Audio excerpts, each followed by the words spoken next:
Chapter 451. The group of young men looked at Chu Nan in surprise and laughed. One of the young men with a scar on his face pointed at Chu Nan and smiled mockingly. "Kid, we brothers are busy enjoying ourselves. If you know what's good for you, quickly get lost. Otherwise, don't blame us for being ruthless." Chu Nan shook his head and could not be bothered to waste his breath on them. He moved his feet, and his figure instantly disappeared. That group of people only felt their vision blur before they felt a heavy blow to their lower abdomen. The intense pain made them unable to do anything at all. They could only hug their stomachs and bend down in pain. As for the girls in their arms, they naturally could not care less. Chu Nan's figure flashed and he stretched out his hand to push the girls, slowing their descent. However, he was only one person in the end, so he could only let them slowly fall to the ground. "Damn, you're courting death."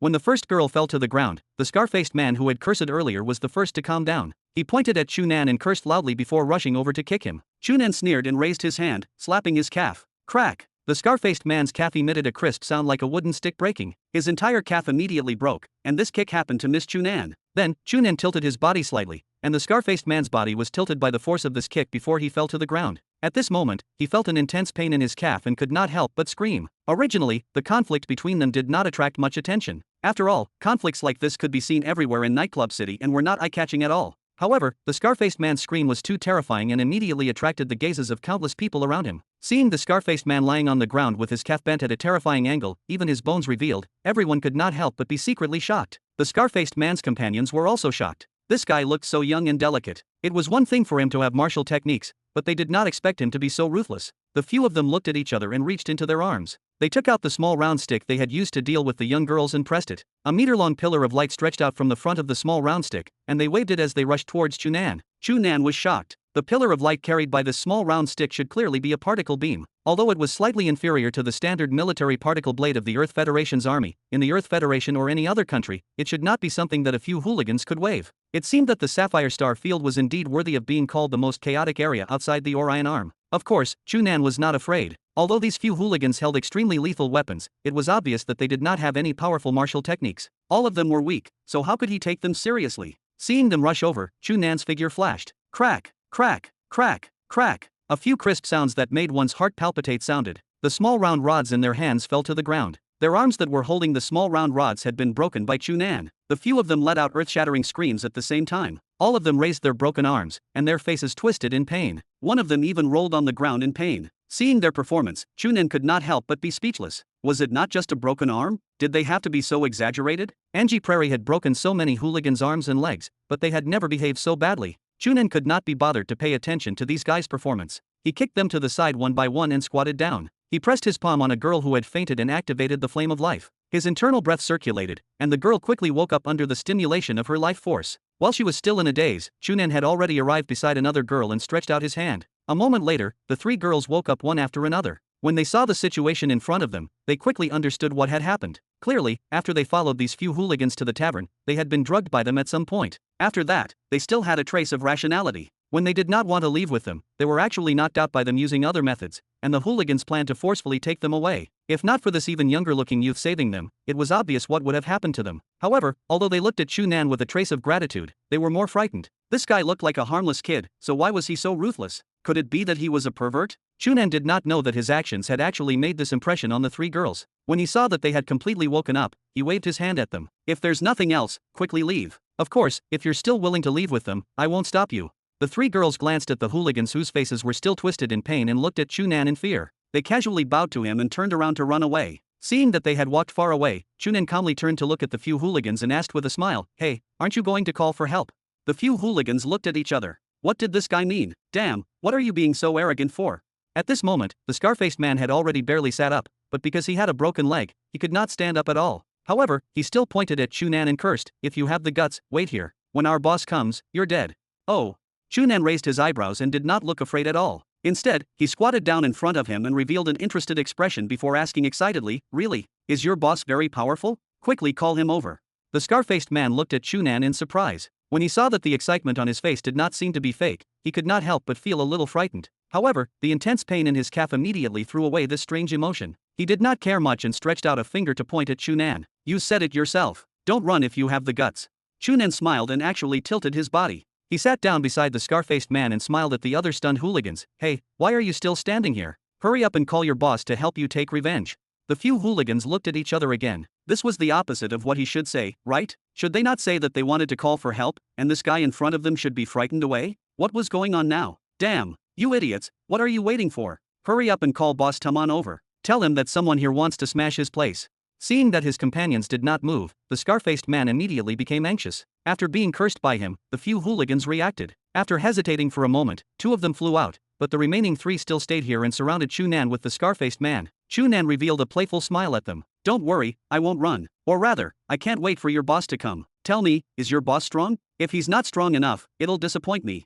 This time, not only were the few hooligans looking at him, but the surrounding crowd also looked at him strangely. This kid was simply a lunatic. Chapter 452. Father, aren't you going to interfere? That kid seemed to have a good chat with you just now. Behind a window on the street of the Tor Tavern, a young man in the uniform of a tavern waiter asked Father Hassman beside him in confusion. If he's killed by the people called over by those guys later, I'm afraid it won't be good. So be it. Father Hassman shrugged with an indifferent smile. If he can't even deal with such a small thing, it's not worth me wasting my energy on him. However, in my opinion, the people these kids called over will definitely not be his match, so wait for the show. Is that so?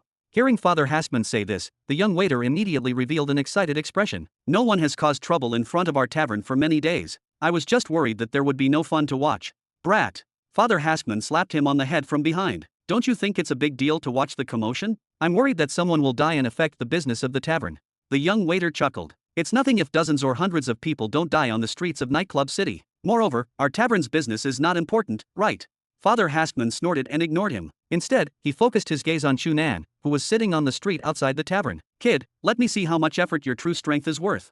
At this moment, Chu Nan had already completely ignored the curious gazes of the surrounding crowd and sat beside the scar-faced man. He also ignored the hatred in the man's eyes and did not look like he had just broken his leg. Instead, he chatted with him warmly. Come, tell me, how strong is the boss Taman you mentioned? Is there an internal breath realm? What level? The scar-faced man glared at Chu Nan. It's none of your business. If you're afraid, get lost now. Otherwise, when Boss Taman comes, you'll be dead.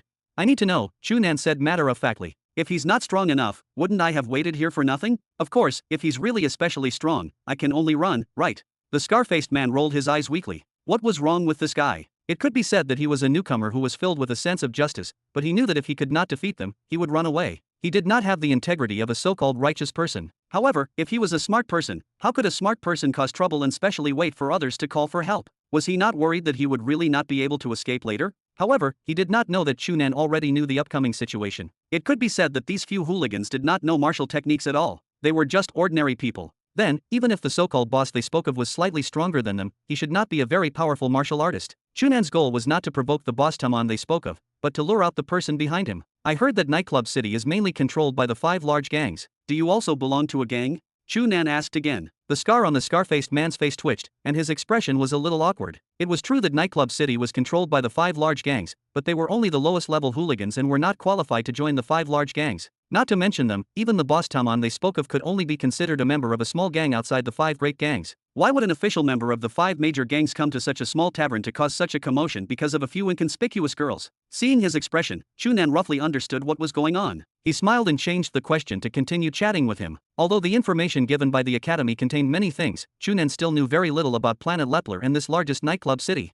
Therefore, it was good to take advantage of this period of time to ask around. The scar-faced man did not want to answer Chu Nan's questions, but since he was sitting beside him and threatening him at all times, he had to say it. Fortunately, Chu Nan asked some unimportant questions. It would not affect him if he answered. The 2 of them asked and answered, and gradually, it really became a chat. After about half an hour, the surrounding crowd saw that there was nothing to see and dispersed. Only then did the boss that the scar-faced man had mentioned arrive. Kid, you injured these brothers. As soon as he appeared, Boss Taman was full of energy and shouted at Chu Nan angrily. Chu Nan sized him up, and a trace of disappointment flashed across his face. This guy was strong, but ever since he appeared, there were no signs of internal breath on his body. It was possible that he was not even an internal breath martial artist. It was really not worth it for him to wait for half an hour for such a mere overlord body realm martial artist. However, in order to catch a larger fish, this could not be helped. Seeing that Boss Taman still planned to curse, Chu Nan did not have the mood to continue talking nonsense with him. He stood up and threw a punch. The punch was ordinary, but it fully mobilized the strength of all the muscles in his body at an abnormally fast speed. It was the first move of the first stance of the Hong Clan's long fist, sitting horse rush fist.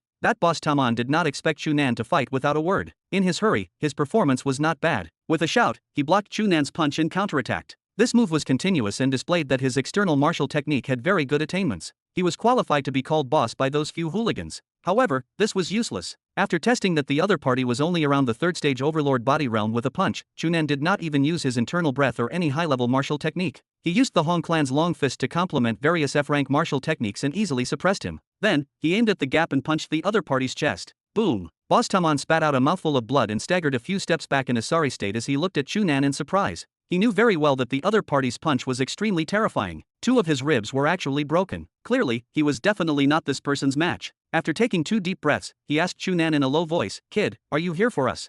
Unlike those few hooligans who did not know anything, although Boss Taman was not too smart, he was still a small cadre in the gang and was knowledgeable. Seeing that the young man opposite him was not weak and even he was not his match, he immediately guessed that the other party had a special goal. Perhaps he was invited by the enemy gang. Chapter 453. Chu Nan originally wanted to shake his head and deny it, but when he saw the expression on Boss Taman's face, his heart stirred. A thought flashed through his mind and his eyes turned cold. He sneered, "You know what you've done." This sentence was clearly embarrassing. In fact, this was the first time Chu Nan had come to Planet Lepler and the first time he had come to Nightclub City. How could he have any conflict with Boss Taman and his small gang? However, he believed that given the style of Boss Taman and these few hooligans under him, they must have done many bad things. Now that he said this, the man would definitely be suspicious. As expected, when he heard Chu Nan's words, Boss Taman's expression immediately changed. He could not help but take a step back and stare at him. "Kid, you're courting death if you dare to go against our date society." This sentence sounded fierce, but was actually cowardly. Anyone could tell that. Chu Nan sneered and tapped his feet. He had already rushed in front of Boss Taman and kicked out. Boss Taman was shocked and wanted to dodge, but his strength was far inferior. Now that he was heavily injured by Chu Nan, how could he dodge? Bang! Chu Nan's kick landed right in front of Boss Taman's raised arms, which were blocking his chest, breaking his left arm. His entire body was sent flying by the terrifying force of the kick and flew across the entire street. He collided with a wall on the opposite side of the street and fell to the ground, unable to move. Seeing Chu Nan's might, the few hooligans and the surrounding people who were watching the commotion were stunned. Boss Taman was already a famous and ferocious person in this area. They did not expect that he would be helpless in front of this young man and be beaten so miserably. Chu Nan slowly walked down the street and arrived in front of Boss Taman, who was sitting on the ground. At this moment, Boss Taman's left arm was broken and his chest was sunken. Clearly, a few ribs were broken, and the corners of his mouth and chest were covered in blood. His expression was exhausted, and he looked as miserable as possible. However, he still barely raised his head and glared at Chu Nan with a ferocious gaze. "Little kid, you dare to provoke our date society. You're dead." "Oh, is that so?" Chu Nan looked at the still stubborn Boss Taman in amusement and shook his head. "You're not qualified to say this. Go inform your boss that I'll wait for him in the tavern at this time tomorrow."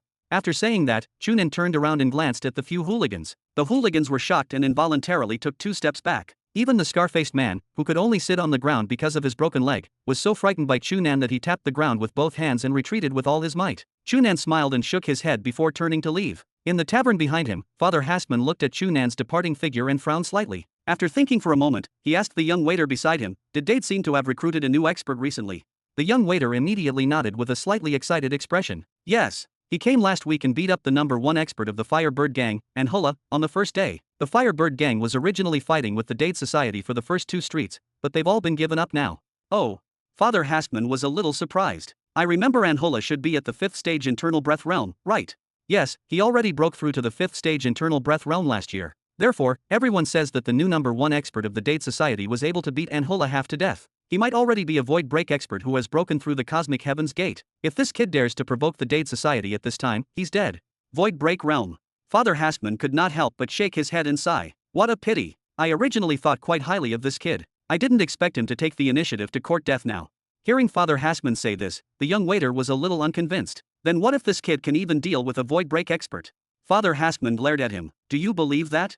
The young waiter immediately shook his head in dejection. Even if that kid had displayed that he had a very good martial technique, he was so young. No matter how talented he was, it was impossible for him to break through the cosmic heaven's gate and fight a void break expert. Now that he had offended the Dade Society, he was really courting death. At this moment, Chu Nan had already disappeared into the shadows at the corner of the street. Father Hassman glanced in that direction and thought for a moment before throwing Chu Nan out of his mind. In his opinion, the current Chu Nan was clearly a dead man. When Chu Nan walked into the hotel room with a smile and light footsteps, a communication request suddenly sounded from the personal terminal on his wrist. Looking down, Chu Nan was immediately stunned. This call was not from Angie Prairie as he had expected, but Dong Fong. Chu Nan quickly chose to answer the call. When he saw a face appear on the virtual screen, he immediately cursed. "Damn, Dong Fong, you actually remembered to send me a message? I thought you were dead." After shouting, Chu Nan was surprised to discover that the face that appeared on the virtual screen was not Dong Fong. This was very awkward. Chu Nan grinned and scratched his head in embarrassment. "Who are you? Why are you using Dong Fong's communication number?" Then, he discovered that something was wrong. His personal terminal was directly connected to his DNA password. Apart from his own operations, it would not accept the instructions of another person. In other words, the guy in front of him was Dongfang. However, the guy who appeared on the virtual screen had a standard figure and an angular face. He could even be said to be handsome. No matter how one looked at it, he should not be related to that fat, pig-like guy, Dongfang. However, when he looked seriously, Chu Nan discovered that this guy's facial features were really similar to Dongfang's. Could it be that Dongfang has a brother? While Chu Nan was puzzled, the person on the virtual screen had already spoken. Damn, it's clearly you who haven't sent me a message in a long time, okay? You actually dare to complain first? Damn, I think you're the one who's dead.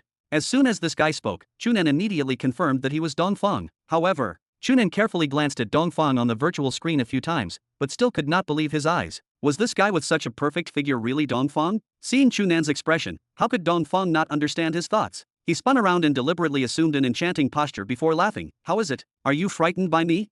Chu Nan could not help but nod. Yes, I was really shocked. Kid, why did you lose so much weight in a short period of time? Could it be that you fell out of love? The last time we contacted was 2 to 3 months ago. At that time, you were still like a pig in the academy. How did you lose so much weight in such a short period of time? Heartbreak my ass, Dongfang cursed. Do you believe that the women who cry and shout to sleep with me every day can line up from here to your house? I'm insisting on exercising and cooperating with scientific methods to lose weight reasonably and healthily. How can a muscular guy like you understand?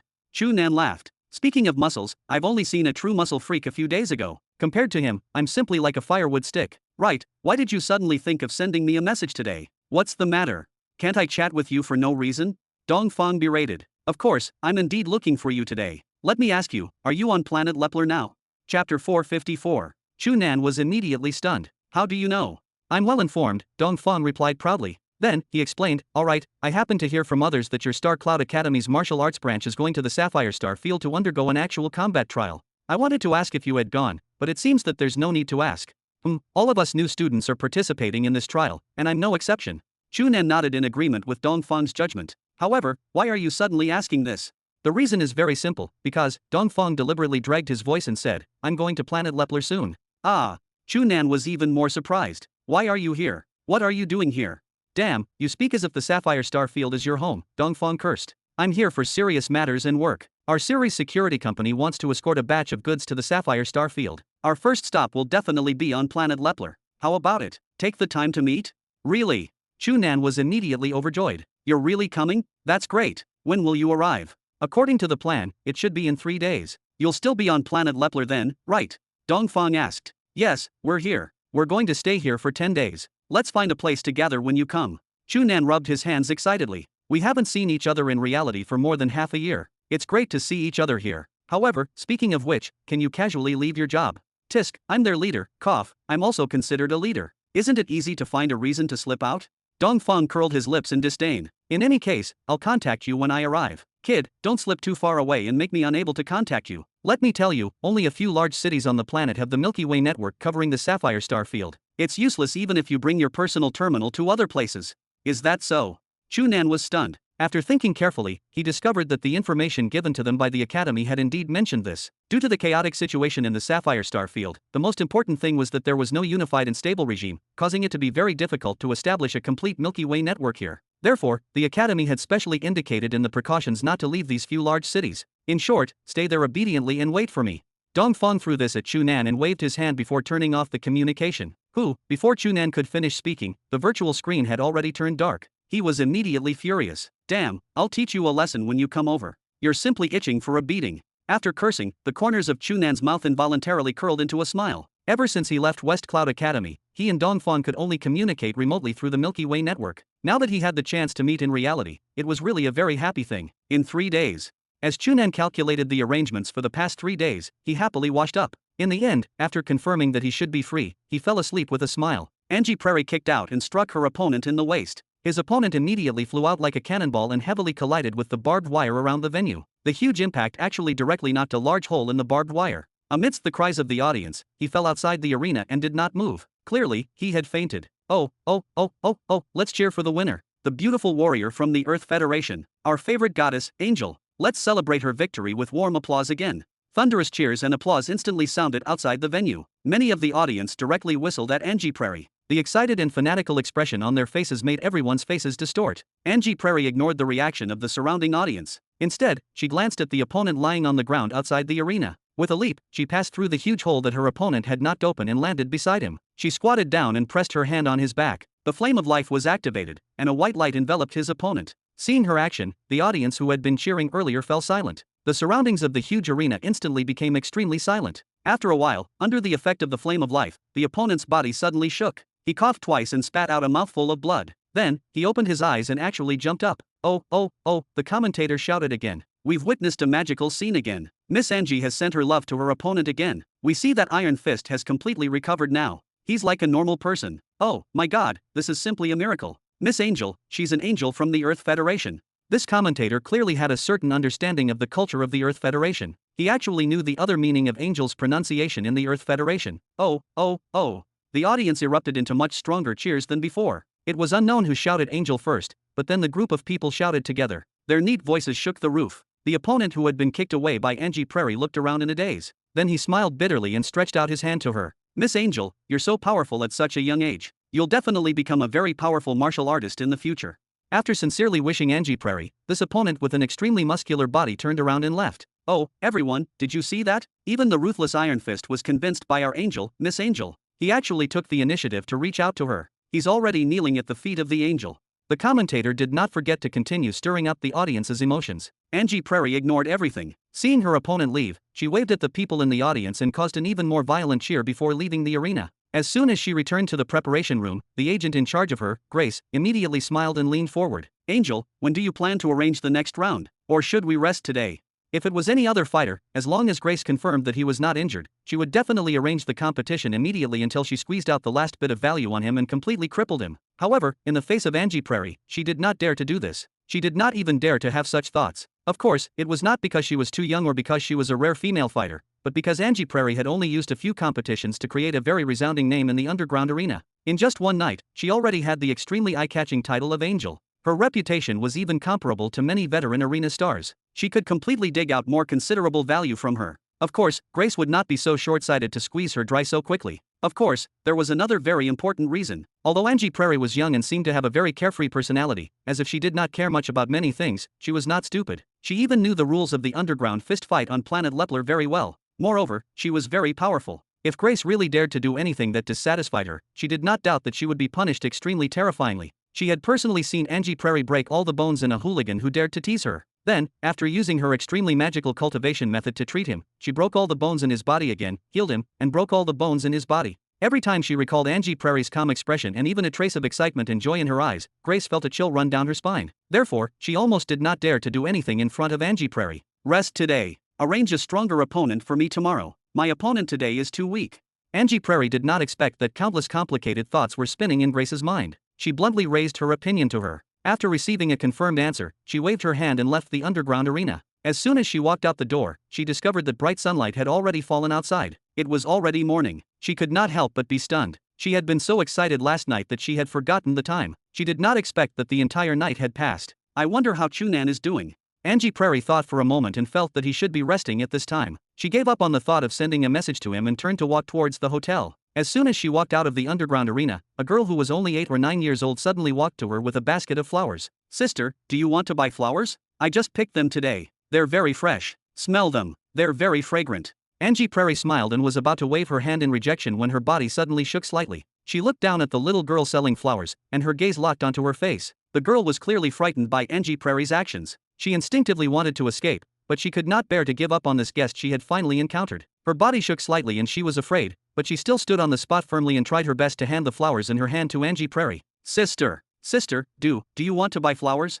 Angie Prairie looked at the girl in a daze. After a long time, she suddenly squatted down and looked into her eyes. She asked in a slightly trembling voice, You're Durika, right? Chapter 455. Chu Nan woke up very early. As his martial arts cultivation gradually increased, especially the cultivation of his internal breath cultivation method, as well as the combination of the flame of life and high-frequency vibration internal breath, it became more and more perfect. His mind was getting sharper, and the speed at which he recovered his energy was also getting faster. The necessary sleep duration was gradually shortening. When he was lying in bed yesterday, it was already early in the morning on planet Lepler. In the end, when he woke up, the sky was still dark. He was already used to this situation and simply stayed in the room to cultivate his cultivation method. Ever since he successfully fused all the internal breath cultivation methods he had grasped, every time Chu Nan cultivated, it would take longer than before. This was very normal. After all, his current cultivation method could already successfully mobilize his internal breath to flow through all the meridians in his body, and he did not even let go of every fine meridian. This trip was naturally countless times more complicated than ordinary martial artists cultivating. It was also many times more responsible than when he purely cultivated the 5th level of the 9 revolutions technique. Of course, at first, he was only not too skilled. Now that he was gradually skilled, the time he cultivated his cultivation method was gradually shortened, and the efficiency increased.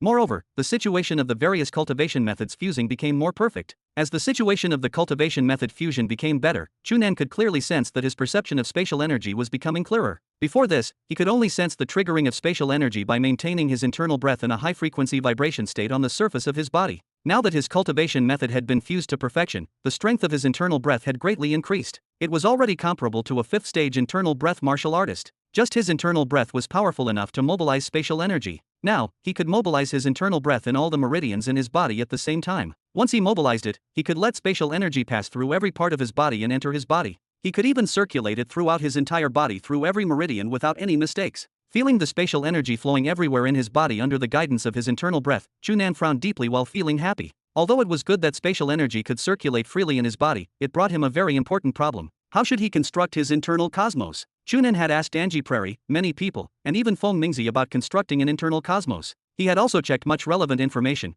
but he came to a common conclusion that constructing an internal cosmos was completely dependent on the cultivation method and physical characteristics of every martial artist. Therefore, every martial artist was different. On the other hand, there was no one like Chu Nan who had an almost perfect body and could truly spread his internal breath throughout his body and guide the spatial energy to circulate without any obstruction. Therefore, he did not have any successful experience to reference. Previously, when all martial artists constructed their internal cosmos, they built it according to the internal breath cultivation method they cultivated. However, Chu Nan's current cultivation method had fused with many internal breath cultivation methods. Although the main body was still the 9 revolutions technique, it would be a huge waste if he still built it according to this model. Therefore, he still had to take out an internal cosmos plan that could be perfectly used. It could be said that everything was ready except for the east wind. This was also the reason why, although he already had the conditions to break through the cosmic heaven's gate, he did not choose to break through. Just like Angie Prairie and Feng Mingzi, he also hoped to break through perfectly and leave no regrets in the future. After fusing spatial energy into his entire body and circulating it for a few cycles, Chu Nan quickly felt the spatial energy in the surrounding space surge at an even faster speed.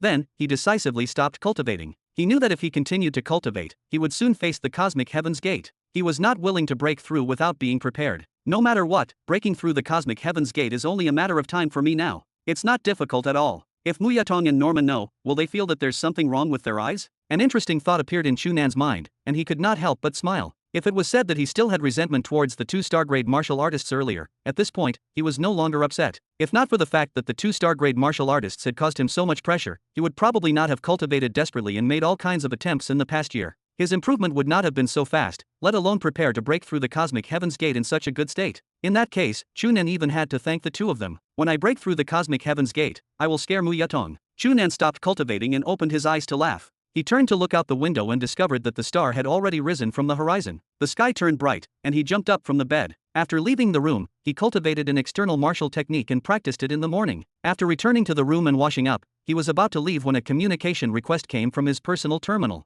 This time, Chu Nan thought that it was another call from Dongfang. He lowered his head and saw that it was Angie Prairie. Hey, Angie Prairie, good morning. How was it? How was the fight last night? Angie Prairie, who appeared on the virtual screen, was abnormally excited. When she saw Chu Nan, she immediately shouted, "Chu Nan, do you know who I met?" "Meet who?" Chu Nan frowned in confusion. "Could it be that you can meet an acquaintance here?"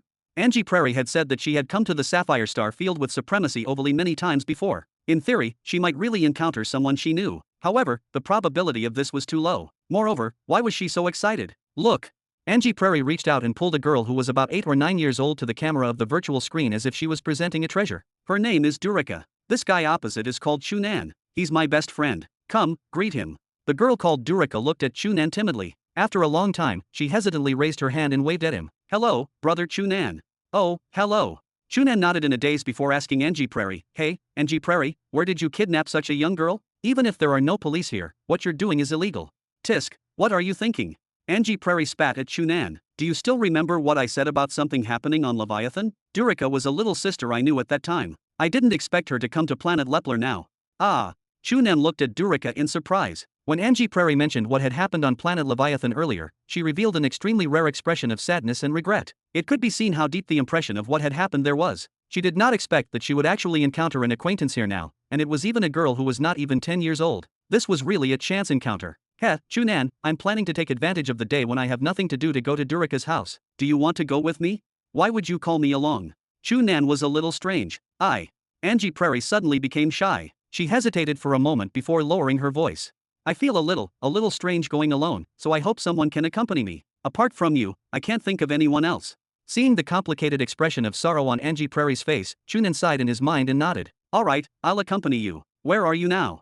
Angie Prairie immediately regained her sunny smile. We're at Chapter 456. A fuel locomotive that had long been eliminated in the Earth Federation for hundreds of years, one that Chu Nan had only seen in museums since he was young, ran on the barren surface of planet Lepler. Hey, Durika, A violent bump interrupted Chu Nan and made him wait for a moment before continuing the question. Can we really reach it today? It had already been more than 4 hours since they set off from Nightclub City. However, the speed of this ground-level fuel passenger locomotive, which was hundreds of years behind the times, was only about 70 kilometers per hour. They had only traveled 300 kilometers. Looking ahead, it was still barren. There was no sign of anyone. As for the village where her family lived that Durika mentioned, there was not even a shadow. Of course.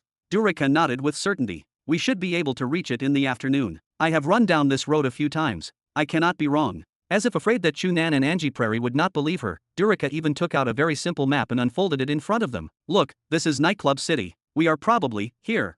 Looking at Durika's finger pointing at a completely unmarked place on the map, Chu Nan did not know whether to laugh or cry. It would be strange if they could find the village she spoke of like this. However, since it had already become like this, Chu Nan could not be bothered to say anything. In any case, he was accompanying Angie Prairie. If she had no objections, he naturally did not either. As for whether this girl had any objections, Durika, you said that you have run down this road a few times. Angie Prairie ignored this question and paid attention to another point. Are you always alone? That is right. Durika nodded. Of course I am alone. Mom and Dad are no longer around. My brothers and sisters are also very busy and do not have time to accompany me back. Seeing Durika's matter-of-fact expression, Chu Nan's heart could not help but ache. On the way here, he had secretly asked Angie Prairie and knew that Durika's family had actually all died in the accident on planet Leviathan. Now, she lived with people from the previous village. The siblings she spoke of were only those children who were slightly older than her in the same village. Now, they were all like her, barely surviving by doing some miscellaneous work in Nightclub City. In fact, when Angie Prairie hoped that Durika would bring them to the places where the villagers gathered today, she was still a little hesitant. This was because she would not be able to complete her work today and her work tomorrow would also be affected. Perhaps she would be hungry this month and might even be fired. However, Angie Prairie expressed that she would buy all the flowers in her hand. After saying a few names she knew, she happily agreed. Seeing that Durika, who was clearly not even 10 years old, had to worry about her livelihood, Chu Nan felt extremely uncomfortable. If it were in the Earth Federation, although there were also children who had become orphans because of accidents, with the perfect welfare system of the Federation government and the highly developed modern social support, these children could still enjoy the most basic life security and education, and still grow up healthily. In a chaotic place like the Sapphire Star Field, Durika had to endure huge pressure to live at such a young age. It was really worrying for her. Compared to Chu Nan, Angie Prairie appeared very calm. She had followed supremacy overly around the various star systems since she was young and had seen all kinds of strange things. She had long seen many encounters like Durika's and would not feel overly sympathetic like Chu Nan. However, the moment she saw Durika, she had already made up her mind. She did not have the ability to interfere in too many things, but she had to help Durika and those people from the same village. One of the important reasons why she came to the Sapphire Star Field this time was to make up for the trauma in her mind. If she could do something for Durika and the others, it should be able to alleviate some of the guilt. Durika did not know what Chu Nan and Angie Prairie were thinking. After explaining to her, she happily took the snacks from her and carefully ate them quickly. If Angie Prairie had not bought such a delicious snack for her, she might never have had the chance to eat it. Chu Nan thought for a moment and raised his wrist to point at his personal terminal before gesturing to Angie Prairie. She nodded in understanding and opened her personal terminal. From the looks of it, I am afraid we cannot return to Nightclub City tonight. Chu Nan sent this first. Although after leaving Nightclub City, his personal terminal had indeed lost most of its functionality because he could not connect to the Milky Way network like Dongfang and the Academy's information had warned, there was still no problem with close communication like this. So be it. Are you in a hurry? Angie Prairie asked. Chu Nan thought to himself that there was really something going on. For example, he had already made an appointment with Father Hassman to see him again tonight and arrange an even stronger opponent for him. Another example was that he had even said some ruthless words in front of Boss Taman and said that he would wait for their gang leader to find trouble with him in the Toy Tavern tonight. Now that he could not return, these agreements would naturally be in vain. However, after glancing at Angie Prairie, Chu Nan smiled and replied to a message on his personal terminal. It is not an emergency. It does not matter. That is good. I originally had a few underground battles to fight tonight, but I do not have to worry about it now. Seeing this message, Chu Nan could not help but smile. He and Angie Prairie had both chosen to adopt the underground fist fight method. Now, it seemed that Angie Prairie took much larger steps than him. What do you plan to do after seeing Durika and those people? Chu Nan asked again. It depends. I will help them as much as I can. It is best to take them away and bring them back to the Earth Federation. This way, they will not have to live in such conditions. Angie Prairie's answer was as Chu Nan had expected. It was also the best solution he could think of. However, there was a problem with doing this. It might not be a problem to take them away from here, but it is probably a problem to bring them to the Earth Federation. The Federation has a very strict population restriction outside. No problem. If there is really a problem, I will ask Master to help me. Chu Nan raised his head in surprise and sighed in his mind when he saw the firm expression on Angie Prairie's face. Angie Prairie had always disliked revealing her master's identity in front of others. Now, because of these people, she was willing to ask for Supremacy Overly's help. It could be seen how much she cared. However, if Supremacy Overly took action, it would not be a problem for the Federation government to accept these people. After all, she was one of the only 19-star grade martial artists in the Federation. The government would still do her this favor. There is another question. How can you persuade them to leave with you? Angie Prairie frowned, clearly realizing that this was a problem. No matter how bad these people's lives were here, it was still the land and life they were familiar with. If they were to rashly follow a person they were not strictly familiar with to another country more than 1,000 light years away, they would probably not agree so easily. Chu Nan could not think of a solution to this problem for the time being and could only take it one step at a time. At this moment, Durika suddenly leaned over curiously and pointed at the virtual screen that the two of them had unfolded. Is this the legendary personal terminal? Legendary. Chu Nan was amused by her words. He thought for a moment and adjusted his personal screen. He pulled out a small game from his personal terminal and displayed it in front of her before teaching her how to play it. In the end, she was a girl who was not even 10 years old. With a game to play, she immediately forgot about other problems and quickly became obsessed. Chu Nan and Angie Prairie looked at each other and smiled, confirming their decision to take Durika and the others away. At the very least, it was common sense that everyone in the Earth Federation had a personal terminal. Angie Prairie, I think. Just as Chu Nan spoke, his expression changed at the same time as Angie Prairie's, and he looked toward the front of the train. A ball of flames flew over at high speed from the left with thick smoke, pointing at the fuel locomotive they were on. Boom! Chapter 457. The flames ruthlessly smashed into the left front of the fuel locomotive. The intense explosion and fierce flames instantly drowned out the voices of everyone in the train and blocked their vision. Swoosh! Swoosh! The terrifying shockwave shattered the glass on the left and front of the fuel locomotive. Although the driver quickly reacted, he only had time to turn the steering wheel to the right and step on the brakes. The passengers in the train tilted violently due to the abrupt movements of the locomotive. Many people simply rolled out of their seats. When the locomotive suddenly stopped, another round of violent impacts immediately caused an earth-shattering wail. Of course, Chu Nan and Angie Prairie did not take such an impact seriously. Chu Nan immediately protected Durika, who was engrossed in her game. When the locomotive stopped, he looked ahead and saw two smaller, technologically backward rear-end fuel locomotives. These things were called trucks in museums, and they rushed over at high speed from the left. A moment later, the two small trucks stopped in front of the locomotive. 7 burly men holding old-fashioned weapons and small submachine guns jumped out from behind. 2 of them stood in front of the locomotive, while the other 5 kicked open the door and rushed inside. Don't fucking move. Otherwise, don't blame my gun for firing. A burly man with a disgusting tumor on his forehead raised the gun in his hand and roared. The passengers in the locomotive immediately trembled. Oh my god, it's the Sand Eagle gang. It's really Sand Eagle. No way, how did we bump into them? We're finished. A few of the passengers clearly recognized these burly men and shouted in fear. Hearing that his identity had been exposed, not only was the burly man with the tumor not worried at all, he even laughed proudly. Since you know that we're the Sand Eagles, you have to be even more obedient. I believe you know that our Sand Eagle members are all murderous. If anyone dares to move, you'll all die. After threatening the passengers, he waved his hand, and the other burly men behind him bluntly searched everyone one by one. In the beginning, there was another passenger who was a little hesitant and unwilling, but he was directly struck in the head with the butt of a gun. His head immediately bled, and he could no longer resist. Seeing this, the other passengers did not dare to resist and obediently allowed the gang to search their entire bodies. When he found a female passenger, the burly man searching her sneered. He suddenly pulled with both hands and completely tore off her clothes, revealing most of her skin. The female passenger screamed. She wanted to dodge, but there was nowhere to hide. Not daring to move, she could only shrink into her seat and tremble as the burly man continued to tear at her clothes. Chu Nan frowned and tilted his head to look at Angie Prairie. He pointed at Durika, who was in her arms, and then at himself. Angie Prairie nodded in understanding and quietly moved aside to leave a more convenient gap for Chu Nan to move. Tisk! Ah! The burly man tore open the female passenger's clothes again, and she could not help but scream. The moment she attracted everyone's attention, Chu Nan quickly activated his internal breath, his figure disappearing from the spot like a ghost. In the next moment, he appeared beside the burly man with the tumor and threw a punch. This burly man had some martial arts foundation and could actually react. However, he was still far inferior to Chu Nan. Even if he reacted, he did not have the time to move. Chu Nan bluntly punched his lower abdomen, making him instantly spit out a mouthful of blood as his body involuntarily arched. Chu Nan took the opportunity to snatch the gun from his hand and threw it far away. With a tap of his feet, he arrived beside the burly man who was still harassing the female passenger and kicked him right in the groin. The burly man let out an earth-shattering scream and was sent flying by Chu Nan's kick. He collided heavily with the roof of the locomotive, forcefully knocking a huge human-shaped dent into the hard alloy ceiling. Then, he fell in front of the female passenger like a pile of mud, causing her to let out an even more terrified scream. As soon as he screamed, Chu Nan's figure disappeared again. Bang! Bang! Another 2 burly men were sent flying by Chu Nan. At this moment, the last burly man on the train reacted. Without a word, he raised his hand and shot at Chu Nan. With Chu Nan's reaction speed, he could easily dodge all the bullets, but he instantly determined that if he dodged, those bullets would hit the passengers behind him. Therefore, he did not dodge at all and deliberately moved to block the gunfire, allowing all the bullets to hit his body. Puff, puff, puff, puff. The muffled sound of bullets hitting flesh echoed. The only remaining burly man was stunned for a moment before laughing loudly. Haha, kid, you dare to resist our sand eagles? You're looking for. Before he could finish speaking, the wild laughter on his face instantly turned into shock. Chu Nan shook his body, and the bullets fell out, smashing into the floor of the locomotive with a metallic clang. He did not look injured at all. It's actually an internal breath expert.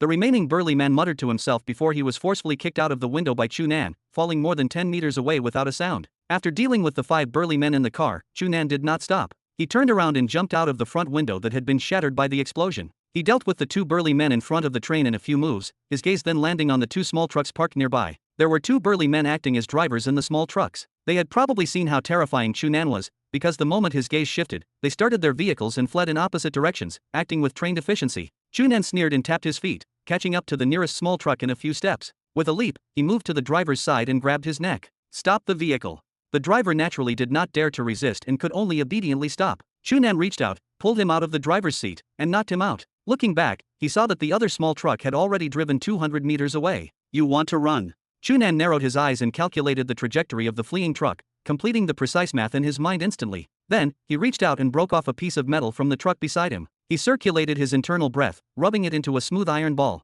Glancing at the distant vehicle, his internal breath surged into the metal sphere before he threw it directly toward the fleeing truck. The iron ball turned into a bolt of lightning, striking the front of the small truck with extreme precision. Boom! The engine compartment of the truck suddenly erupted in flames, followed by a loud explosion. It immediately lost acceleration and slowly came to a stop. Chapter 458. Chu Nan slowly jumped over and picked up the driver who had already fainted in the explosion. He threw him in front of the fuel locomotive and placed him with the other robbers. Including the 2 drivers, there were a total of 9 robbers. Now, including the burly man with the tumor, only 3 people were still awake, but they were already frightened by Chu Nan. No matter what he asked, they answered honestly. After interrogating them for a while, Chu Nan roughly understood the reason. It turned out that these guys were indeed members of an organization called Sand Eagle that the passengers had mentioned. This Sand Eagle was actually a very common bandit organization on planet Lepler. However, because it was around the largest city, the night festival, it developed relatively well. It was the most powerful and was quite famous in Nightclub City. In fact, through some of the burly man's answers, it could even be deduced that Sand Eagle was closely related to some of the higher-ups in Nightclub City. This was very understandable. After all, they had probably snatched many things that could only be sold in the city. Some necessary resources could only be obtained through the city. As for why they came to rob this passenger locomotive, there was no special reason. It was purely their routine. However, they were relatively unlucky this time and happened to encounter the 2 genius internal breath martial artists, Chu Nan and Angie Prairie, on the train, so they were defeated. Kid, you better let us go now. Otherwise, our Sand Eagle won't let you off. At this point, the burly man with the tumor seemed to have suddenly recalled something and became unyielding. If you let us go, we'll admit defeat obediently this time. We'll go our separate ways and have nothing to do with each other. However, if you dare to do anything unnecessary, our Sand Eagle will definitely make sure that not only will you not be able to find a way out in this wasteland, you'll be dead even if you return to Nightclub City. Oh. Chu Nan raised his eyebrows. No wonder you're so arrogant and fearless. However, that's true. There are no police on this lousy planet. No one cares about you. Humph, it's good that you know. Seeing that Chu Nan seemed to have the intention to retreat, the burly man became even more proud. From the looks of it, you should be a tourist from another planet. Then, you have to abide by our rules and not cause trouble easily. Otherwise, you'll definitely be in deep trouble. Looking at the tumor that looked even more disgusting because of the proud smile on the man's face, Chu Nan frowned deeply. In his original intention, these guys had done many evil things and their deaths were not worth pitying. However, he had to admit that what the burly man said made sense. If he offended these guys here, he and Angie Prairie could just leave. They did not have the ability to run to the Earth Federation 1,000 light-years away to take revenge on them, but the people on this train could not escape so easily. Most importantly, Durika and her fellow villagers lived in this wasteland. If they were found, there might be a huge problem. After pondering for a moment, Chu Nan stood up and nodded at the tumor-faced man. Alright, I'll let you go. The large man was immediately overjoyed and stood up while enduring the pain. Kid, you're smart. Is that so? Chu Nan smiled and threw a punch, knocking the burly man out. Then, he punched the other 2 sober robbers unconscious. After dealing with these guys, Chu Nan returned to the train and discovered that Angie Prairie had already used the flame of life to treat the injured passengers on the train and the driver. He smiled and gave her a thumbs up in praise before arriving beside the driver. How is it? Can it still work? The driver was still in shock, but he knew that Chu Nan was the hero who had saved them from the bandits. When he heard his question, he immediately tried and successfully started the locomotive. I can drive. Then let's hurry up and leave. We can't stay here for long. It'll be dangerous if those guys have any reinforcements, Chu Nan said. Yes. Hurry up and leave. The driver nodded and stepped on the accelerator. The locomotive suddenly darted out and even Chu Nan could not help but sway. The other passengers were caught off guard and swayed. Chu Nan frowned and could not be bothered to reprimand the driver. He arrived beside Angie Prairie and lowered his head to see that Durika did not show any fear after the dangerous situation. Instead, she looked at him excitedly and curiously. Durika, aren't you afraid? Durika shook her head. No, this kind of thing happens often. Every time, those robbers ignore me because I'm still young. It's fine. Chu Nan and Angie Prairie looked at each other and were speechless. What kind of environment had this Durika lived in since she was young? She actually treated the dangerous scene of gun shooting everywhere as her daily life. Durika, do you want to leave this place and live a better life? Angie Prairie could not help but ask. Yes. Durika nodded without hesitation, but then her face turned bitter. But I don't want to leave Uncle, Aunt, and my brothers and sisters. Everyone is nice to me. What if everyone leaves together? Angie Prairie asked again. Everyone together. Durika was clearly stunned. How can we leave together? Let me ask you another question. Tell me, if someone is willing to take you and those people in the village away to live a better life and not stay here so hard every day, do you think everyone will be willing? After asking this, Angie Prairie looked at Durika nervously, afraid that she would answer no. Durika frowned and thought seriously for a moment. She shook her head with a blank expression. I don't know. If everyone is willing to leave, I'll do it. However, if everyone is unwilling to leave, I'll not. Alright, I understand. Angie Prairie sighed and touched Durika's head. She knew that she could not get an answer from her. She could only discuss it with those people when she arrived. Chu Nan ignored the conversation between Angie Prairie and Durika and only looked at the environment outside the train to record all the data he passed. After a while, he turned to Angie Prairie and said, It's about time. Angie Prairie nodded and hugged Durika again. She whispered to her, Don't be afraid later. Durika blinked in confusion, but she still nodded obediently. Seeing that the two of them were ready, Chu Nan opened the window beside him and jumped out. As soon as he landed steadily, Angie Prairie had already jumped down with Durika in her arms. She slowly spun twice in the air to resolve the impact before slowly landing on the ground. As soon as the two of them landed, they did not stop for a moment and ran in the opposite direction of the locomotive. Soon, they disappeared into the vast wasteland. Chapter 459. Hey, Chu Nan, drive slower. Look, Durika was about to fly. Angie Prairie's complaints did not attract any approval from Durika, who was sitting beside her. Instead, she let out a happy laugh. Seeing Durika's excited expression, Angie Prairie could only roll her eyes helplessly and say nothing else. Now, they were sitting in a small truck and moving at high speed toward the village that Durika had mentioned. Due to the fact that there were no proper roads in this wasteland, and this small truck was an old and tattered vehicle that should have been eliminated hundreds of years ago, it naturally could not be considered comfortable. Therefore, the degree of bumps along the way could be imagined. This was naturally not a problem for Chu Nan, who was in charge of driving, but it was definitely a problem for her. As for Durika, because it was her first time riding such a small vehicle, she felt that it was very novel and fun along the way. She was even extremely excited and kept cheering. As for this small truck, it was naturally one of the robbers' vehicles that they had driven over. After Chu Nan and Angie Prairie jumped out of the train with Durika in their arms, they turned around and ran to the place where they had been attacked. Before the robbers woke up, they snatched the remaining small van. Although no one had driven it before, Chu Nan relied on the memories left behind by his previous visit to the museum, as well as his powerful physical ability and data processing ability, to quickly master the driving method. Now, he could already skillfully drive it at more than 80 kilometers per hour. According to the precise map provided by Durika, the three of them ran at high speed toward the village where she lived. They were already very close to their destination. The reason why they returned and snatched the small truck instead of continuing to take the train was because Chu Nan and Angie Prairie had decided not to follow the group of people for safety reasons. This not only prevented the revenge that might come because of Sand Eagle from implicating that group of people, but it also made their own whereabouts more difficult to grasp. Ha, Durika, look around. Is there anything familiar? Chu Nan turned around and asked. Because the precision of Durika's map was too low, they could not directly reach the village that was their destination. Therefore, they could only roughly determine the direction. In the end, they still had to rely on Durika to help them find the correct way. Durika stuck her head out the window and looked around for a moment. Suddenly, she pointed ahead excitedly and shouted, Over there, over there. Do you see that red mountain? There's a forest on the other side of the mountain. That's where we live. Oh. When he heard that he had finally arrived at his destination, Chu Nan was overjoyed. He turned the steering wheel and ran toward the red mountain on the far right. Before long, the small truck carried the three of them to the forest behind the small mountain. Chu Nan drove the small truck into the forest and got out of the car. He walked through the trees and saw dozens of small houses scattered outside. Outside the huts, some people were gathered as if discussing something. Durika glanced at them, cheered, and rushed over. When those people heard the voice, they turned around in surprise. Angie Prairie's gaze swept across the faces of that group of people. Her previously uneasy expression instantly became excited. Oh my god, it's really them. Chu Nan smiled and pushed her back gently. Go, they're waiting for you. Angie Prairie gritted her teeth. After a long time, she seemed to have made up her mind and walked over. Then, under the puzzled gazes of the group, she spoke. So, long time no see. I'm Angie Prairie. Do you still remember me? A small low-altitude shuttle landed on the wasteland. The airwave spat out from below brought about a large amount of dust and fine sand that ruthlessly smashed into the face and body of the burly man and his other 8 companions. It smashed into them until they cried out in pain in their hearts, but they did not dare to move. They obediently stood on the spot and pretended to admit their mistakes. Before the shuttle could stop, a middle-aged man in his 40s jumped out of the cabin door. He arrived in front of the large man's painted face and raised his foot. Bang, bang, bang, bang, bang. With a flash of his leg, the burly man and his 8 companions were sent flying. Everyone spat out blood. However, they did not show any dissatisfaction. Instead, they could not help but feel a trace of joy. Since Boss Nemanta had kicked them and stopped, this was already the lightest punishment they could think of. Damn, a bunch of useless people. Nemanta shouted angrily. He pointed at the burly man with a long tumor and cursed, 2 trucks, so many people, and you actually became like this after robbing a passenger train. Now that you haven't snatched the person and the train is gone, you still dare to return alive. At this moment, there was no arrogance on the man's face at all. He tried his best to squeeze out a smile, leaned over, and whispered, Boss Nemanta, you really cannot blame us. Who knew that there would actually be such a small monster on that train? We really cannot defeat him. That's right, Boss Nemanta. That little monster is too terrifying. I shot so many bullets at him, but his skin didn't even tear.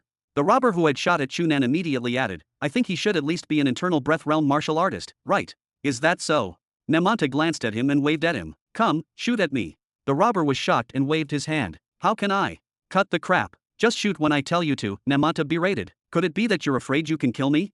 Of course not. Boss, you're a super expert. How could you be injured by a mere bullet? I'm just. Then why are you talking nonsense? Shoot quickly. That robber did not dare to waste any more time. He raised the small charge in his hand, hesitated for a moment, and then shot at Nemanta. Nemanta stood on the spot without moving, but before those bullets approached his body, it was as if they had collided with a transparent wall. They did not move at all, and then they all fell. Nemanta pointed at the bullets on the ground. Did that kid block the bullets like this? The robber hurriedly shook his head. No. That kid is not as powerful as you, Boss Nemanta. My bullets actually shot him, but they did not pierce through. Very good. Nemanta nodded. It seems that this kid is at most at the high-level internal breath realm. Let's go meet him. The man with the tumor was stunned. Boss, do you know where they are? Nemanta sneered. As long as they don't run out of this wasteland, they can only jump around in my palm. After saying that, he did not move. His body slowly rose into the air and flew to the small low-altitude shuttle beside him. He waved his hand. Let's go. His body tore through the air. This guy was actually a void break martial artist. Chapter 460. It could be seen that regarding the appearance of Angie Prairie, these people living in the wasteland outside the large city of planet Lepler were very surprised. After a few of them recognized Angie Prairie first, almost everyone else recalled her. It was clear that she had left a deep impression on them previously, so even after 3 years and moving to a different planet, they could still remember her clearly. Seeing that the group was discussing excitedly, Chu Nan tactfully did not approach and instead walked around. From afar, it was obvious that this group of people's living conditions were not very good, just as Durika had said. There were dozens of low and dilapidated huts. Every hut was built with the most primitive stone or wood. Although they were still intact, there was no aura of modern society. It even made Chu Nan feel like he had suddenly traveled to a backward planet that had yet to enter the era of the Great Milky Way. There was no need to enter the houses to take a closer look. Clearly, there was no advanced and perfect energy supply system here. There was even a pipe-like object that Chu Nan had only seen in his elementary school history class. Coupled with the endless wasteland, Chu Nan could imagine the difficulty of living here for such a large group of people. However, compared to the poverty of the material environment, these people's physical problems were even more serious. Among the dozens of people who were talking enthusiastically to Angie Prairie, Chu Nan saw at a glance that at least half of them were missing an arm or a leg. There were even a few who did not have legs at all and could only sit in rough wheelchairs. Clearly, it was extremely inconvenient for them to move. With such poor living conditions, it was no wonder that Durika was so young and was forced to run hundreds of kilometers away to find a job on a nightclub night. Seeing such an environment, Chu Nan became more confident in convincing them to accept Angie Prairie's help. However, when he returned to Angie Prairie and the group of people, he discovered that she had not persuaded them as easily as he had imagined. Even after they knew that Angie Prairie was the disciple of a star-grade martial artist like Supremacy Ovally, no one agreed to go with her. After Angie Prairie persuaded them for a while, Chu Nan pulled her to the side. It is obvious that they do not believe us, Chu Nan said. Yes. Although her persuasion had been fruitless, Angie Prairie was not too depressed. Instead, her fighting spirit seemed to have been reignited. I will think of a way to make them believe.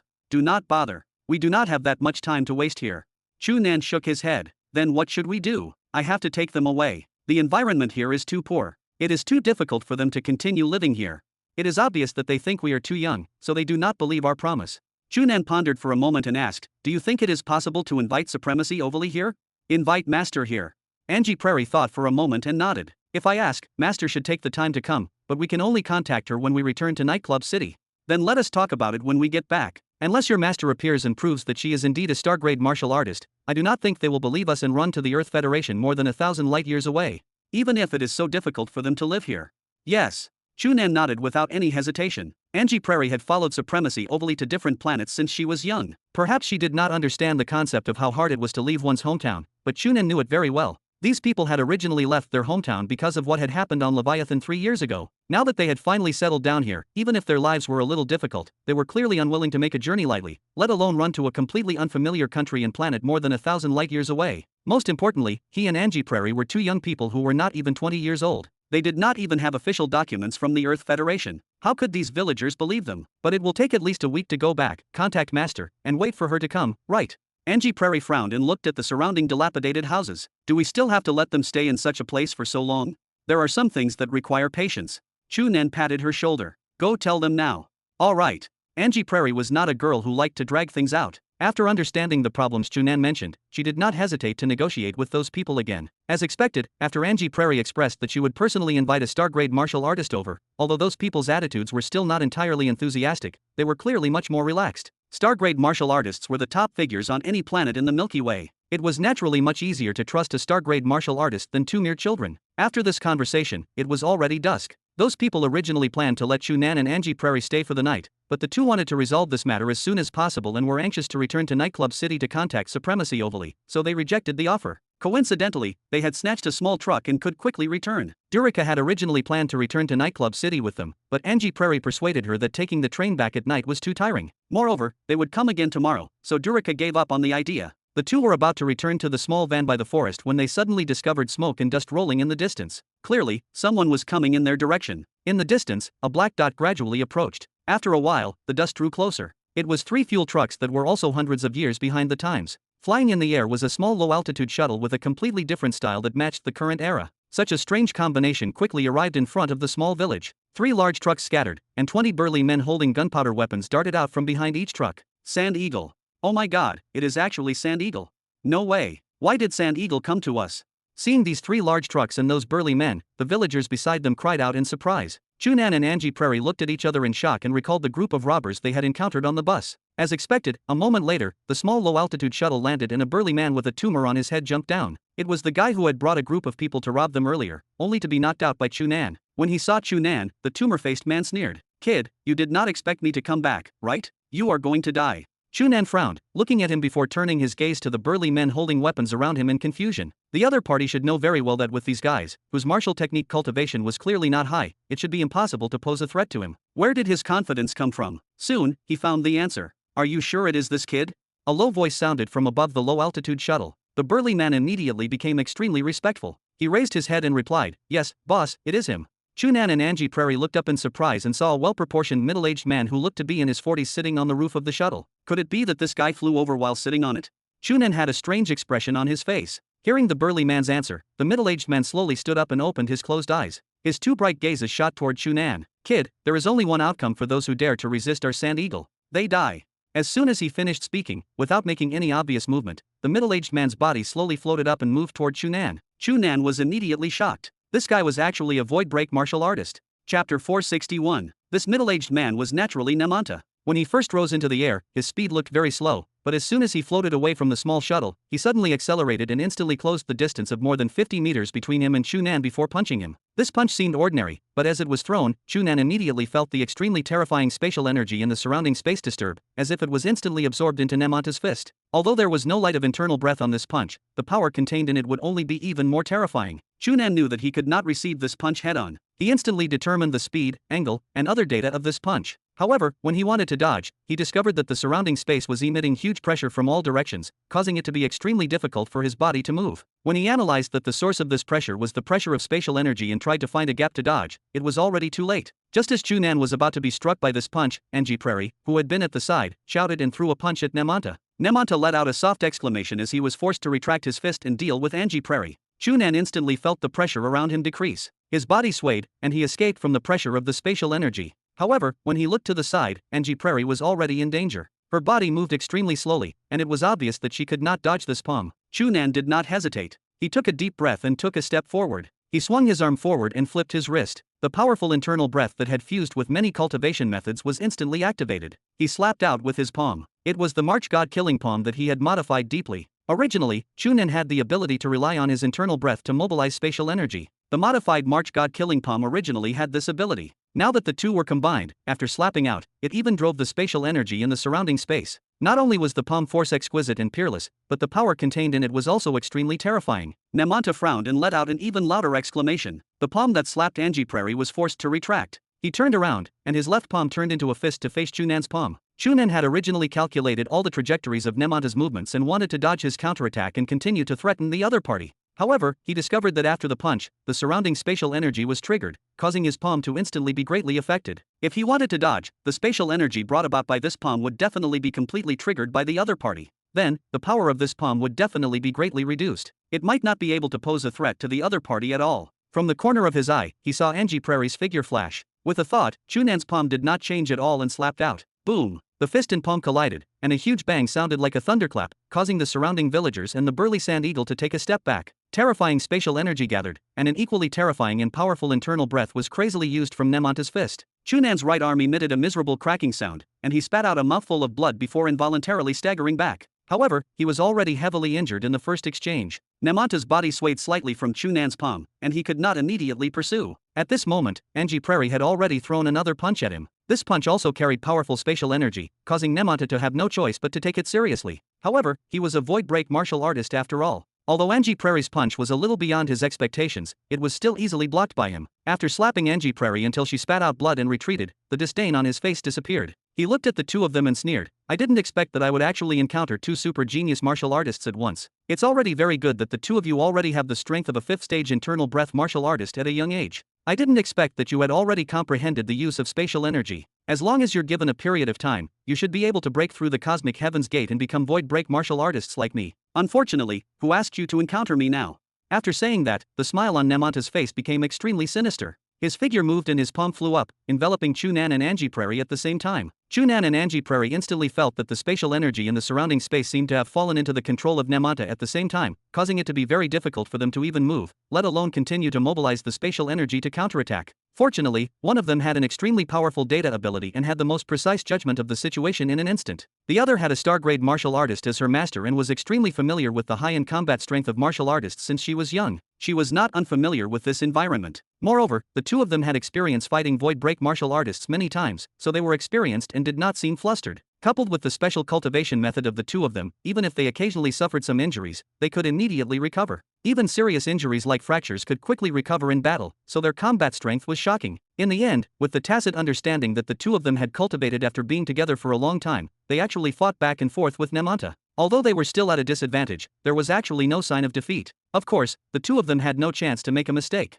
After this stalemate for a while, due to his carelessness, Chu Nan actually saw a gap and slapped his chest, forcing him to take 2 steps back. However, Nemanta immediately stretched out his palms and forced the two of them back. Then, his figure moved and he flew into the air. After floating about 10 meters above their heads, Nemanta looked down at the two of them and shouted, I admit that the two of you surprised me. Chu Nan and Angie Prairie looked at each other and frowned. This was the most shameless thing about void break martial artists compared to internal breath martial artists like them. Void break martial artists could fly into the air at any time. Even if they jumped up with all their might, they could only jump more than 10 meters high at most, let alone have complete combat ability in the air. Naturally, they could not jump up and fight Nemanta. This way, Nemanta could fight and retreat at will and was simply invincible. Of course, under normal circumstances, it was enough to be proud that two internal breath martial artists could actually fight a void break martial artist. However, this was clearly not a fair battle, but a life and death struggle. Just fighting back and forth was meaningless. Moreover, could they really last long? After the airborne Nemanta finished speaking, he raised his hands. The two of them immediately felt as if the spatial energy in the surrounding space had been sucked dry and surged wildly towards the airborne Nemanta.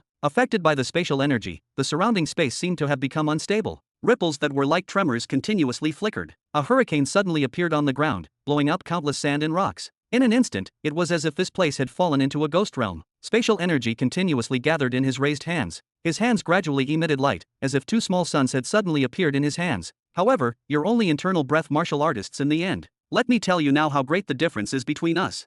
Accompanied by Nemanta's words, his hands fell, and 2 balls of light descended like lightning with an extremely terrifying aura. Chapter 462. Boom. Boom! Two balls of light fell at the same time, emitting two extremely terrifying explosions as if two terrifying bombs had exploded. A huge air wave accompanied by dense sand and rocks forced the surrounding people to retreat again. It was not until they were all more than 10 meters away that the air wave finally disappeared. Sand and rocks fell, and the scene returned to calm. Everyone looked at the center of the explosion in shock and discovered that two deep pits more than 10 meters in diameter had already appeared on the originally flat ground. In the pit, Chu Nan and Angie Prairie lay on the ground without moving as if they had died. Namanta slowly descended from the sky and looked down at the two people in the pit. He shook his head and sneered disdainfully. Even if you are all rare geniuses, you are only internal breath realm martial artists. If you want to fight a void break martial artist like me, you are still far from it. After saying that, he turned around and waved at the robbers behind him. Little ones, since you have come out, you cannot come for nothing. Go kill those who are missing arms and legs. Capture the intact ones and sell them. As for those women, I will let you enjoy yourselves today.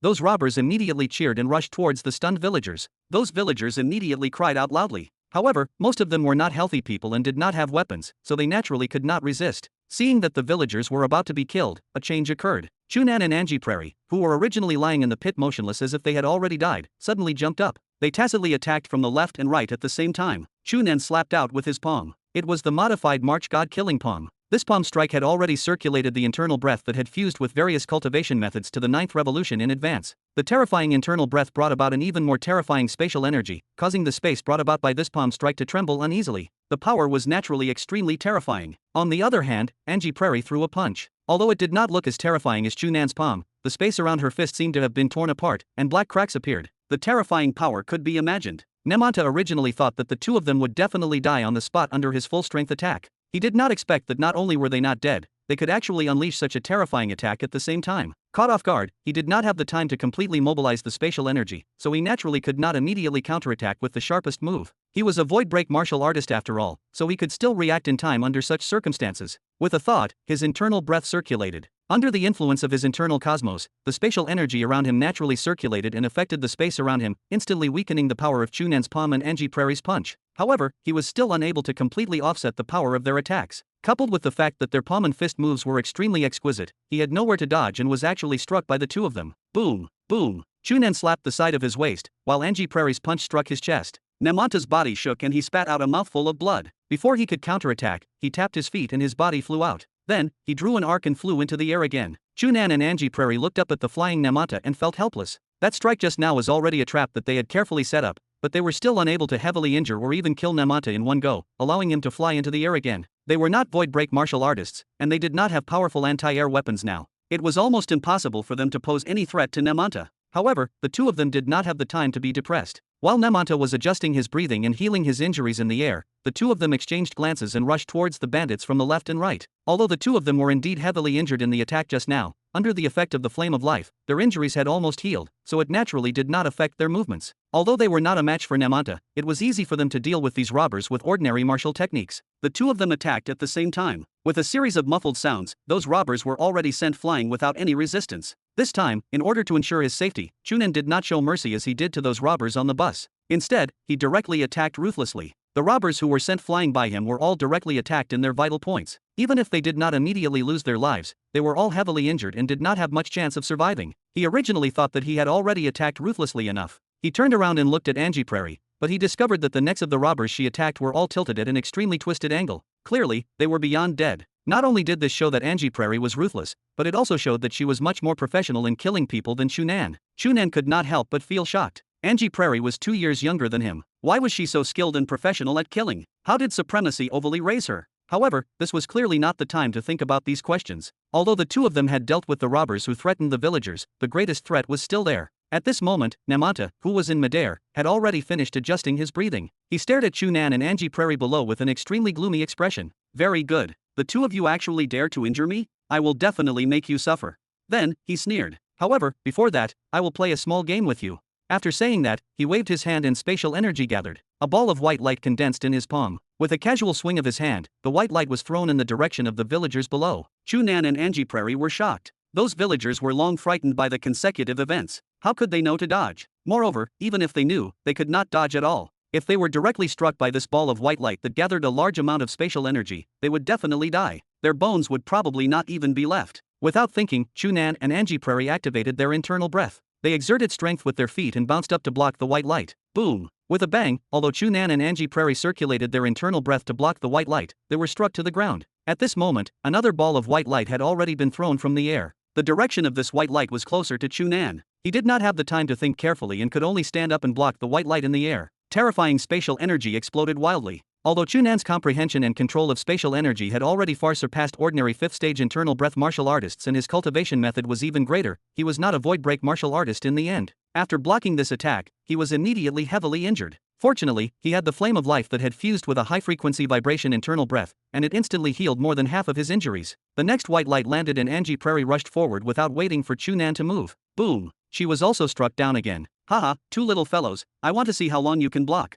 In the air, Nemanta laughed wildly. Spatial energy continuously gathered, and the balls of light continuously landed on the villagers below. Chu Nan and Angie Prairie could only jump up and desperately block. In a short while, the two of them were already covered in injuries. Even their clothes could not be protected and became tattered. Boom! After Chu Nan blocked another attack, he landed beside Angie Prairie and panted before pulling her back. Wait! Angie Prairie looked at him in surprise. How many times can you block it in a row? Chu Nan pointed at the sky and asked. Angie Prairie was curious why Chu Nan asked this, but she still thought for a moment and replied, about 7 to 8 times. I should not be able to do it more than 10 times. At most 10 times. Chu Nan raised his head and observed Nemanta, who was gathering spatial energy in the sky and preparing to launch the next attack. He nodded, alright, that is enough. Listen carefully, you will block everything yourself. Angie Prairie was even more stunned. Of course, she did not suspect that Chu Nan wanted her to block the attack alone and escape. However, she was very curious about what he wanted to do. What are you prepared to do? She could not help but ask. Chu Nan focused his gaze on the inner tower in the air and narrowed his eyes. If we want to kill this guy, it is impossible with just the two of us. Therefore, I plan to break through the cosmic heaven's gate and become a void break martial artist. Chapter 463. You. As soon as Angie Prairie spoke, another ball of white light was thrown down from the sky. She could only immediately jump up and rush forward. Boom! Angie Prairie was sent flying by the explosion and fell beside Chu Nan. She did not even have the time to wipe the trace of blood that seeped out of the corner of her mouth. She asked Chu Nan in surprise, "Are you crazy? You actually want to break through the cosmic heaven's gate at this moment?" "No, I am not crazy." Chu Nan slowly shook his head. His expression was calm and his gaze was firm. "I know very well what I am doing. If the two of us still maintain our current level, there is definitely no way we can defeat this guy. However, if I break through the cosmic heaven's gate and become a void break martial artist, I believe I have the strength to defeat him." "But have you not clearly found a suitable internal cosmos construction method?" Angie Prairie was still surprised. She widened her eyes and said, "If you choose to break through now, it will not be a perfect breakthrough. You will always be affected by this problem in the future. Master made it very clear to you last time. Of course, I hope to break through perfectly, but now, there is no chance." Chu Nan shook his head and tapped his feet before flying up diagonally. He happened to stop the ball of light that was thrown at the other villagers in midair. Although he barely blocked it, the terrifying spatial energy contained in the ball of light still caused his internal organs to tremble intensely. Therefore, he suffered considerable internal injuries and could not help but spit out a mouthful of blood. Angie Prairie had already used the flame of life to heal her injuries. When she saw Chu Nan land, she flew over and pressed her palm on his body, planning to use the flame of life to treat his injuries. Chu Nan waved his hand and rejected her. "Leave your internal breath to deal with Nemanta later." Angie Prairie grabbed Chu Nan and hurriedly asked, "Do you really plan to break through now? You have to think carefully. You cannot regret it after breaking through the cosmic heaven's gate." Chu Nan glanced at her and smiled. "There is an old saying among us Chinese that goes like this: a man must do what he is required to do. If it was any other time, I would naturally try my best to find an opportunity to perfectly break through. But now, look around." Chu Nan raised his hand and pointed to the side. Angie Prairie looked in the direction he pointed and saw dozens of villagers fleeing in all directions with extremely panicked and uneasy expressions. Although there were dozens of houses for them to hide in, these dilapidated huts might not even be able to completely block the basic wind and rain, so how could they resist the powerful attack of the terrifying spatial energy gathered by Nemanta? Angie Prairie's eyes flashed just in time to see Durika hiding in a corner. She was sitting on the ground, holding her head in her hands. Her small body was curled up and trembling. Clearly, she was in extreme fear. If we cannot defeat Nemanta, then there is no need to say anything about our outcome. Durika and these villagers will definitely not be able to escape. For their sake, and for our own sake, I have to think of all ways to kill Nemanta. The only way I can think of now is to immediately break through the cosmic heaven's gate. But, as soon as Angie Prairie spoke, Chu Nan suddenly jumped up and blocked another attack. "Haha, kid, let us see how many more times you can block." Seeing that Chu Nan had fallen like a kite with a broken string, the airborne Nemanta laughed wildly. "When you cannot block it anymore, I will kill these damned commoners in front of you one by one. Oh, that girl came with you, right? I will capture her and let you open your eyes wide as I toy with her to death in front of you. Ahaha, ahaha." Bang! Chu Nan fell beside Angie Prairie, and his body swayed. He could not even stand steadily. Angie Prairie hurriedly reached out and grabbed him. The flame of life was activated. However, as soon as she stretched out her internal breath, Chu Nan swung his hand and broke free. Save your internal breath. Use it to block this bastard later, Chu Nan said in a low voice. But do you really want to break through now? Angie Prairie felt that in her life, she had never felt so conflicted or so lost. She knew very well that Chu Nan made sense. However, she knew even better that if Chu Nan chose to break through now, he would probably lose the perfect breakthrough that all martial artists dreamed of. He had clearly experienced many difficulties before finally possessing a nearly perfect body and a similarly perfect cultivation method. He only needed a little more time to find a plan to perfectly construct his internal cosmos and perfectly break through the cosmic heaven's gate. However, was he going to give up because of this now? Angie Prairie, do you still remember how deeply that incident traumatized you when you mentioned what happened on planet Leviathan to me? Seeing Angie Prairie's hesitation, Chu Nan continued, at that time, you were unable to save those people, so there is still a trauma in your heart now. If I do not do everything I can to save these people around me, I will be the same as you. Angie Prairie's gaze swept across the panicked faces of the surrounding people. She took a deep breath, and her eyes became firm. In that case, I should be the one to do this, not you. After all, you came here because of me, and they were the people I wanted to save back then. Are you confident in breaking through now?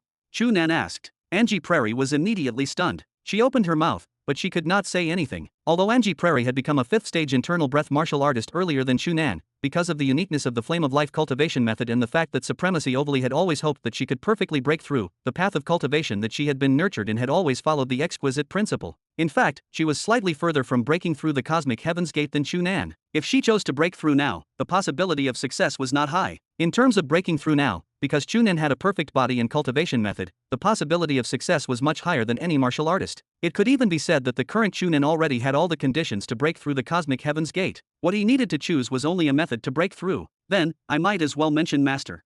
Angie Prairie's heart stirred. If he knows that my master is a star-grade martial artist, he will definitely be wary. It is useless. Chu Nan sighed and slowly shook his head. He has already become our enemy. If he knows that your master is a star-grade martial artist, I guarantee that his choice will definitely be to kill everyone here to silence them and ensure that this news will not spread. Do you believe it? Chapter 464. Angie Prairie was immediately silent. Although she was not old, she was definitely not the kind of girl who was ignorant of the world. Instead, because of her special experience following Supremacy Ovally, she knew extremely well about vicious fellows like Nemanta. She knew very well that Chu Nan was right. There is no time. Seeing that Angie Prairie was still hesitating, Chu Nan suddenly stretched out his hands and held her face. He turned her head around and looked into her eyes. I know what you are worried about. However, Angie Prairie, if we cannot even protect the people we care about, what is the point of cultivating martial techniques? If I choose to retreat today, what is the use of me breaking through the cosmic heaven's gate perfectly in the future? You have always felt guilty because you did not protect the people on planet Leviathan all these years. If I do not stop that bastard today, even if I live, I will be left with trauma in my heart for life. Do you want this to happen? Angie Prairie's lips trembled slightly. Her eyes flickered, but she still could not say anything. Even if her personality had always been carefree and she did not care much about anything, now, she could not ignore Chu Nan's choice. If Chu Nan did this, his future martial arts path might be severely affected. However, if he did not do this, she and Chu Nan might be able to survive in the end, but it was impossible for them to protect these villagers. If these villagers who had finally survived the incident on Leviathan died in front of her again, she was certain that the trauma in her heart would never fade. Hey, do the two of you still have to say your last words before you die? When the floating Nemanta saw Chu Nan and Angie Prairie gathered together and seeming to say something, the two of them even looking excited, he laughed in full mockery. Alright, I like to see such a scene the most. Seeing young people like you die under my hands at the best time in your lives is simply the highest enjoyment. Damn it, pervert. Chu Nan glanced at Nemanta and cursed fiercely before quickly turning to Angie Prairie. Alright, Angie Prairie, do as I say. While this idiot is still wary of us and does not dare to come down and fight us head on, I have to seize this period of time to break through. If this idiot reacts and comes down to fight us, I am afraid we will not even have our last chance. Angie Prairie's gaze continuously flickered. In the end, a trace of pain flashed through her eyes. She closed her eyes deeply and took a deep breath. When she opened her eyes again, her gaze and expression had already calmed down, and she nodded at Chu Nan. I will try my best to delay him for a while. You must do your best to be perfect when you break through, understand? I will. Chu Nan nodded lightly and smiled at her. Angie Prairie, I like you to be so straightforward. Go, there is nothing to worry about. I will properly break through the cosmic heaven's gate and beat that bastard up. Before that, you must hold on and not die. Who do you think I am? A trace of pride and determination flashed through Angie Prairie's expression. She stood up, and white light erupted from her body. It was as if she was bathing in a ball of white flames, bright and blinding. Chu Nan's heart shook. He knew what was happening, as Angie Prairie had mentioned it to him before. It was the high-level special circulation cultivation method of the Flame of Life, Life Explosion. Under the effect of this special cultivation method, Angie Prairie could use the special nature of the Flame of Life to stimulate strength that far exceeded normal conditions. It was even enough to reach a higher realm. With her current 5th stage internal breath martial artist strength that was infinitely close to breaking through the cosmic heaven's gate, once she used life explosion, it was enough to contend with low-level void break martial artists. However, since this cultivation method was so powerful, the price paid was naturally huge. Life explosion would directly consume Angie Prairie's life force. If she used it for too long, her life force would be exhausted. There was only one outcome waiting for her, and that was death. Angie Prairie tapped her feet lightly. Without any intense movements, she slowly flew into the air. Under the effect of life explosion, the current her already had the ability to break through the cosmic heaven's gate in a short period of time. It was enough to reach the realm of her body tearing through the air. When Nemanta saw this scene, he was immediately shocked. He held back the ball of white light that he had just condensed in his hand and did not throw it out. He stared at Angie Prairie, and the manic sneer on his face disappeared, replaced by unprecedented caution. However, Angie Prairie completely ignored Nemanta's reaction. She lowered her head and met Chu Nan's gaze. After looking at him deeply, she raised her head to look at Nemanta. Her figure moved and turned into a white light that rushed toward him. Boom! In the air, Angie Prairie and Nemanta collided, and a thunderous explosion sounded in midair. Chu Nan took a deep breath and retracted his gaze. He retracted all his attention at the same time and threw away all his distracting thoughts. He activated his internal breath with all his might, and it instantly flowed into all the meridians in his body, including the smallest fine meridians. Angie Prairie's life explosion could not last long. He had to break through as soon as possible. His internal breath quickly filled his entire body, and the spatial energy around Chu Nan was naturally attracted, entering his body through every inch of his skin. Chu Nan had repeated this situation many times in the past few days and was already very familiar with it. Before this, the reason why Chu Nan did not immediately break through the cosmic heaven's gate when his cultivation method was completed was not because he could not think of a way to construct his internal cosmos. Instead, it was because there were too many methods to construct his internal cosmos that he did not know how to choose. If he were to construct an internal cosmos according to an ordinary cultivation method model, the most he should choose was to construct it according to the trajectory of the internal breath of the 6th level of the 9 revolutions technique. However, this way, the internal cosmos he had successfully constructed could only be built on the foundation of the 9 revolutions technique. The use of the other parts was almost zero, and it seemed very wasteful. If he wanted to successfully construct an internal cosmos that contained all the meridians in his body, no one could provide Chu Nan with any experience. He could not construct it according to the method provided by any cultivation method. Therefore, before he thought of a sufficiently perfect internal cosmos construction method that could accommodate all the cultivation methods and meridians, Chu Nan was not in a hurry to break through the cosmic heaven's gate. Now, under the powerful pressure of having Angie Prairie burn her life force to buy time for him and the lives of everyone around him being threatened, Chu Nan's brain, which originally had the data processing ability of an artificial intelligence, started to spin at an extremely high speed like a true AI. Then, he had a flash of inspiration. Chapter 465. Previously, when he was imagining constructing his internal cosmos, Chu Nan's thoughts had always stopped on the various cultivation methods he had grasped. He thought about what cultivation method he should use to connect all the meridians opened in his body and perfectly use his perfect body in cultivation method conditions. However, this train of thought could not succeed every time because no cultivation method had ever been able to connect all the meridians in his body, let alone allow spatial energy to circulate in every corner of his body at the same time. Therefore, it was impossible for him to have a similar cultivation method as a reference. In this pressing situation, an idea flashed through Chu Nan's mind and an extremely bold thought suddenly appeared. Since borrowing the previous internal cosmos construction plan could not resolve this problem, it was obvious that he could only think of a brand new plan himself. A plan built on any cultivation method could not resolve the problem either, so he simply did not care about those cultivation methods. Angie Prairie, Feng Mingzi, and the others told Chu Nan that constructing an internal cosmos was a very personal problem. The others could not provide much experience to begin with and relied on Chu Nan's own understanding. Now that his own situation was different from others, the internal cosmos plan he constructed was definitely completely different. The solution Chu Nan thought of now was actually very simple. Since one cultivation method could not be solved, he would combine many cultivation methods and try.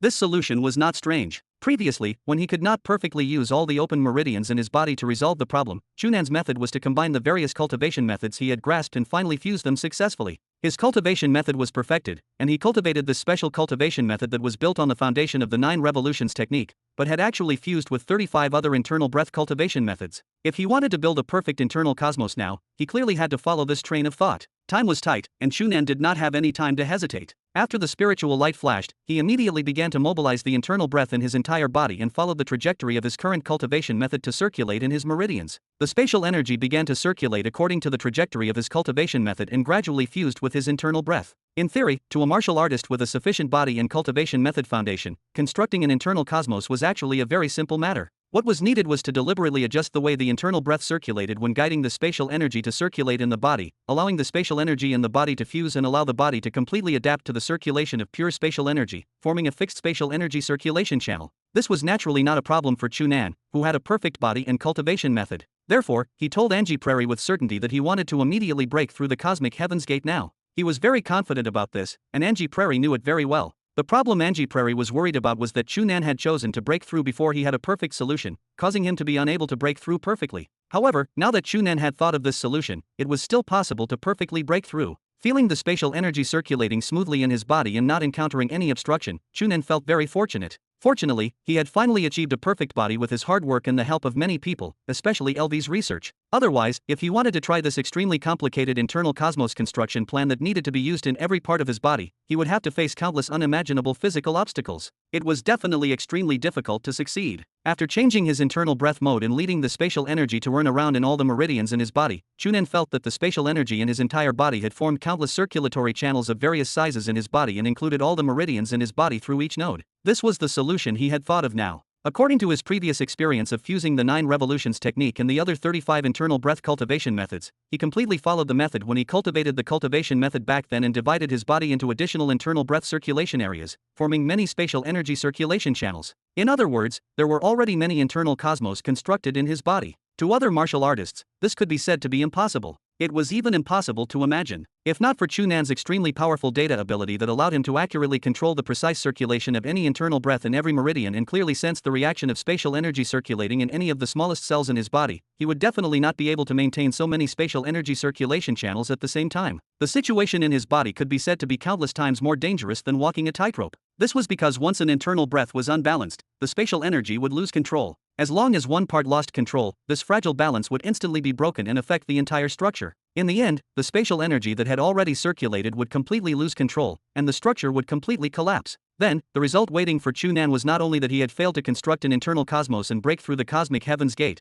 but it was very likely that his internal breath had lost control and directly broke all the meridians in his body. Even the tiniest fine meridians could not escape. In that case, there was no need for Nemanta to attack. Chu Nan would already be close to dead. Although the risk was huge, at this moment, Chu Nan could not retreat at all. He continued to maintain the circulation of his internal breath and carefully maintained the circulation of spatial energy. As the spatial energy circulated in his body over and over again and circulated in every meridian, it deeply affected every bone, muscle, and internal organ through his meridians and directly affected every cell in his body. Chu Nan felt his body gradually change. As the spatial energy circulation channel gradually stabilized, the dozen or so internal cosmos gradually stabilized. The spatial energy entered his body from the outside world more and more smoothly, and the speed of the circulation became faster. It was no longer like when he first comprehended spatial energy and had difficulty guiding it into his body.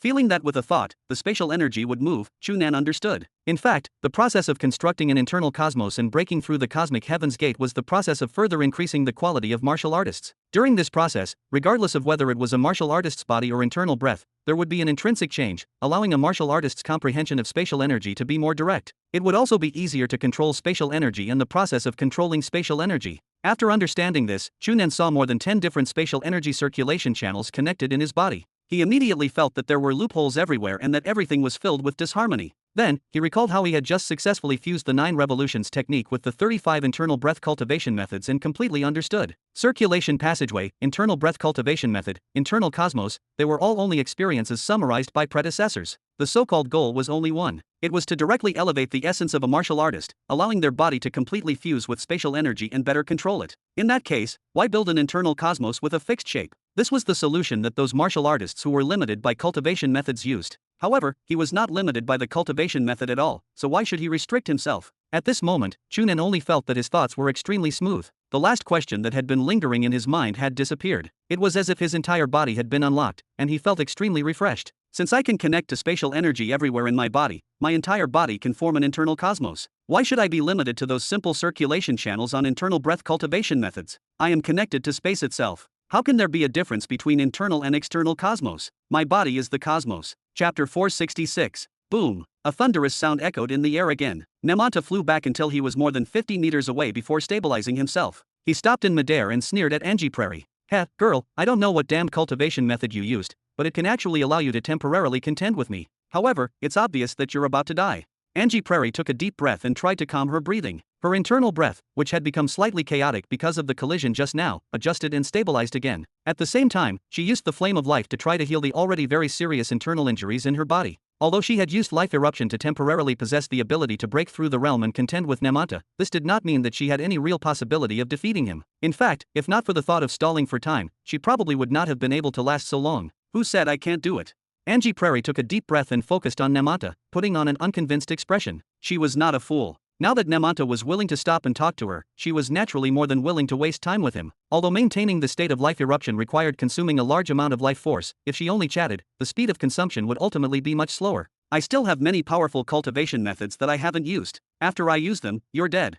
Hearing Angie Prairie's words, Namanta did not laugh. Instead, he frowned slightly. Of course, he did not believe that Angie Prairie really had any super powerful cultivation method that could defeat him in one go. However, this girl in front of him had already surprised him too many times, so he had no choice but to be careful. If this girl really had some killer move hidden, even if he did not have to worry about failing miserably, he had to be more careful to prevent himself from being injured by the other party's counterattack before she died. After this thought flashed through his mind, Namanta suddenly felt a trace of humiliation. Damn it, I'm a powerful void break martial artist, but I'm actually afraid of being injured by such a teenage girl. It's simply shameful.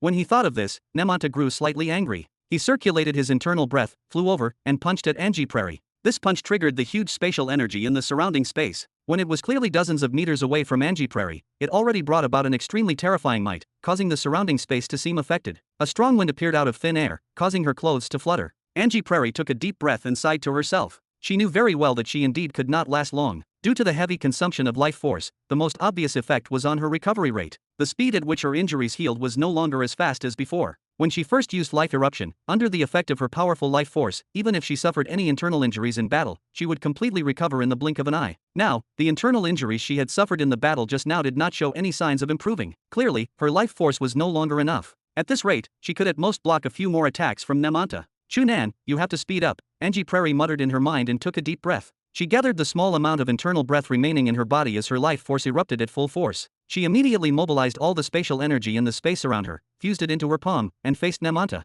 Seeing that the two of them were about to collide again, a change occurred. The large amount of spatial energy originally mobilized by the two of them in the surrounding space suddenly seemed to become restless and abnormally active. Even the spatial energy that the two of them had already gathered near their fist showed signs of losing control, causing it to be much more difficult for them to maintain their punches and palm strikes. A moment later, the spatial energy in the entire space shook violently. Then, as if it had received a strong attraction, it surged in the same direction. The two of them looked in the direction of the spatial energy in shock. It was Chu Nan. After comprehending the principle that his body was the cosmos, Chu Nan felt his vision brighten. In just a moment, he had already dissolved the more than 10 spatial energy circulation channels in his body. The internal cosmos that was about to take shape had also dissipated. However, this did not mean that he had failed to break through the cosmic heaven's gate this time. Next, he mobilized his internal breath again and instantly filled all the meridians in his body, including every fine meridian. However, this time was different from before. When he circulated his internal breath, he deliberately strengthened the connection of his internal breath at the nodes connected to the dozen or so internal cosmos earlier. This caused the special cultivation method, which had fused with the 9 revolutions technique and the other 35 internal breath cultivation methods,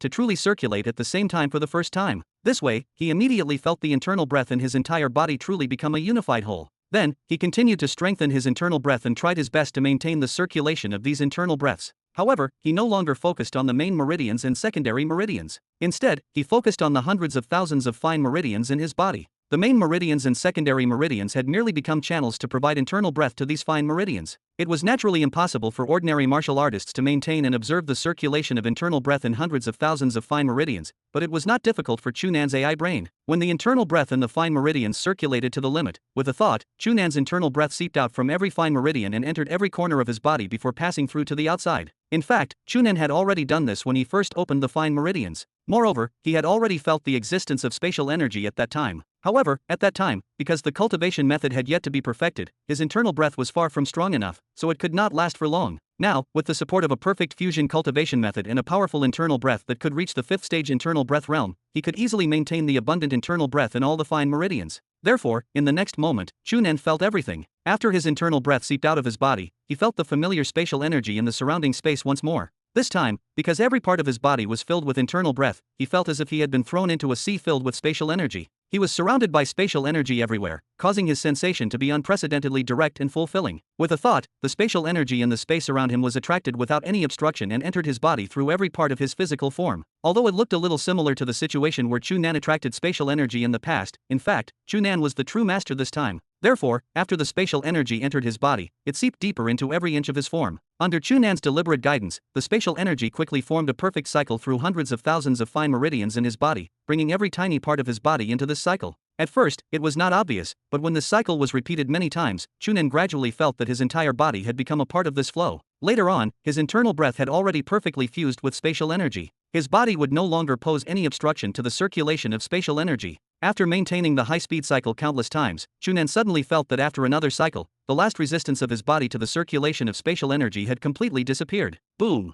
A large amount of spatial energy in the surrounding space surged into Chu Nan's body. His body seemed to have instantly turned into a black hole, furiously absorbing the surrounding spatial energy in a way that could even be described as terrifying. Chu Nan immediately felt an obvious change in his entire body, as if every cell was transforming. This process was not long. Soon, the spatial energy that crazily surged and circulated out of Chu Nan's body again, as if it had only entered and passed through once. However, Chu Nan knew very well that he had completely changed after this circulation. Now, there was no barrier between his body and the spatial energy in the surrounding space. It was as if his body was a direct part of this spatial energy. The spatial energy could flow back and forth through him without any obstruction and return to the environment seamlessly. Chu Nan understood that his current self had really managed to build an internal cosmos with his body, allowing his connection with spatial energy to become extremely smooth. It could even be said that he had completely fused with it. With a thought, his internal breath circulated, and a large amount of spatial energy around him immediately moved according to his thoughts and internal breath. With another thought, Chu Nan's body, which was originally on the ground, floated up and slowly rose into the air. He transformed into the cosmos, and his body tore through the void.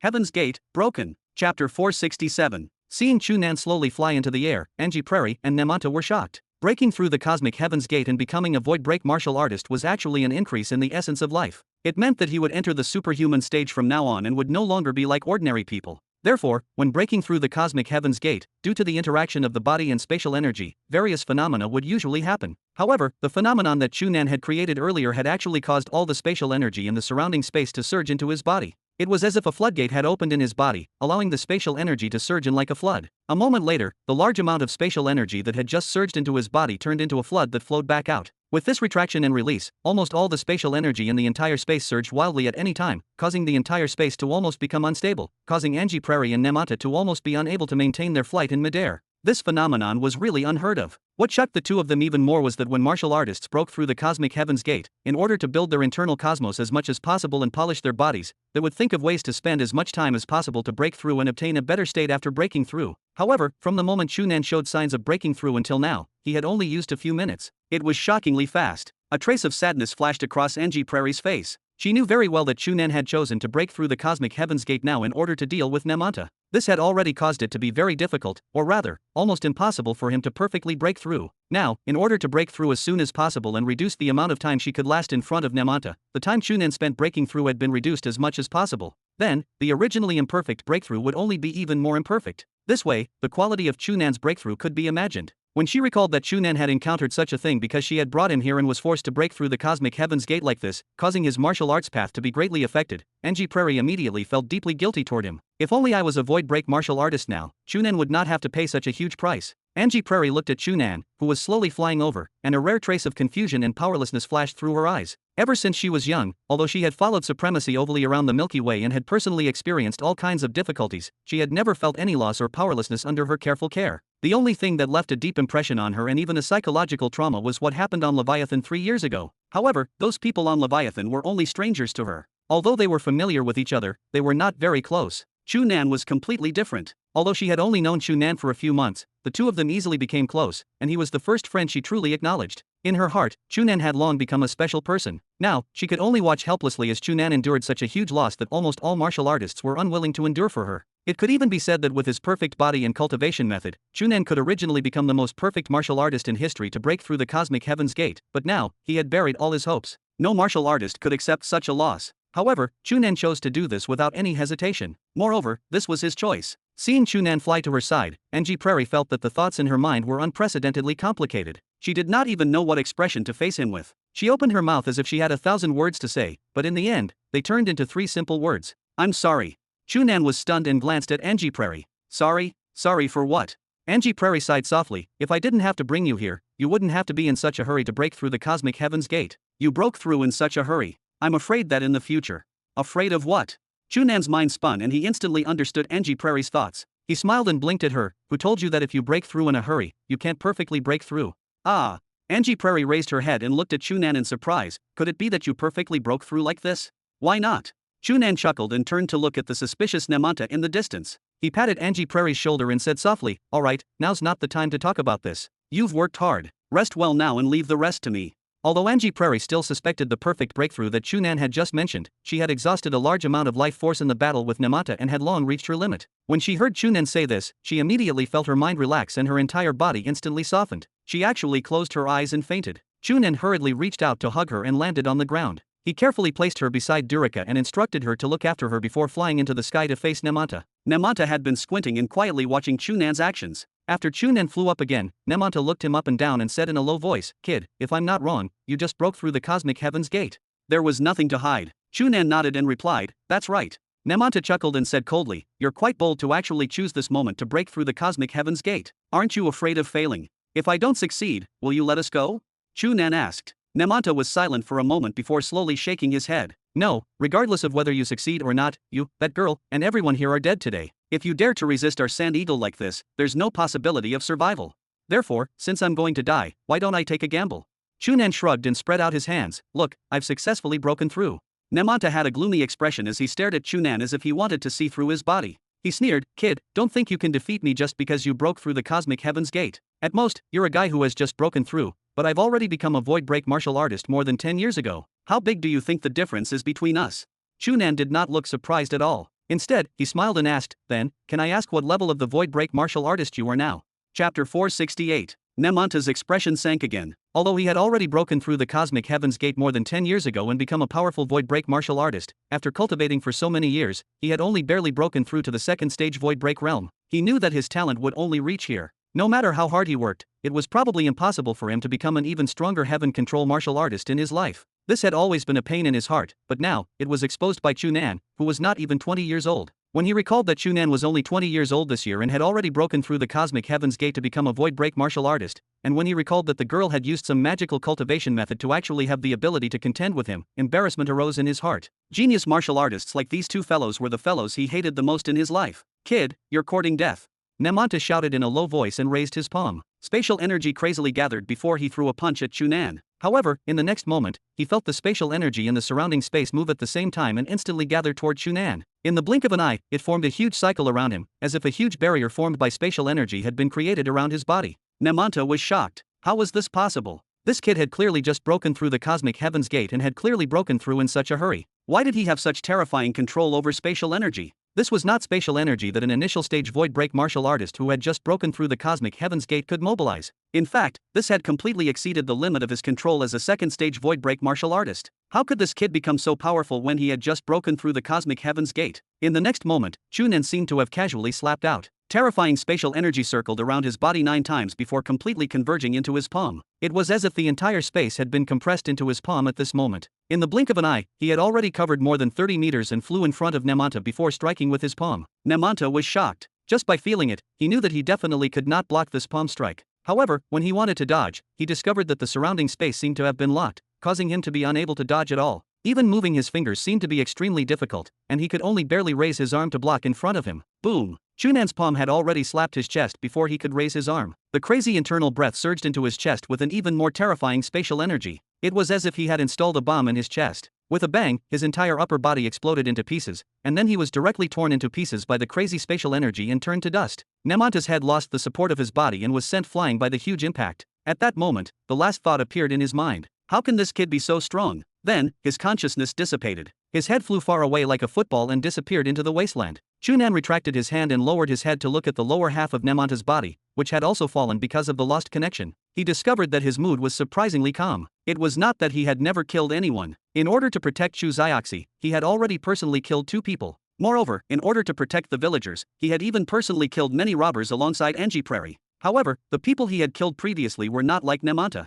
His entire upper body had been blasted away, leaving only his head and legs. He originally thought that he would more or less feel disgusted by such a strange death, but now, he discovered that, not to mention disgust, he did not even feel anything special. Could it be that my true self is actually quite cold-blooded? Chu Nan could not help but recall his thoughts when he killed the transformed man to protect Chu Zioxi. Then, he smiled and shook his head, throwing this thought out of his mind again. There was nothing to consider. Be it the transformed man or Namata, they were all threatening his life and the lives of the people he cared about. Since it was either him or the other party, in order to survive for himself and the people he cared about, killing the other party was clearly the only choice. It was not worth overthinking. When he thought of the person he cared about, Chu Nan turned around and his gaze landed on the ground. With a thought, he naturally activated his internal breath. The surrounding spatial energy was naturally mobilized, causing his entire body to fly toward Angie Prairie. Brother Chu Nan, sister Angie Prairie, her body is so hot.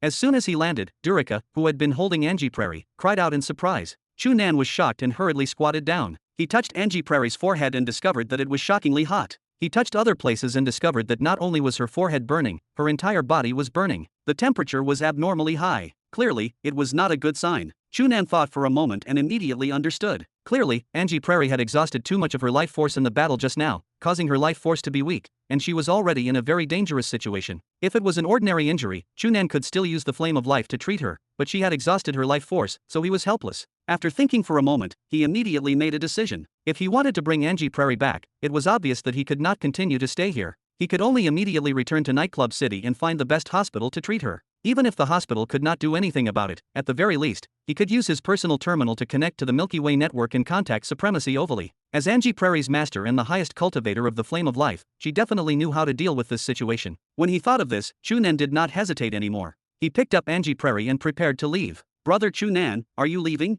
As soon as he stood up, Durika asked again. Chu Nan was stunned, and his gaze landed on Durika's face. He discovered that the panic on her face had yet to fade. Clearly, the effect of what had happened was still there. He turned his gaze to the other villagers around him and discovered that they were also in shock. Chu Nan immediately fell silent. He could have left with Angie Prairie, but these people in front of him, including Durika, would probably suffer Sand Eagle's cruel revenge. In the end, no one would survive. Although these people had originally lived miserably here, they were at least alive and well. Now, because of Angie Prairie and his arrival, they had encountered a sudden disaster. If he abandoned them like this, Angie Prairie would definitely be extremely regretful when she woke up, and Chu Nan would feel guilty. After hesitating for a moment, Chu Nan put down Angie Prairie and walked to a middle-aged man who had lost his left arm not far from him. Previously, when Angie Prairie was chatting with this group of people, Chu Nan had noticed that this middle-aged man asked the most questions. He seemed to be the leader of this group. Chu Nan looked at him and said in a low voice, "Follow me, or you'll die here." Chapter 469. The star had already fallen below the horizon an hour ago. The entire wasteland was now covered in darkness. Planet Lepler did not have a large enough satellite around it, so there was naturally no moon. Moreover, because it was located at the edge of the Orion Arm, there were far fewer stars that could be seen in the sky. Only a few stars flickered in the night sky, enveloping the endless wasteland in a hazy light green glow. Two of the three-lipped hamsters unique to Planet Lepler crawled out of their underground hole and looked up at the starlight. Then they rustled together and hid behind a rock. After chirping a few times, they began to do something happy and inappropriate for children. Just as they were immersed in their activity, rumbling sounds suddenly echoed from afar. A huge noise sounded through the ground of the wasteland, causing the two three-lipped short-legged rats to jump up in unison. Looking up, they discovered that a few dazzling lights in the distant wasteland were rushing over at high speed with a bang. Not only was it on the ground, but a few intense lights also swept over from the sky. Accompanied by a few huge black shadows, they quickly floated over like dark clouds in the night. The two three-lipped short-legged rats chirped. They could not be bothered to be happy anymore and quickly returned to their cave at an even faster speed than before.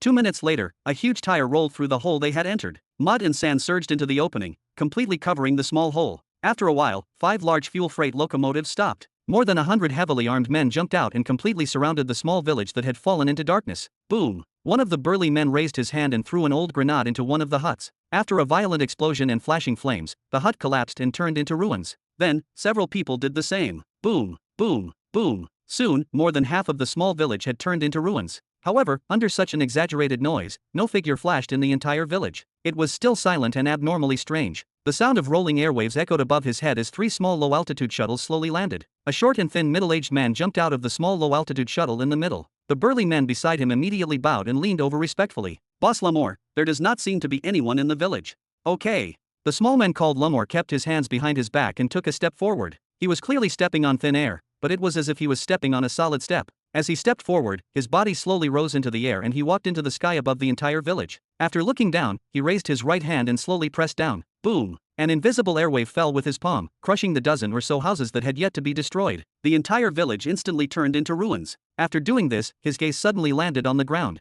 He exclaimed softly, and before he could do anything, his body had already arrived on the ground. With a wave of his hand, 2 human legs on the ground automatically flew into his grip. He took a look and his eyelids suddenly twitched. 2 sharp lights shot out from his eyes as if 2 light bulbs had suddenly lit up and penetrated the dense night around him. Humph! That fool, Namanta, actually died without even a complete corpse. How sad. Lamore shook his head and waved his hand beside him. "Search, they cannot have gone far." "Yes." The surrounding burly men replied in unison and scattered. After a while, various search reports were sent back. From all kinds of signs and analyses, the people in this small village had left together more than 4 to 5 hours ago. From the traces left behind, they should have fled in the direction of Nightclub City to the northeast. Moreover, it could be deduced that they did not have any transportation, because they did not even take away a small van beside the forest. Humph, you want to escape with such a large group of people in this wasteland? Dream on. Lumor waved his hand again. Chase.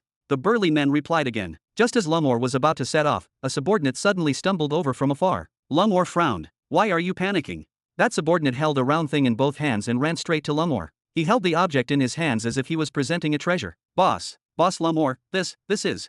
Lumor glanced at it and his gaze focused. This round object was actually a human head that clearly belonged to Nemanta. Looking at the still terrified expression on the head's face, Lumor narrowed his eyes and frowned slightly. Although he had always looked down on Nemanta, he had to admit that Nemanta's strength was actually not much weaker than his own. From his current expression, he seemed to have experienced something very unbelievable and terrifying before he died, causing him to die with remaining grievances. Could it be that the two little fellows mentioned in the report actually have such powerful strength? Or is there actually an expert hidden in this inconspicuous village? After thinking for a moment, Lumor stretched out his hand and waved to the side. The subordinate closest to him leaned over. Lumor whispered into his ear, "Go send a message to headquarters. Tell them that there might be an unknown expert among the enemy. We need reinforcements here." That subordinate looked at Lumor in surprise. "Lord Lumor, this. Cut the crap. Go quickly," Lumor said sternly. That subordinate did not dare to ask any more. He hurriedly nodded and entered a small low-altitude shuttle. Lumor looked northeast, thought for a moment, and waved again. "Let us go and follow." Soon, 3 small low-altitude shuttles and 5 large fuel freight locomotives started up together and galloped toward the wasteland in the northeast with a roar. Soon, they disappeared into the vast night. After they walked away, the calm wasteland suddenly shook again. This time, it was not the 2 three-lipped short-legged rats that crawled out of the soil and sand, but a black figure. The figure raised its head and looked in the direction where the small low-altitude shuttle and the large fuel freight locomotive had disappeared, her eyes filled with doubt. Strange, who was so bold? They actually dared to kill the leader of the Sand Eagle. Although she deliberately lowered her voice, it could be heard that this black shadow was actually a young girl. After muttering, the black shadow moved and quickly chased in the direction where Lumor and the others had disappeared. Chapter 470. The light of the star shone from the distant horizon, expelling the darkness in the wasteland as everything became bright again. The coldness after nightfall was gradually replaced by the warmth brought about by the light, and it no longer felt as uncomfortable as before. However, when he felt the warmth brought about by the light of the star, Chu Nan's heart did not warm at all. Instead, it turned cold. Although he had already set off for more than 6 hours, he had actually not even traveled 30 kilometers. To Chu Nan, this speed was undoubtedly shockingly slow. However, in fact, to the large group of people he was leading now, this speed could already be said to be the highest speed they could go after risking their lives. It could not be helped. Most of these people did not have good stamina and were disabled. Their mobility was originally inferior to ordinary people, and now, they were dragging their families along. Some of them were even carrying many tattered daily necessities. There were even some who had to carry a rotten blanket. It would be strange if their speed was fast. Chu Nan really wanted them to throw away all these things and use their full strength to rush over, but he could not say it. One had to know that when they learned last night that they needed to abandon their residence to escape, many people in this group still did not believe it and were unwilling to leave. If not for Chu Nan and their leader's persuasion and the corpses on the ground as the strongest evidence, these villagers would probably be unwilling to leave. Even if they finally agreed to Chu Nan's relocation plan, they spent more than 2 hours before they were ready and barely gathered to set off. As for the speed after setting off, it could only be said that they had really tried their best to walk more than 30 kilometers in more than 6 hours. Ah! A cry suddenly sounded from the team. Chu Nan frowned and turned around to see a middle-aged woman in her 40s falling to the ground and shouting in pain. Chu Nan helplessly walked over and helped her up. He did not dare to show any anxiety or impatience on his face. Instead, he had to put on a gentle smile and ask in concern, "How is it? Can you still persist?" The middle-aged woman did not complain. She gritted her teeth and tried her best to stand up. She waved at Chu Nan and said, "It's fine, I can still walk." After saying that, she joined the team again and limped away. Seeing her like this, the 2 men beside her reached out to take the bag on her back, sandwiching her in the middle and moving together. Chu Nan had to admit that for this group of people to survive in such a difficult environment in the wasteland, their willpower could not be underestimated, and they were very united. They had already performed very well in this escape. However, limited by their own conditions, this was still far from enough. At this speed, they would need at least a day or two to reach Nightclub City, more than 200 kilometers away. Moreover, this did not include the time to stop in the middle. If the time to rest was included, they might not even reach it in 2 days. "I'm afraid this won't do," a middle-aged burly man leaned over and whispered to Chu Nan. This middle-aged burly man was the man Chu Nan had taken the initiative to approach earlier. He was also the leader of this group, and his name was Sienna. "Little brother Chu Nan, at this speed, not to mention whether we can reach Nightclub City, we might be caught by the Sand Eagle's people before that." Previously, Chu Nan had clearly expressed in his communication that Sand Eagle had suffered a huge loss here. Even a leader with the strength of the Void Break Realm like Nemanta had died, so they would definitely send someone to investigate. If the Sand Eagle people knew the truth, they would definitely not let them go. Therefore, Chu Nan hoped that they could immediately start to escape. To people like them who lived in the wasteland, they naturally knew Sand Eagle's name very well and knew their style very well. Therefore, they did not doubt Chu Nan's judgment. Sienna simply agreed with Chu Nan and convinced the villagers with him. However, he also knew very well how difficult it was for them to face this journey and make progress. Chu Nan glanced at the staggering crowd and frowned. He thought for a moment and asked, "Uncle Sienna, are there cars heading to Nightclub City nearby?" Sienna was stunned and asked in surprise, "What do you want to do? It's indeed unrealistic to walk to Nightclub City like this. It would be much better if there was a train like the one we took when we came here with Durika." Sienna frowned. "But didn't you say yesterday that this would be too obvious and easy to be discovered by the Sand Eagles people? If we were to take a vehicle, we shouldn't have abandoned that small van yesterday. That small truck can't carry so many people." Chu Nan shook his head. "If you want to carry so many of us, you need at least a large cargo locomotive. If it's large." Sienna pondered for a moment and pointed slightly north. "The bus train line you took with Durika should be over there, but we don't know where it is now." Chu Nan sighed and turned around to look in the direction he came from. "I hope to encounter Sand Eagles people now." Sienna was stunned. "Why?" Chu Nan shook his head and did not answer. Instead, he arrived in the middle of the team. In the middle of the team was a simple wooden cart with a soft blanket on the floor. Angie Prairie was lying on it with her eyes closed. Chu Nan reached out to touch her forehead and discovered that it was still hot. He could not help but worry. In fact, compared to the dilemma the team was facing, his greatest worry was Angie Prairie. Ever since she fell into a coma yesterday, she had been running a high fever. If this state continued for a period of time, it was very difficult for Chu Nan to predict what danger she would encounter. There were many times when Chu Nan wanted to abandon this group of people and fly back to Nightclub City with Angie Prairie on his back. He would return to pick them up after confirming that she was safe. With his current strength and confidence that he could arrive in 2 to 3 hours, he should be able to treat Angie Prairie in the most timely manner. As for whether these people would be caught and killed by Sand Eagles people during this period of time, Chu Nan could not care less. In the end, there was a difference in closeness. He and Angie Prairie were close friends, but he had only just met these people. Even if he felt guilty after this, Chu Nan did not think that his choice was wrong. However, every time he thought of this, Chu Nan would recall Angie Prairie's expression when she mentioned Planet Leviathan. When he recalled that if Angie Prairie woke up and knew that these people could not be saved in the end and were still killed, she would definitely fall into an extremely regretful state. Chu Nan could only suppress the urge in his heart. "I'll continue to persist. However, if it comes to the most dangerous moment, I'll still choose to escape with you." Chu Nan touched Angie Prairie's forehead and silently made up his mind. "Sienna." Chu Nan took a deep breath and turned around. Just as he was about to call Sienna to discuss if there was a secret place to rest nearby, a cry suddenly sounded from the team. "Oh my god, what's that?"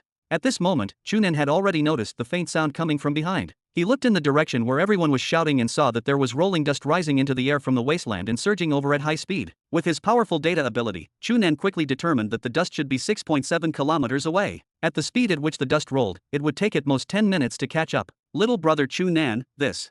Sienna turned to look at Chu Nan with a pale face, uncontrollable panic in his eyes. Clearly, the Sand Eagles' pursuers had arrived. Chapter 471. Uncle Sienna, bring them forward. Chu Nan took a step forward and said in a low voice, "If there's any place to hide, bring them to hide first." Sienna was still worried and panicked. When he heard Chu Nan's words, he shook his head and muttered, "No, no. This is the wasteland. There's nowhere to hide. The Sand Eagles people are here. We're dead." Chu Nan frowned and slapped Sienna's shoulder. His internal breath surged and the flame of life entered his body. Under the stimulation of the flame of life, Sienna's life force instantly erupted. He immediately felt his mind brighten, and his depressed mood of giving up had mostly dissipated. "Uncle Sienna, it's not time to give up yet." Chu Nan stared into his eyes and said seriously, "There's nothing to be afraid of from the Sand Eagles' pursuers. If everything goes smoothly, they might be here to help us." Ah. Although Sienna was no longer depressed under the stimulation of the flame of life, he still felt disbelief when he heard Chu Nan's words. "How can they be here to help us?" "You don't have to worry about that." Chu Nan shook his head and pointed at the smoke in the distance before pointing at the crowd that had already fallen into panic. "They're almost here. Immediately bring them to a place to hide." Sienna barely responded, but then he was puzzled. "What about you?" "Of course, I'm going to help you block the pursuers." Chu Nan smiled. "I just said that if everything goes smoothly, we'll have to rely on the Sand Eagles' help to go to Nightclub City." Then, his expression sank and he lowered his voice slightly. He leaned towards Sienna's ear and whispered, "If things don't go smoothly and I don't return, if the people of the Sand Eagle don't catch up to you, go to the Night Lady Hotel in Nightclub City and find someone from the Earth Federation called Galoston to tell him what happened here. Let him see Angie Prairie and he'll believe you. They'll naturally arrange everything for you later. As for what we promised you before, we can definitely do it. Don't worry." Hearing the determination in Chu Nan's tone, Sienna's expression dimmed. After a pause, he asked, "What if you didn't return but we were still caught by the Sand Eagles people?" "If that's the case." Chu Nan sighed and gently patted Sienna's shoulder. He said in a low voice, "Just find a place to bury Angie Prairie. As for you, I don't think the Sand Eagles people have discovered us, so they won't casually kill you. As long as you can still stay alive, you still have a chance in the future. Bury her." Perhaps Chu Nan's first sentence was too terrifying and Sienna did not pay attention to what he said after. He looked at him in surprise. "She's not dead. If she falls into the hands of the Desert Eagle, her outcome will only be even worse. You only need to bury her in the ground and don't worry about anything else." As for whether she lives or dies next, it will depend on her luck. Chu Nan sighed. Sienna looked at Chu Nan in a daze and suddenly discovered that he could not understand this youth. Hearing Chu Nan's words, he suspected that he planned to leave them behind and escape. With the strength he had displayed yesterday, it should not be a problem for him to escape. However, if he was such a person, he did not have to pay attention to their group at all. Even if he brought Angie Prairie with him, he definitely had a high chance of escaping. Why did he have to lie in front of him and even hand the unconscious Angie Prairie to him? He might not care about the lives of his people, but his relationship with Angie Prairie was clearly very good. It was impossible for him to abandon her. What was this guy thinking? However, Chu Nan did not explain further. He patted Sienna's shoulder, turned around, and quickly ran in the direction of the smoke. Stop! Lumeri's voice sounded from the small low-altitude shuttle in the air. The 2 or 3 small low-altitude shuttles that were flying quickly and the 5 large cargo fuel locomotives running on the ground below stopped in unison. Due to the sudden stop, the 5 large cargo fuel locomotives brought about an even larger dust storm. Coupled with the morning wind in the wasteland, it swept up a dense sandstorm. After the sand retreated, light appeared in front of them again. Everyone was surprised to discover that a person had suddenly appeared not far away from them. This person happened to be blocking the front of the large cargo fuel locomotive. If the locomotive continued to move forward, it would definitely crush him. The driver of this locomotive glanced at the person in front of him in confusion, puzzled by Lord Lumeri's order. Why did Lord Lumore want them to stop? Since this guy dared to stand in front of him, he could just suppress him. When had anyone dared to casually stand in the way of our Sand Eagle? After giving the order to stop, Lumore did not continue to give any further instructions. For a moment, both sides fell into a strange silence. A moment later, another cold voice sounded from the air. Kill him. The Sand Eagle people, who were a little anxious because of the silence just now, immediately became excited. The few burly men standing behind the freight train immediately picked up the gunpowder weapons in their hands and attacked the person in front of them without any hesitation. Tap,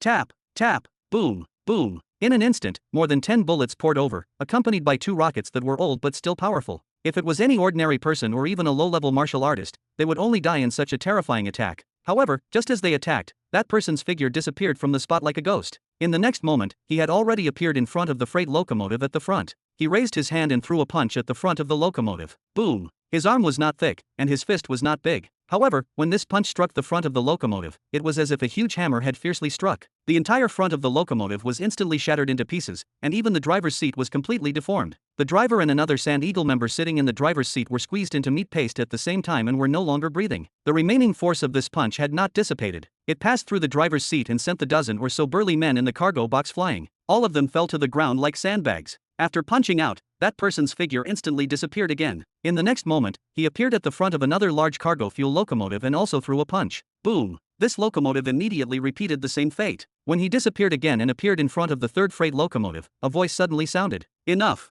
Chapter 472. Lumore took a step forward and stepped into the air from the small low-altitude shuttle. Then, he stood still. He was clearly in the air and had no leverage under his feet, but he was extremely stable, as if he was standing on the ground without any swaying. Kid, I originally only wanted to see how strong you were, but I didn't expect you to be so ruthless. Do you plan to force me to attack personally? Chu Nan raised his head and glanced. When he saw Lumore floating in midair with a condescending expression, he could not help but roll his eyes. Why are you acting cool? After muttering, Chu Nan ignored Lumore and raised his hand to punch. Boom! The front of the third freight locomotive was also shattered by Chu Nan's punch. However, it was different from when the first 2 locomotives were destroyed. This time, because of what Lumore had said, it delayed Chu Nan for a few seconds, allowing the members of the Sand Eagle on the train to escape first. Therefore, although this punch directly crippled the locomotive, the 2 people in the driver's seat escaped the misfortune of being killed by the punch. The people in the carriage behind also jumped down in time to avoid being sent flying. Seeing that Chu Nan acted as if he did not hear him and had actually destroyed another locomotive, Lumore was furious and shouted coldly, "Kid, I told you to stop. Didn't you hear me?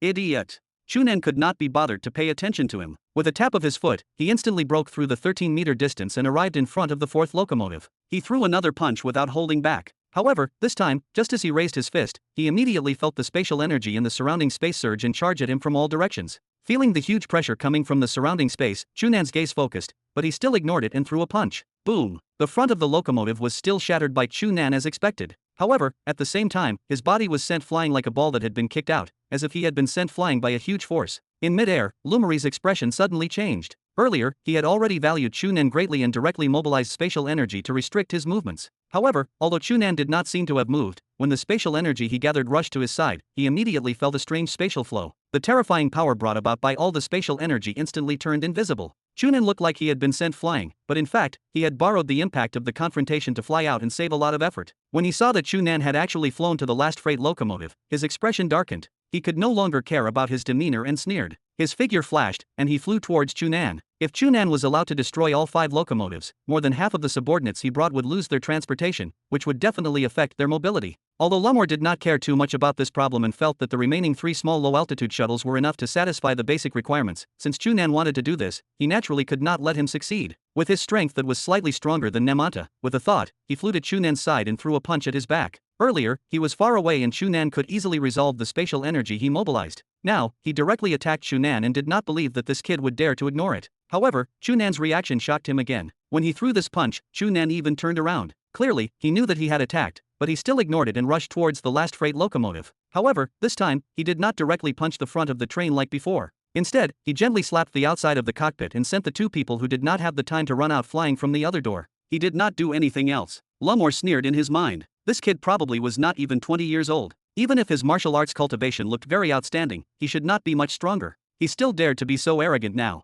In order to deal with that freight locomotive, he had already lost the best opportunity to deal with his punch. Even if he was not directly killed by his punch, it was impossible for him to have any chance to resist. However, Lumor was shocked again. Just as his punch was about to hit, when it approached Chu Nan's body, he felt the spatial energy around him crazily condense. It instantly dispersed all the spatial energy gathered on his punch, causing the power of his punch to immediately decrease. This was not the end. Chu Nan's back was still facing him, but he flipped his left hand and casually slapped back, blocking Lumori's punch. A very strange and powerful internal breath that seemed to be continuously trembling surged out from his palm and completely blocked the powerful internal breath that exploded in his fist. At the same time, when Chu Nan sent out this palm strike, he flipped his body back. In the end, when this palm struck Lumori's fist, it seemed to have slapped out from above. When the fist and palm collided, the huge internal breath carried the terrifying force of the fist and palm and ruthlessly collided. Chu Nan's body was immediately sent flying like a balloon. Lumor was stunned. What did this kid want? He quickly knew the answer. After Chu Nan flew into the air, his rising momentum should have slowed down, but it was the opposite. Instead, he became faster and faster. In just a moment, he had already flown 50 meters into the air. Just as he felt that something was wrong, he discovered that Chu Nan had suddenly twisted his body and changed direction in the air before flying diagonally towards the small low-altitude shuttle he had just walked out of. No, this kid is going to destroy the shuttle.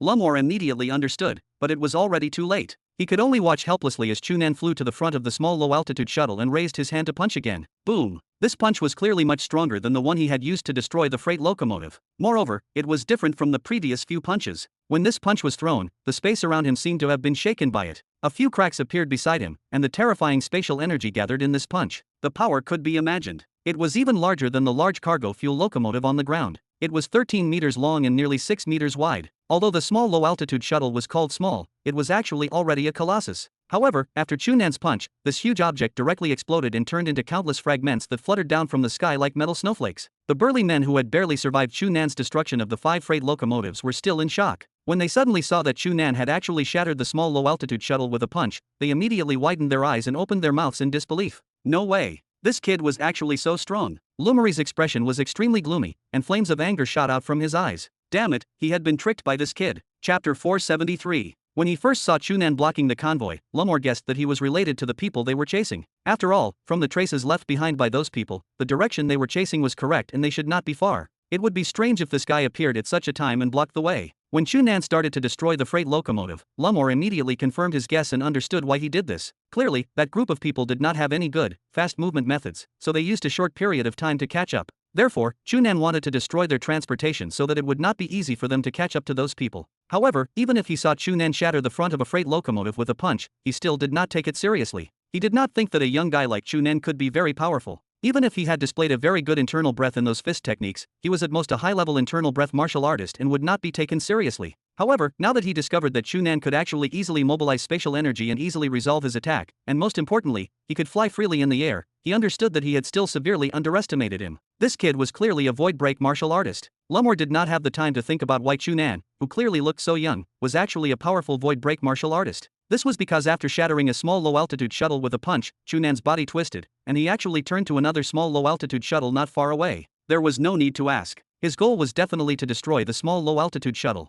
Kid, stop! Lumor roared and bounced up before quickly flying toward Chu Nan. However, it was already too late. Chu Nan was less than 10 meters away from the small low-altitude shuttle. With a flash, he flew over and threw a punch, shattering the small low-altitude shuttle into pieces. Looking at the debris and trash that filled the sky, Lumor felt an extremely rare sense of defeat and anger. This kid had a clear goal from the moment he appeared, but Lemore had lost the best time to defend himself because of his arrogance and underestimation of his opponent, allowing this kid to succeed repeatedly. Although he did not mind the loss of a few large cargo fuel locomotives and 2 small low-altitude shuttles, nor did he care how many of his useless subordinates had died, Chu Nan had actually caused so much trouble in front of him. That was simply slapping his face in public. Lemore was furious and urged his internal breath with all his might. Spatial energy crazily gathered, and his body transformed into a bolt of lightning that quickly pierced into the air. He happened to block Chu Nan's path to the 3rd small low-altitude shuttle and threw a punch. His mentality changed from contempt to importance, causing an obvious change in his punch. Although the punch that struck Chu Nan earlier had mobilized a considerable amount of internal breath and powerful spatial energy, because he had underestimated him at that time, there was not much change. Now, because he had begun to look at Chu Nan seriously, he finally revealed his true ability.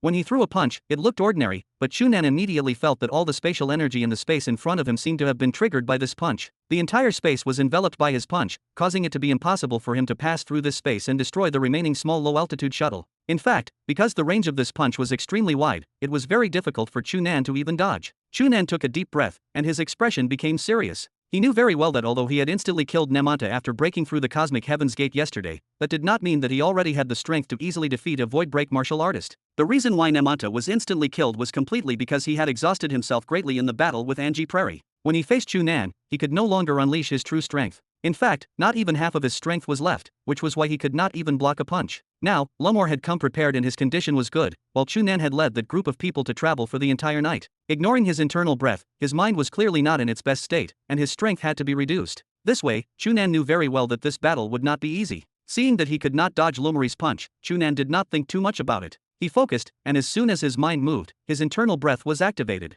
Then, the spatial energy around him naturally surged. This was the powerful effect of using his body to form an internal cosmos. Even if ordinary void break martial artists had already fully grasped the method and ability to control spatial energy, it was impossible for them to mobilize spatial energy as easily as him. Moreover, under the same internal breath, the spatial energy he could mobilize was definitely much stronger than ordinary martial artists. Therefore, although he was only an initial stage void break martial artist who had just broken through the Cosmic Heaven's Gate yesterday, in terms of the ability to mobilize spatial energy, Chu Nan believed that he would definitely not lose to a 2nd stage or even 3rd stage void break martial artist. In order to deal with Lemore's attack, Chu Nan used his full strength and instantly mobilized a large amount of spatial energy to punch out. His internal breath surged, and the spatial energy naturally fused. This punch was originally only the simple 2nd and 1st move of the Hong clan's Long Fist, Shooting Horse Rush Fist. However, it was superior in that internal breath could perfectly fuse with the fist technique and the spatial energy was easier to mobilize at the same time. Therefore, from the power of the fist, it was even easier to unleash than ordinary B-rank or even A-rank fist techniques. Boom! Their fists did not directly collide, but it was as if 2 boulders had ruthlessly collided.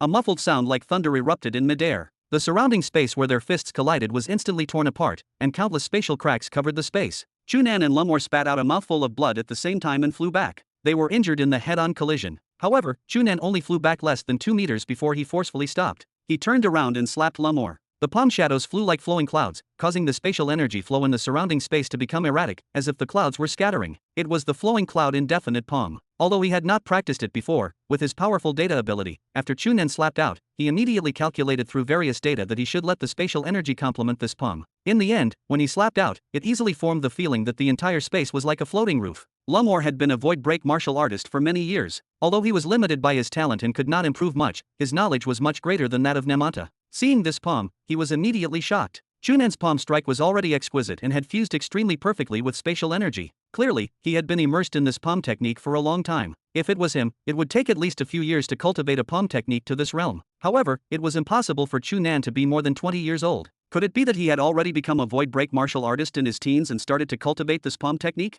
Lemore did not have much time to think about this. Chu Nan slapped out and enveloped him, forcing him to deal with it seriously. However, just as he focused and planned to receive Chu Nan's palm strike, he saw the palm shadows that filled the sky suddenly disappear. Lemore was slightly stunned. Then, he saw that Chu Nan had already taken advantage of his days to pass by him and arrive beside the last small low-altitude shuttle. The palm shadows that filled the sky had transformed into a palm that slapped the small low-altitude shuttle. Chapter 474. Seeing the last small low-altitude shuttle turn into fragments that filled the sky and the subordinates riding it scream and fall, Lemore did not feel any anger, only a trace of helplessness. After a moment of silence, he suddenly smiled at Chu Nan in the distance. "Heh, kid, I know very well that the reason why you spent so much effort to destroy these locomotives and shuttles is only because you're worried that my subordinates will catch up to those villagers. However, have you ever thought that even if you destroy all the locomotives and shuttles, I'll still be standing here safely? If you don't kill me, I can easily catch up to those villagers and kill them one by one. Do you believe that?"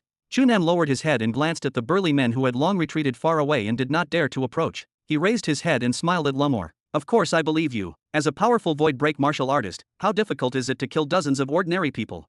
Then why did you do this? Lumor pointed at the locomotives, 4 of which had already been turned into scrap metal on the ground while the remaining one sat abandoned, as well as the fragments that had fallen after the explosion of the small low-altitude shuttle. He frowned. If you can kill me, no matter how many weapons these guys have, they can't threaten you at all. However, if you can't kill me, the lowly people you want to protect will also be unable to escape death. Why do you have to do this? How is this unnecessary? Chu Nan smiled and shook his head. If I resolve this problem in advance, I don't have to worry that while I'm fighting you to my heart's content, they'll secretly chase after the rest and threaten those people. Now that they don't have the ability to move, I can face you without any worries, right? Lumor was silent for another moment before nodding lightly. You're right. However, after talking for so long, do you think you have the ability to kill me? I don't know. To his surprise, Chu Nan shook his head very bluntly. If I haven't fought you, how can I know if I'm your match? Then you dare to chase after me alone? You're quite bold, Lumor sneered. I have to try whether I can defeat you or not. Chu Nan did not mind. If I can defeat you and even have the ability to kill you, everything will naturally be fine. However, if I can't defeat you, I can still escape. Escape? Lumor was stunned. Don't you care about those people anymore? If I can't defeat you, I don't have the ability to stop you. Then, their outcome can be imagined. In that case, why should I fight you to the death? Chu Nan still maintained a bright smile, as if he did not know how unreasonable his words were. However, after saying this, Chu Nan's expression suddenly changed and became gloomy. He raised his hand and pointed at Lumor before saying sternly, however, I guarantee you that if you dare to kill those people, I'll definitely cultivate well and return to take revenge for them after I become powerful enough. At that time, not only will you die, but all of you dogs hit sand eagles will also die. Ha! Lumor laughed exaggeratedly. Are you threatening me? After sizing Chu Nan up, his smile became sinister. Kid, I admit that your talent is outstanding. In the future, you might indeed become a martial artist who is powerful enough that even our sand eagle can't afford to provoke. However, do you think I'll let you escape today? To be honest, I don't care about those lowly villagers' lives at all. My true goal is to eliminate you, a guy who dares to stand up for them and go against our sand eagle. As soon as he finished speaking, he shook his arms, and a ball of black gas suddenly surged out of his body. In an instant, it was as if a ball of ink had dripped into the water, dyeing the surrounding space black. Kid, it's been a long time since I used this great dark sky. Now, in order to kill you, you should be proud. Lumor let out an ugly laugh. Coupled with the extremely strange black shadow behind him, his entire body instantly became strange. I'll be proud when I kill you. Chu Nan cursed and frowned as he looked at the growing shadow behind Lumor. He felt very strange. Before he broke through the cosmic heaven's gate, the opponents he encountered were mostly at the internal breath realm. When everyone was fighting or even fighting, they still used normal internal breath combined with fist and leg cultivation methods. It looked very normal. However, less than a day after breaking through the cosmic heaven's gate, he encountered 2 void break martial artists in a row. Yesterday, that Nemanta would fly in the sky and throw a white ball of light at Chu Nan and Angie Prairie. It was simply like an energy bullet in comics. Now, this Lumor had used this great dark sky. At a glance, it was filled with an evil aura and was sinister and strange. The moves used by these 2 fellows instantly overturned Chu Nan's previous understanding of martial arts, causing his worldview to be refreshed. This is really strange. Be it in the past or now in Star Cloud Academy, we've encountered many void break martial artists. I've seen many heaven control martial artists and even star grade martial artists, but I've never seen them fight in such a strange manner. Why are these 2 fellows so strange? Chu Nan was puzzled, but now was not the time to consider so much. When he saw that the ink-like darkness had already spread over like it was covering the sky, he did not dare to be negligent and immediately circulated his internal breath to mobilize the surrounding spatial energy. Ha ha, kid, die. Lumor sneered and threw a punch at Chu Nan from afar. The black cloud behind him seemed to have a life of its own as it pounced over with the momentum of his punch. Chu Nan's eyebrows suddenly jumped. Even if they broke through the cosmic heaven's gate and became void break martial artists, the space that every void break martial artist could control was limited. With Chu Nan's current strength, the range of spatial energy he could affect was probably a ball with a radius of about 13 meters with him as the center. He could easily mobilize and control the spatial energy in this spherical space, but beyond this range, his control would be greatly weakened, though it was not without influence. Lumor was 37 meters away from him in the air and was outside the space controlled by Chu Nan, but he could clearly sense the change in spatial energy. When he released the black cloud, the spatial energy in that space was only a little abnormal, causing Chu Nan to be unable to see why it seemed to have been dyed. However, when Lumor began to attack, Chu Nan instantly discovered that the spatial energy in that space seemed to have instantly become extremely violent. Even the attributes immediately changed. Coupled with Lumori's fist force, the power was abnormally terrifying. In an instant, the black cloud had already cooperated with Lumori's fist momentum to invade the space controlled by Chu Nan. The spatial energy that was originally stable and calm under Chu Nan's control seemed to have been affected by the black cloud and became chaotic. At this moment, Chu Nan had already perfectly fused his internal breath and entire body into the spatial energy around him. As there was an abnormality in the spatial energy, the internal breath in his body immediately showed a violent reaction. His body seemed to have suffered a heavy blow. Phew! Chu Nan spat out a mouthful of blood, and his body immediately fell from the sky like a kite with a broken string. He smashed into the ground and created a huge pit. Chapter 475. Lumor steadily stopped in the sky and lowered his head to look at the huge pit smashed by Chu Nan before sneering. I thought that you had some ability since you were able to kill Nemanta. I didn't expect you to be so weak. From the looks of it, you're probably a rookie who has just broken through the cosmic heaven's gate. You can't even block a single strike of mine. Lumor did not deliberately lower his voice. Instead, he deliberately raised it and spread his voice clearly in all directions. The subordinates of Sand Eagle who had long dispersed below looked at each other in confusion. Who was Lord Lumor talking to? Get up, stop pretending. Lumor continued to look at the pit and said coldly, although you're a rookie, you shouldn't die so easily. As soon as he finished speaking, an explosion suddenly sounded in the pit. A figure darted out and landed outside. It was Chu Nan. At this moment, his entire body was covered in dust and he looked extremely miserable, but the light in his eyes did not decrease at all. Only his face was slightly pale. Clearly, the strike just now did not cause any fatal damage to him. When the few Sand Eagle subordinates closest to him saw Chu Nan suddenly jump out, they were first shocked. Then, they looked at each other and with a thought, they picked up the gunpowder weapon in their hands and attacked him. Tap, tap, tap, boom, boom. The sound of machine guns and rockets firing sounded and Chu Nan's location was instantly enveloped by the dust brought about by the explosion. The few Sand Eagle subordinates were overjoyed, thinking to themselves that this guy was indeed heavily injured in the battle with Lord Lumor just now, so much so that he could not even dodge their attacks. However, just as this thought arose in their hearts, they saw a hurricane blowing out of thin air where Chu Nan was. It instantly blew away all the smoke and dust, revealing him who was still standing on the spot without moving. Chu Nan turned to look at them and his subordinates were immediately frightened. They did not hesitate to turn around and escape. However, before they could take 2 steps, they felt a huge force strike their chests from nowhere. It was as if they had been suddenly struck by a sledgehammer.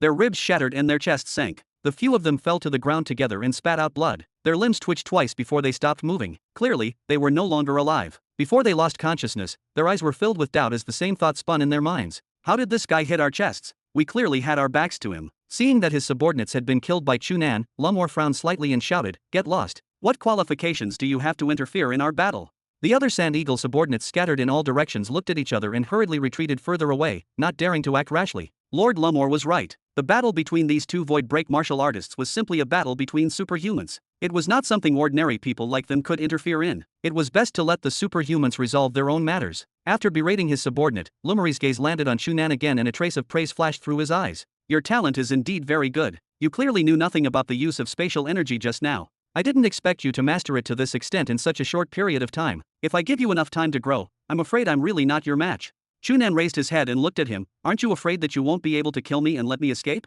I'll take revenge on you in the future.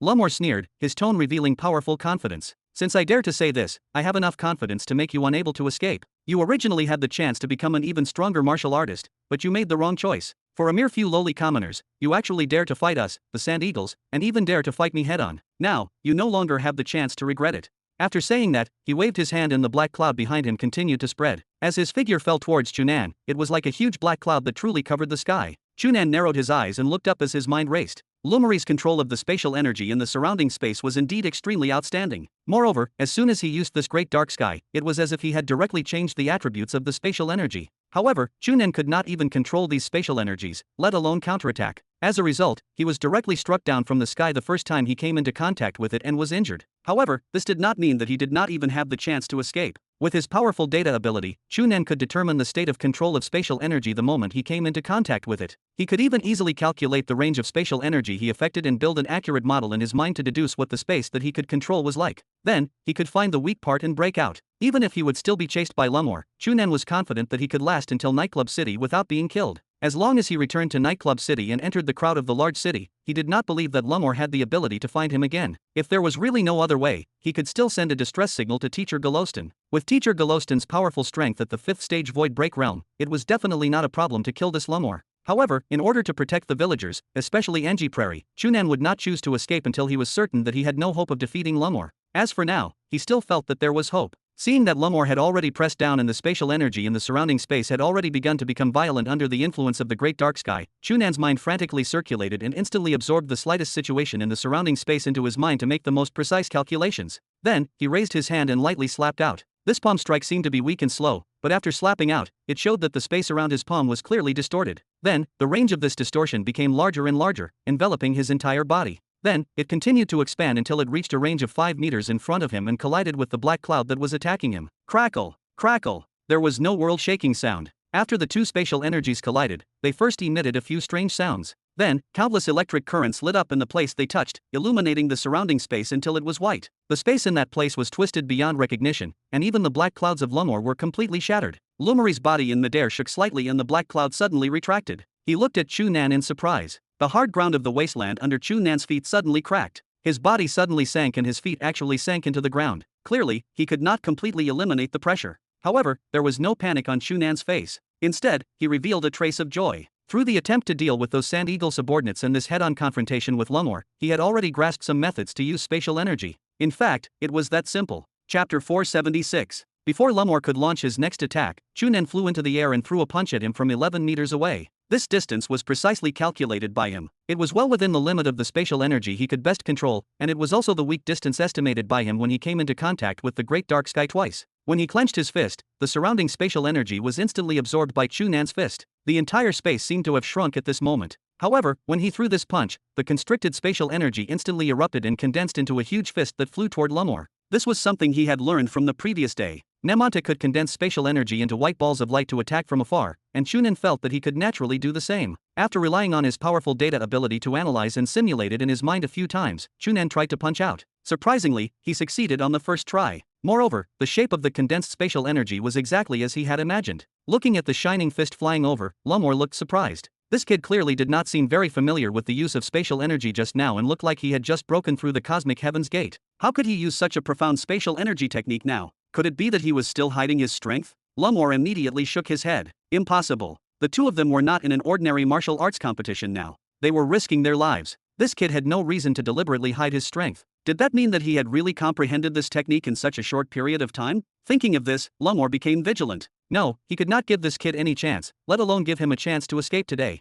Otherwise, with his shocking talent, it would probably not be long before he became extremely powerful. At that time, if he really came to find trouble with him and the entire Sand Eagle, it would be truly troublesome. Lumor looked at the distant Chu Nan, and the killing intent in his eyes became even stronger. The black cloud behind him spread out, and the great dark sky was activated with all its might, instantly enveloping the surrounding space in extremely dense darkness. The fist shadow that Chu Nan sent out flickered with white light and collided with the black cloud. It was as if mud had entered the sea and was instantly swallowed without causing any waves. Then, Lumori's figure flashed, and he pounced at Chu Nan with a shocking momentum alongside the large black cloud. While he was still in the air, the black cloud had already spread in all directions, attacking Chu Nan from every angle. It was like a huge hand that enveloped him, leaving no room to escape. Seeing that the fist shadow was swallowed by the black cloud, Chu Nan was not surprised. That strike just now was only to verify the understanding he had just obtained. He did not have any extravagant hope of defeating or injuring Lumor with that single punch. The fact that the punch succeeded already made Chu Nan extremely happy because it confirmed that his understanding of spatial energy had increased and proved that his plan was fine. Seeing that Lumor had pounced over with the black cloud again, the corners of Chu Nan's mouth curled up into a smile. When Lumor was less than 5 meters away and the black cloud was extremely close from above and below, Chu Nan's figure moved and he flew up. "You want to run?" Lumor sneered. The black cloud above spread out even faster and completely enveloped the sky above Chu Nan, causing him to instantly feel as if he was in the middle of the night, unable to see any light above him. Chu Nan was not afraid at all. He rushed over, and just as he was about to collide with the black cloud, he threw a punch. Swoosh! The black cloud was like thick smoke that suddenly encountered a strong wind from below. It suddenly broke open, and in an instant, the cloud parted through the sky. Light appeared in front of Chu Nan's eyes again, and he flew out from the opening to escape the envelopment of the black cloud. Lumor was immediately shocked and looked at Chu Nan, who had already flown higher. How was this possible? Ever since he mastered the Great Dark Sky cultivation method, he had been successful in countless battles and rarely tasted defeat. If Chu Nan had relied on a powerful strength that clearly surpassed his own to directly shatter the black cloud, it would have been fine. However, it was as if he was not affected at all. He actually gently opened a hole in it and remained unaffected. Lumor could clearly sense that his control of the entire Great Dark Sky was still fine. However, at the hole Chu Nan opened, all the spatial energy controlled by Lumor was released in a short period of time, allowing him to escape. How did this kid do it? Lumor looked at Chu Nan in surprise. With a thought, he flew up, and the black cloud also stretched up to envelop him from below. This time, Chu Nan did not seem to have any intention of dodging. He floated in the air and quietly watched the black cloud sweep over from below without moving. "Kid, you're courting death." Lumori's eyes flickered as he urged his internal breath to the limit. The Great Dark Sky had already displayed the highest realm he had cultivated. This time, he had to kill this kid directly. However, after the black cloud surged over, when it reached 5 meters away from Chu Nan, it seemed to have suddenly collided with something. It instantly faded before completely dissipating. Lumor was even more shocked. This was impossible. How could the Great Dark Sky be so easily resolved by this kid? Lumor did not believe it and continued to urge his internal breath with all his might to control the spatial energy, forming a black cloud that swept toward Chu Nan. However, no matter how the black cloud rolled, it was still unable to invade Chu Nan's body. It was as if there was a special space around him that automatically dissipated the cloud. Lumor forced himself to calm down and seriously experienced it. He immediately discovered the problem. The space in front of Chu Nan seemed to be in a very abnormal state. The spatial energy in that place became abnormally active and continuously vibrated at an extremely high frequency through a special method. As soon as the spatial energy black cloud formed by the great dark sky invaded that space, it was immediately affected by the high-frequency vibrating spatial energy and fused with it. Naturally, it could not maintain its original form and could no longer threaten Chu Nan. What strange cultivation method is this? Lumor looked at Chu Nan in surprise. Up until now, this kid seemed to have always been able to surprise him. From his obvious rookie performance in the beginning to being able to use such a perfect and exquisite special cultivation method to control spatial energy, this kid's strength seemed to have increased several times in a short period of time. Did this guy really not deliberately hide his strength? For the first time, Lumor deeply doubted his previous judgment. However, he no longer had the chance to regret it. Chapter 477. He used the high-frequency vibration of his internal breath to force the spatial energy into a high-frequency vibration state, an idea that came as a sudden flash of inspiration when Chu Nan threw that earlier punch. The facts proved that his idea was remarkably effective. When the spatial energy under his control also formed a high-frequency vibration state, although Chu Nan's control over it had greatly decreased, he could perfectly force the entire space into an extremely abnormal state. Any spatial energy that surged into this area would be instantly disrupted. Against the great dark sky technique Lumor used, Chu Nan's strategy was simply perfect and extraordinarily suitable. Of course, if he had not achieved a perfect breakthrough by becoming the universe, it would have been impossible for him to maintain such precise control over spatial energy, and he naturally could not have pulled this off.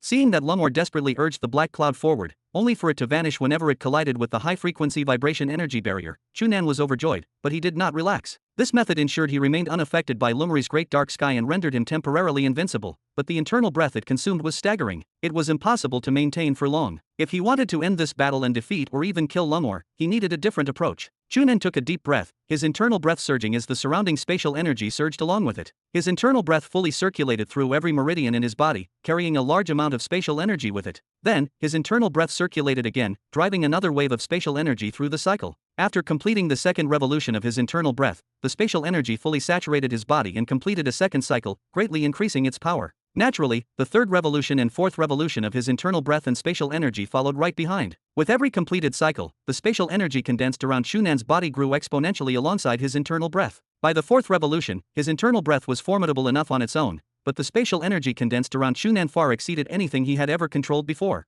It actually caused his body to emit a faint glow. At that moment, Lumor also sensed that something was wrong. He had still been urging the black cloud to attack Chu Nan, hoping to wear him down until he could no longer hold out. Initially, his efforts seemed to yield results. He could clearly feel the abnormal spatial energy and its assimilation of the black cloud gradually weakening within the space Chu Nan controlled. He could even see with the naked eye that the area under Chu Nan's control was continuously shrinking. Just as he was about to press closer to Chu Nan, a strong sense of danger suddenly washed over him. To martial artists who had already broken through the cosmic heaven's gate, direct fusion with the surrounding spatial energy made them exceptionally sensitive to environmental changes. This sudden sense of foreboding was not some mystical sixth sense, but a real, tangible warning of danger. The moment this alarm sounded in his heart, Lumor focused his gaze on Chu Nan, only to be thoroughly shocked. A faint white light radiated from Chu Nan's body, surrounded by a mass of spatial energy so dense it was almost tangible. Just looking at it was terrifying. When the black cloud finally broke through Chu Nan's outer defenses and pounced forward, it vanished before it could even get close to his body, dissipating like a moth flying into a flame. Only then did Lumor realize that Chu Nan was not merely defending, but had been brewing a massive counterattack all along. Now that the counterattack was fully prepared, the sheer force of this impending strike was beyond imagination. Die!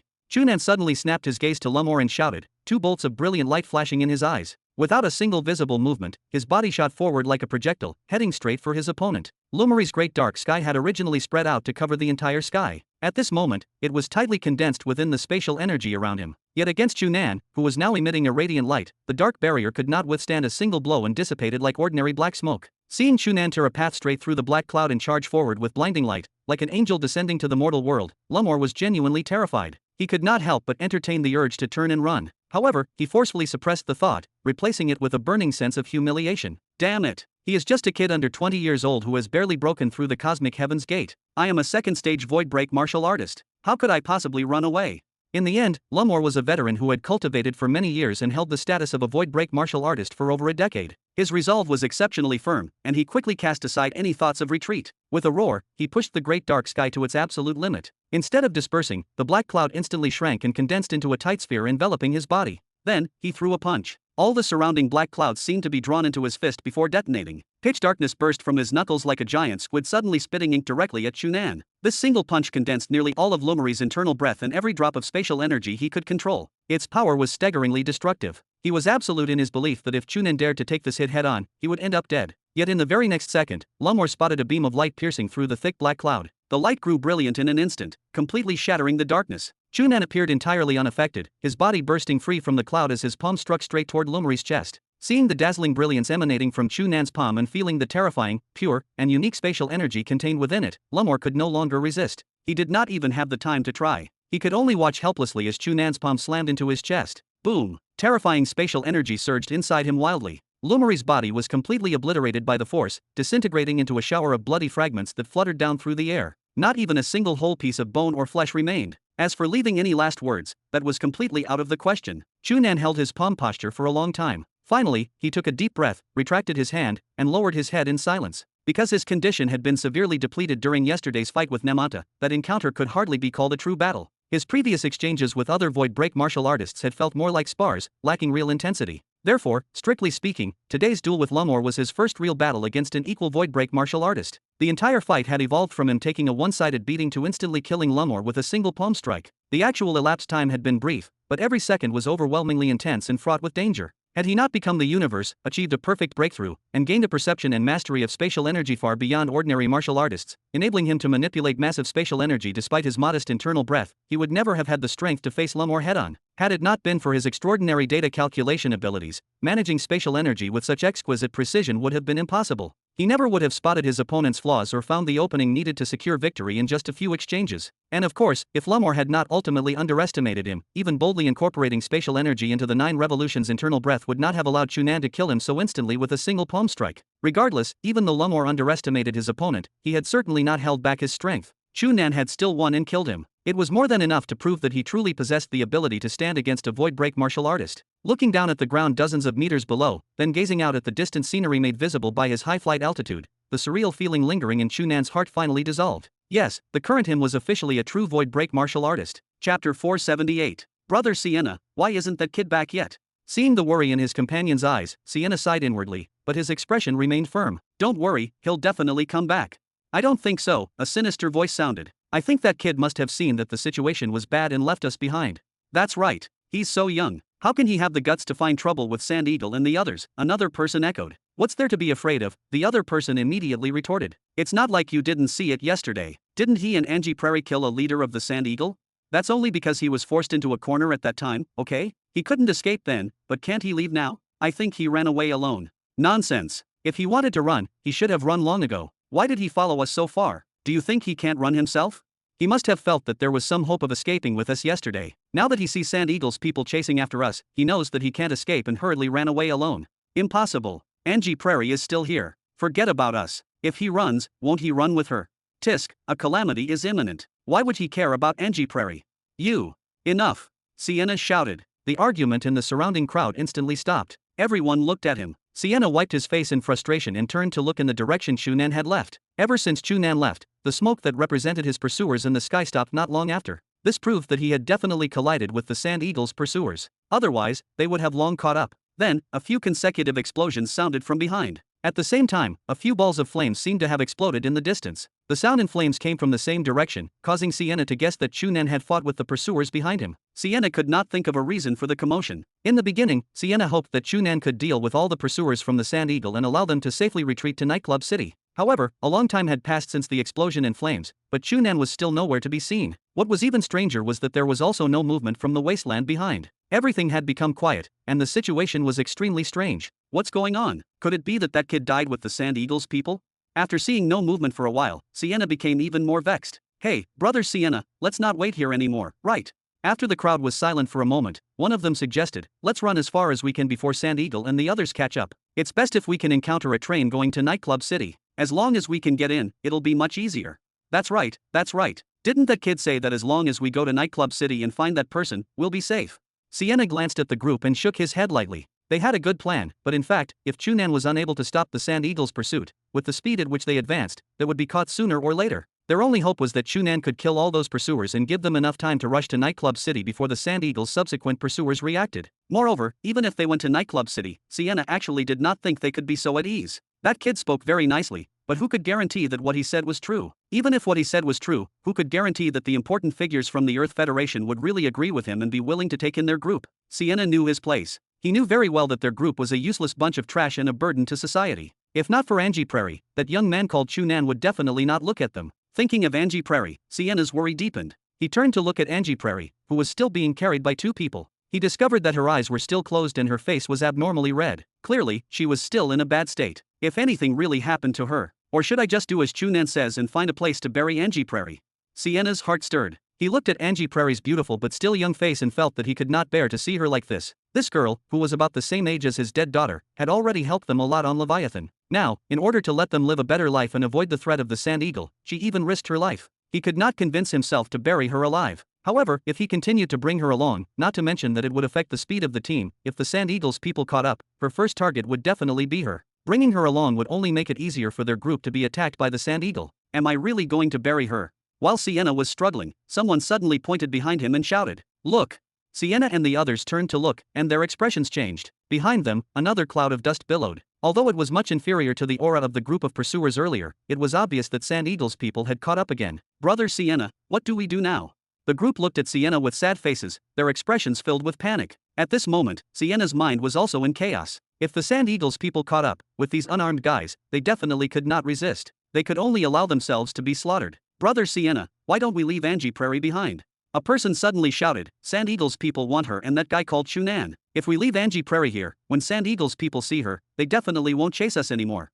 As soon as he finished speaking, the surrounding people looked at him angrily. "Rem, are you still human?" "That's right. What are you saying? Miss Angie Prairie helped us so much, but you actually want to leave her alone? Rem, you're a freaking bastard." Rem hurriedly retracted his head and muttered softly, "That kid also said that he wanted us to bury her. In any case, since we're going to die, why don't we let her help us one last time?" With a thought, Sienna suddenly felt that Rem's suggestion was the best choice now. Indeed, if they left Angie Prairie here and Sand Eagle's people grabbed her, it was very likely that they would not continue to pursue useless people like them. Then, they would have hope of surviving. But how could he do such a thing? Of course, if he did not do this, Sienna could not think of a way to let everyone survive. Just as he was feeling conflicted again, another person suddenly shouted, "Look! Someone seems to be flying over." Someone flew over. Sienna looked in the direction that the person was pointing in surprise. As expected, he saw a figure quickly approaching from the distant sky. In a short while, he had already flown to the group's leader and landed, raising a cloud of dust. The group of people were shocked and looked at the person warily. A breeze suddenly blew through the area and cleared away all the dust, revealing a familiar figure. "Heh, it seems that everyone is fine. That's great." Chu Nan smiled at everyone and turned to look at Sienna. "Uncle Sienna, let me tell you a piece of good news. I snatched a large cargo fuel locomotive from Sand Eagle's group. It should be able to load everyone. This way, we can reach Nightclub City in 2 hours. "Really?" Sienna's eyes widened. "It's true. It's behind me." Chu Nan pointed behind him in the direction of the rolling dust. Sienna looked up in that direction, his heart filled with joy. He turned around to look at Chu Nan. Although he was covered in dust and his face was dirty, making it almost impossible to see his original appearance, he was already like a god in Sienna's heart. Chapter 479. Zheng Daoxing did not knock. He pushed open the door and hurriedly walked in. Golostan, who was frowning at a map on the table in the room, heard the sound and looked up at him. He frowned and asked, "How is it?" Zheng Daoxing shook his head and said in a low voice, "I still can't contact them. I've asked the other students, but there's no news from them." Golostan's frown deepened. After thinking in silence for a moment, he slapped the table with a muffled bang. "Find them. We must find them."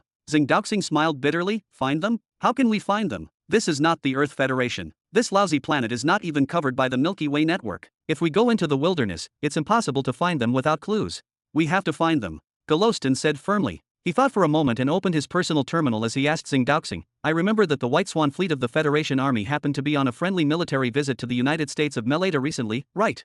Zheng Daoxing was stunned, then nodded. "Yes, before we set off, we even saw the news that the White Swan fleet has already set off. From the schedule, they should be in the United States of Meleta now." Then, he was shocked and asked, "Do you plan to ask them for help? How can we do that?" "Why not?" Golostan raised his head. "They're the Federation's army. Now that our citizens are in danger, why can't we ask them for help? Apart from that, contact the Federation Embassy in the United States of Meleta and ask for their help." "But we're in the Sapphire Star field now, not in the United States of Meleta. This place is the closest to the United States of Meleta." Golostan waved his hand and stopped Zheng Daoxing from continuing to refute. He thought for a moment and asked, right, check if there are any Federation civilian organizations operating nearby recently. If we can seek their help, the chances of finding those two fellows will be greater. Xing Daoxing frowned. Is there really a need to mobilize so many people? In the end, the ones who disappeared were only two ordinary students of our Star Cloud Academy. The others won't help us. No, they're not ordinary at all. Goloston's expression was serious as he said solemnly, there's no need to say anything more about Angie Prairie. She's the only disciple of Supremacy Ovally. If anything happens to her, none of us can predict what she'll do. Even Chu Nan, although he doesn't have a star-grade martial artist as his master, you should know his influence in the Federation. If something happens to a young martial artist like him while studying in our Star Cloud Academy, can you imagine the pressure our academy will face? Feeling the huge pressure in Goloston's words, Xing Daoxing could not help but reach out to wipe the cold sweat on his forehead. Actually, we don't have to be so panicked. They've only lost contact for less than 2 days. Nothing serious has happened. Goloston glanced at Xing Daoxing, who immediately shut up obediently. He opened his personal terminal and started to inquire. After a while, Xing Daoxing exhaled and reported to Goloston, the embassy has expressed that they don't have the ability to interfere in the matters of the Sapphire Star Field, but they will try their best to contact the Meleta United Caravan that is related to the embassy and is currently in the Sapphire Star Field to obtain their help. As for our Earth Federation, a caravan happened to come to the Sapphire Star Field in the past few days. This caravan belongs to... Wait. Xing Daoxing suddenly revealed a happy expression. Goloston looked at him in surprise. Xing Daoxing stared at the virtual screen and carefully read it twice before laughing. That's great. This caravan hired a fleet of the Ceres Security Company to protect them along the way. It's estimated that they'll arrive at noon on the 23rd of Earth, which is tonight, local time on planet Lepler. Really? Hearing this news, Goloston was also happy. Contact the Ceres Security Company immediately and apply for security from them. Ask them to assist us in finding these two students.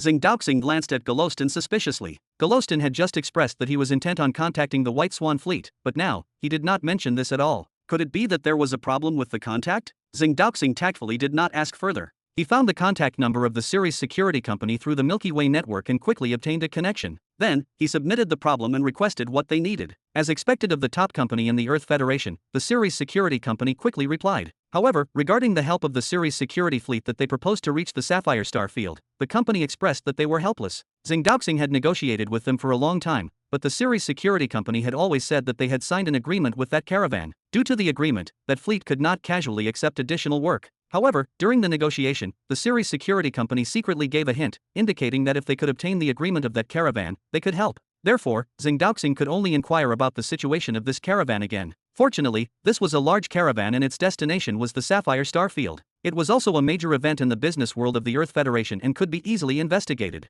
After a few more rounds, Xing Daoxing finally relied on his relationship with Star Cloud Academy to contact one of the people in charge of the caravan. However, after hearing Xing Daoxing's request, this person in charge revealed a difficult expression. Director Xing, I understand your worry and hope to help you find those two students in time. However, our caravan's schedule is very tight. I'm afraid it's very difficult to free up so much time. Moreover, I believe you know very well that the Sapphire Star Field is a chaotic star field. Our caravan is huge and is very likely to encounter unexpected danger from all sides. The security mission is very important. Beside him, Goloston could not help but groan. After talking for a long time, the person in charge still wanted to reject them. This was not strange. Although Star Cloud Academy had a very high status in the Earth Federation, to businessmen like them, if there were no practical benefits, it was almost impossible to expect them to help. Xing Daoxing secretly gestured at Goloston, hoping that he would agree to some of the other parties' conditions so that he would agree to help. Goloston frowned slightly. Just as he was thinking about what conditions to use to move this person in charge, a person suddenly appeared on the virtual screen opposite him. Hello, Director Xing, right? I heard you say that 2 of your students are missing. May I ask the names of those 2 students? Chapter 480. Goloston and Xing Daoxing looked at each other in surprise. Who was this guy? Let me introduce myself. I'm the person in charge of security at the Ceres Security Company. I'm a little interested in the problem you encountered. Can I trouble you to introduce it in detail?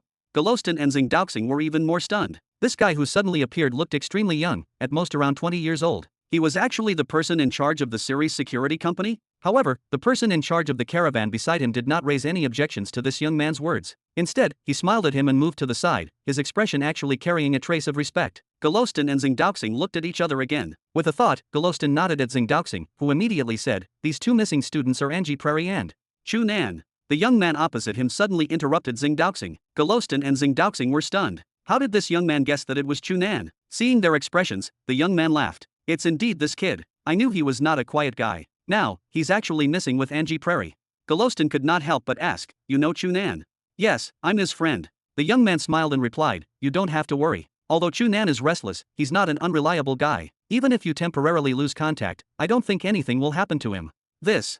Golostan and Xingdaoxing did not know what to say for a moment. That said, your worry is not wrong. The young man pondered for a moment and continued, how about this? After we reach planet Lepler, I'll come and meet you. If Chu Nan has already returned, it's fine. If he hasn't returned, I'll arrange for people to help you find him. Really? That's great. Golostan and Xingdaoxing were immediately overjoyed. Obtaining the promise of help from this young man who called himself the person in charge of the series security company was undoubtedly much better than making a formal request. Alright, I'll see you in a while.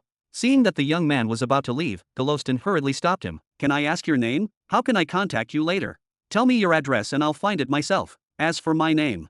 The young man smiled. You definitely don't know it. My name is Dongfeng. Stop.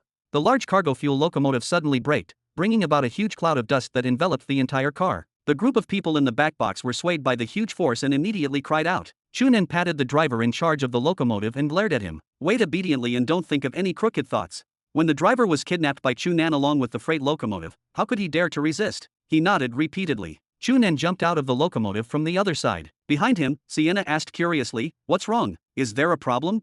After 2 hours of speeding, they were finally extremely close to Nightclub City. Looking forward, he could already see the shadow of the city on the far side of the horizon. Of course, Sienna did not want anything to happen at this moment. Chu Nan waved his hand and did not answer. He arrived at the back of the carriage and squatted down between the front and back wheels. He said coldly, come out. Sienna and the others were all puzzled. There was nothing under the car. Who was Chu Nan talking to? After waiting for a while, there was still no movement. Chu Nan pressed his hand on the ground and shouted in a low voice, come out. I know you're hiding below. If you still don't come out, don't blame me for being ruthless. There was still no movement. Chu Nan waited for a while before suddenly raising his head. His gaze stretched out from the bottom of the train and looked behind it. He suddenly grunted and pressed his palm lightly. His internal breath was activated, mixed with spatial energy, and surged into the ground. An obvious fluctuation came from his palm and quickly stretched out along the ground. A moment later, this fluctuation seemed to have collided with something and suddenly exploded on the sandstone ground. A figure suddenly darted out from the ground. Sienna and the others were shocked. This person was actually hiding underground. Although the ground of the wasteland was mostly sand and rocks, it was still extremely hard. How could a person hide inside? After forcing this person out, Chu Nan tapped his feet, and his body instantly flew nearly 20 meters away from the two of them before slapping out. This palm strike did not use spatial energy or much internal breath, as he did not plan to directly kill the other party. Instead, he had the intention to capture him alive. When that person saw Chu Nan's palm slapping over, he spun in the air and slapped out in an extremely strange posture. Slap! The two palms collided, and Chu Nan could not help but exclaim. The internal breath coming from this palm was not very strong, but it was very strange. It was as if countless needles had gathered together. They were sharp and dense, and they almost pierced through his internal breath. However, Chu Nan's reaction was abnormally fast. He sensed that something was wrong and immediately changed his internal breath to a gentler one, blocking the sharp intent in the other party's internal breath. Then, he flipped his wrist and grabbed the other party's shoulder. That person's body was extremely flexible, but his limbs were a little rough. It was as if he was purely relying on his instincts and could not be considered to have any exquisite external martial techniques. Soon, he was completely suppressed by Chu Nan. Seeing that the situation was bad, he deliberately took Chu Nan's palm strike. His body flew out and he pounced to the ground. From the looks of it, he planned to escape underground again. However, Chu Nan was already mentally prepared. When he saw his actions, he sneered and raised his foot to stomp. Another fluctuation surged over. That person was lying on the ground when the fluctuation arrived. The ground suddenly exploded, sending his body flying. Caught off guard, that person's entire body soared into the air, and he immediately flailed. Chu Nan tapped his feet and flew over. He removed the other party's defense in a few moves and found a gap. He pressed his palm on the other party's chest. Internal breath surged out, and that person spat out a mouthful of blood. He did not have the strength to struggle or resist. Chu Nan grabbed the corner of his shirt and landed again. Due to his special ability, Chu Nan did not throw him to the ground. Instead, he grabbed his collar and let him float in the air. He asked coldly, tell me, why did you follow us all the way? Are you from Sand Eagle? That person coughed twice before slowly replying with difficulty, I'm not from Sand Eagle. I just want to beg you, for help. Chu Nan was immediately stunned. This was actually a girl's voice. Chapter 481. Hearing that it was a girl's voice, Chu Nan relaxed his grip slightly and let her hands fall to the ground. However, he still strangled her neck tightly and did not allow her to escape. If you're not from Sand Eagle, why are you following us? Chu Nan shouted. The girl took a deep breath and continued, I don't want to be seen by so many people. You don't want to be seen by so many people? Are you ashamed? Chu Nan asked curiously. He sized up the girl in his hand. Although she sounded like a young girl, he could not tell from her appearance. This fellow's entire body was gray, and even her face was covered in a thick layer of dirt. Her face could not be seen at all, and only a blurry shape was visible. However, her eyes were quite large. The dark blue gem-like pupils were embedded in her eyes, looking like two clean gems. They were extremely beautiful and dazzling, completely incompatible with her dirty, gray face. As for other places, Chu Nan could not see any evidence that she was a woman. Although she was considered petite, her chest was almost flat. Because her figure was hidden in clothes that were almost completely mixed with soil and gravel, no one could tell her true gender at first glance. No, it's just.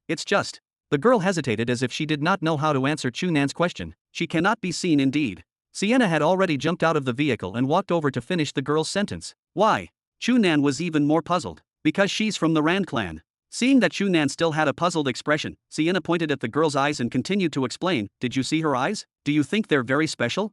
Chu Nan stared at the pair of blue eyes that were extremely incompatible with her dirty face and could not help but nod. This is the symbol of the Rand people, a pair of eyes like that. If they're completely extracted and preserved, they can be sold for at least 300,000 trans, said Sienna. Chu Nan was shocked. Trans was the common currency on planet Lepler and one of the common currencies in the Sapphire Star field. According to Chu Nan's understanding 2 days ago, from the perspective of material exchange, it was worth about 1 million Federation coins. Its value was clearly extremely high. However, what really surprised him was not that this girl's eyes were so valuable, but Sienna's attitude when he mentioned this. He spoke casually and matter-of-factly, as if extracting this girl's eyes was a very normal thing. The girl also heard Sienna's words and could not help but shrink back. She raised her hand to cover her face and eyes. Sienna glanced at her and turned to Chu Nan. Since she's from the Rand clan, she shouldn't be related to the Sand Eagle. On the contrary, the Sand Eagle should be the greatest enemy of the Rand clan. Oh. Chu Nan looked at the girl from head to toe and let go. Although the girl from the Rand clan was trembling slightly and was clearly afraid, after Chu Nan let go of her, she did not immediately choose to escape like before. After staying on the spot for a while, she seemed to have mustered her courage. Her body stopped trembling and she slowly put down her hand. She opened her fingers and looked at Chu Nan with her blue, gem-like eyes that were still filled with nervousness. You won't dig out my eyes, right? Chu Nan immediately laughed and shook his head. If I wanted to dig them out, I wouldn't have let go of you. After saying that, he waved his hand at her. All right, you can leave. Since you're not from Sand Eagle, don't follow us anymore. No. The girl rushed toward Chu Nan. I came to pursue you because I hope you can help me. Perhaps it was because she was nervous or because she usually spoke too little. The girl's words were always intermittent, and she seemed to be stammering. Help you? Chu Nan frowned. Help you with what? Help me chase away the Sand Eagle and save my clansmen. Seeing that Chu Nan had finally asked the key question, the girl immediately became excited and her speech became much smoother. They've been captured by Sand Eagle's people. They're in danger now. I hope you can help me save them. Oh. Chu Nan nodded and waved at her. Goodbye. With that, he turned around and left. The girl and Sienna were stunned. The girl hurriedly chased after him and asked anxiously, aren't you Sand Eagle's enemy? I've indeed made enemies with Sand Eagle and the others, but this has nothing to do with helping you save your clansmen. Chu Nan replied with a cold expression, hurry up and leave. We're going to Nightclub City now. If you don't want to be captured by others and have your eyes dug out, it's best you leave now. The girl became even more anxious. She reached out to pull Chu Nan, but he easily dodged her. But if I don't save them, they'll all die. I beg you, help me save them. The girl sounded like she was about to cry, but Chu Nan was unmoved and continued to walk toward the freight train. The girl stopped and thought for a moment before suddenly speeding up. She circled around Chu Nan and actually rushed into the carriage behind the freight train. She squeezed through the villagers in the carriage and arrived beside Angie Prairie, who was still lying on the wooden board in a coma. Chu Nan was immediately shocked. His figure flashed, and he instantly crossed the distance of more than 10 meters between the two sides. He arrived beside the girl and slapped down. He had been careless and actually let this fellow slip to Angie Prairie's side. If she harmed Angie Prairie, it would be too late for regrets. However, in the next moment, he forcefully stopped his palm. After the girl arrived beside Angie Prairie, she did not do anything harmful. She actually knelt down, bent over, and placed her face beside Angie Prairie's. Then, she actually kissed her. Seeing the girl's lips touch Angie Prairie's, Chu Nan was completely stunned. This girl, what was she doing? Only then did the surrounding villagers react. When they saw the girl's actions, they were all dumbfounded. No matter her personality, Angie Prairie was very beautiful. Now that she was lying there quietly, she looked even more peaceful and lovely. However, right now, this dirty fellow rushed over and kissed her. This scene was far too shocking. Chu Nan blankly looked at this scene and felt as if a lily were slowly blooming in front of him. Then, he shook his head and threw away those thoughts. He prepared to go forward and pull the girl away. As soon as he moved, he immediately stopped and stared at the girl's and Angie Prairie's lips, thoroughly surprised. From the girl's lips, a trace of green aura slowly seeped into Angie Prairie's body. Under the effect of this green aura, the expression on Angie Prairie's face actually improved at an astonishing speed. Chapter 482. In just a moment, the abnormal redness on Angie Prairie's face faded to a slightly pale but normal expression. Her breathing slowed. Chu Nan looked at these changes in surprise and could not help but look at the girl. Angie Prairie's problem was that she had exhausted too much life force. Apart from letting her rest well and slowly recover, normal treatment methods were actually not very useful. He did not expect that this girl had actually used some method to clearly improve her condition. This was really too magical. Although the green aura that the girl injected into Angie Prairie was strange, it should clearly be an internal breath. Moreover, when this aura was triggered, it naturally affected the surrounding spatial energy. As the internal breath entered Angie Prairie's body, not only did it quickly replenish her exhausted life force,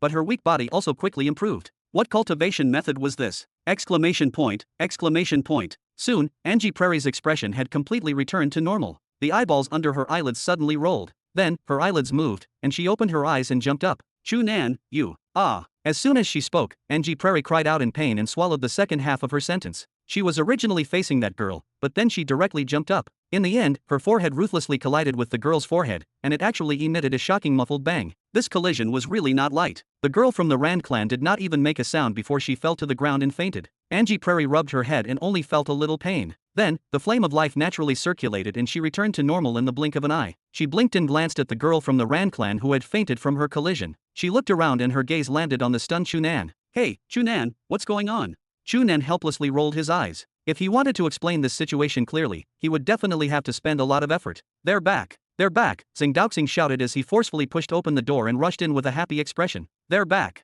Golostan suddenly stood up and asked in surprise, they're really back? Where are they? They just entered Nightclub City. Chu Nan sent me a message saying that they had a problem in the wasteland and were delayed for 2 days. In addition, he also said that he has something to discuss with us. He seems to want our help. At this point, Zhang Daoxing revealed a puzzled expression. These two fellows actually ran out to the wasteland? No wonder I can't contact them, Golostan cursed fiercely, then was stunned. What does he need our help with? Could it be that he's in trouble outside? He didn't make it clear, but from the scene, there seemed to be many people around him. Perhaps it's related to those people. This kid even brought people back? What about Angie Prairie? Did you see her? Is there a problem? Golostan hurriedly asked. I see her. She's beside him and looks fine. Zhang Daoxing's answer relieved Golostan. As long as nothing happened to Chu Nan and Angie Prairie, it was fine. As for Chu Nan saying that he wanted their help, he should know that it was impossible for him to really give them any problems. Let's go. Since it's not convenient for them to come over, let's go find them. Golostan waved his hand and led the way out. I have to ask properly, what have these two fellows been doing these past 2 days? They came to such a place and still dare to cause trouble everywhere. They're really worrisome.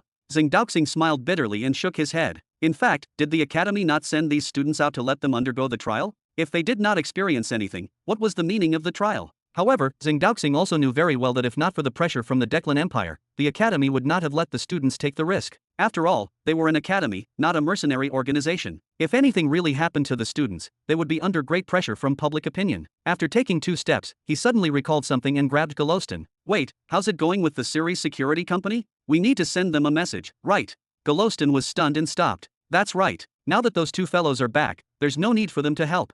We have to return a letter and tell them about this, especially that young man called Dong Fong from the Ceres security company. The reason why he agreed to help is definitely because of Chu Nan. He seems to be very concerned about him. Now that Chu Nan is back, we should inform him. How about this? Oh, no, let me do it. Golostan opened his personal terminal but was stunned again. He suddenly recalled that although the two sides had called once, Dong Fong had not left his contact number last time. Helpless, they only had to use the same method as before to contact the person in charge of the caravan and contact Dong Fong through him. However, the answer of the person in charge of the caravan stunned the two of them. I'm sorry, Mr. Dong left early with a team. He should have already jumped out of the Stargate and entered the Sapphire Star field. Then tell us his contact number. We'll tell him ourselves.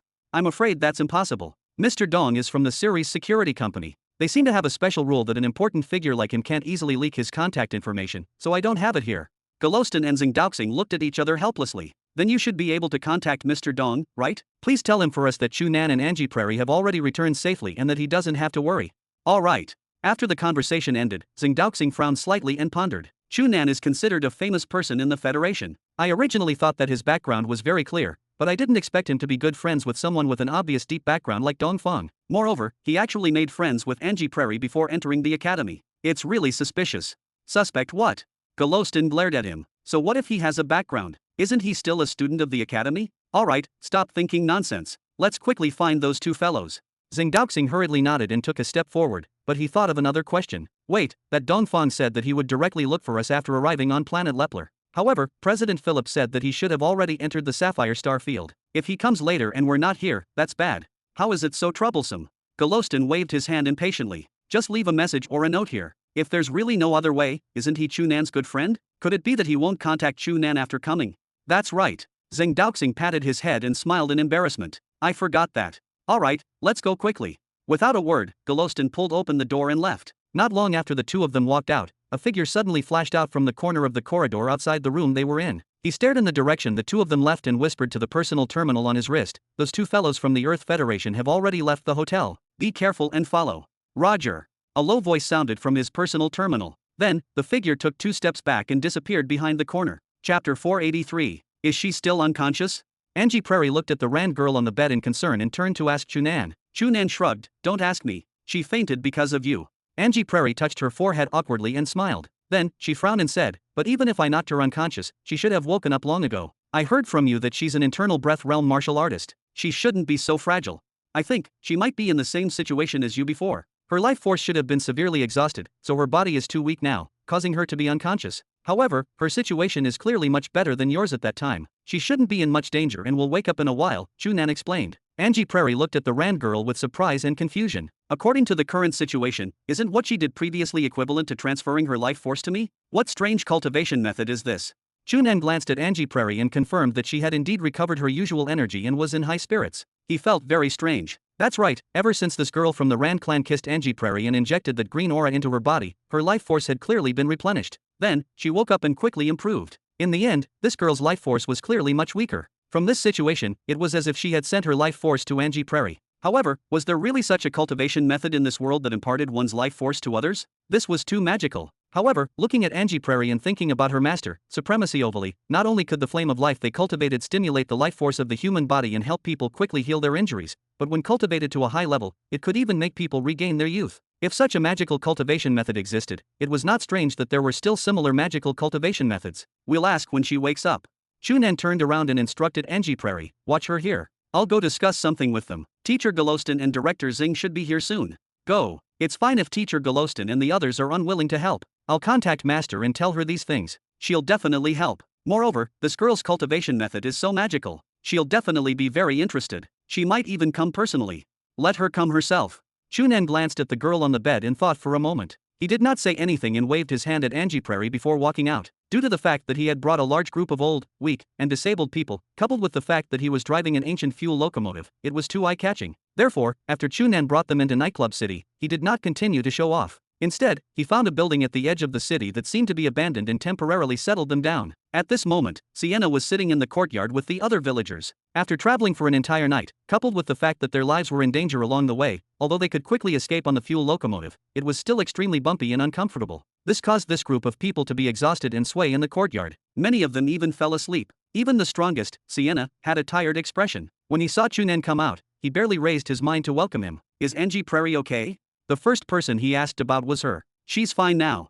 Chu Nan pointed into the room. On the other hand, the situation of that girl from the Rand clan is a little bad. Sienna also glanced into the room. After a moment of silence, she sighed. In order to save Angie Prairie, she should have used the legendary forbidden technique of the Rand clan, the Blessing of Fate. Legend has it that this forbidden technique can inject all her life into another person. This way, even if the other person is in a dying state, she can immediately recover. However, she herself. Sienna sighed again and shook her head. Although she did not continue, the meaning was obvious. However, Chu Nan smiled. The blessing of fate that Sienna spoke of was very similar to the situation of the Rand girl saving Angie Prairie, but there was a very obvious difference. Although that girl from the Rand clan had clearly transmitted a large amount of her life force to Angie Prairie, she was actually unconscious because her life force was weak. There was no serious problem. Compared to Angie Prairie's previous situation, she was much better. If the situation had not changed just now, when the group of them entered Nightclub City, Chu Nan would definitely have brought Angie Prairie to the best hospital to seek possible treatment immediately. However, this girl from the Rand clan was clearly not like that. She was only a little weak and did not show any signs of danger, so she would recover after resting for a period of time. Of course, the reason why he did not bring her to the hospital immediately was because of her identity. According to Sienna, the Rand clan was too eye-catching. If her identity was exposed in the hospital, not only would it put her in danger, it might even bring danger to their group. Chu Nan's heart stirred. He pulled Sienna to a corner and asked in a low voice, Uncle Sienna, what do you know about the Rand clan? Introduce it to me in detail. Sienna glanced at Chu Nan in confusion but still replied honestly, actually, the Rand clan is the true native of this planet. Under Sienna's explanation, Chu Nan finally had a rough understanding of the Rand clan. Just as Sienna had introduced, the Rand clan was originally a native race on planet Lepler. They had lived on this planet for generations. Now, these guys who controlled almost all the areas on the planet and occupied more than 99% of the total population were all immigrants from other places. 1,300 years ago, this planet was still in an interstellar development state. The Rand clan was still living the original life on the surface like the millions of primitive inhabited planets in the Milky Way. If nothing unexpected happened, they would continue to live peacefully for hundreds or even thousands of years in this state. This was because according to the Pan-Milky Way Civilization Protection Convention, other countries could only observe such a planet that did not develop its own interstellar civilization, but they could not casually interfere and interrupt the other party's civilization process. However, because planet Lepler was in an extremely special geographical location like the Sapphire Star Field, it caused all the countries to not have enough control over it. Therefore, it quickly fell into the hands of those interstellar refugees, and after more than 1,000 years of slow development, it became what it was now. Due to their extreme backwardness, the Rand clan did not have much resistance in front of outsiders with interstellar navigation ability. They naturally lost control of this planet. Then, for various reasons, the extremely special eyeballs of the Rand clan were hyped into rare treasures. Therefore, the Rand clan was immediately slaughtered crazily. Originally, it was said that there were at least 50 million Rand clansmen on planet Lepler, but now, it was probably less than 1 million in total. This girl from the Rand clan and her clansmen clearly live in the wasteland and won't easily appear in front of others. I don't know why she followed us this time and even took the risk to appear to ask you for help. After hearing this, Chu Nan thought for a moment and asked Sienna, then, how trustworthy do you think her words are? Sienna was stunned. Do you really plan to help her? Chapter 484. I don't know yet. Chu Nan smiled and did not give a definite answer immediately. If it's only a small favor to her, that's fine. However, if I have to fight the Sand Eagle to help her. Chu Nan sighed and smiled bitterly. Even if I really have this intention, I'm afraid I don't have enough strength.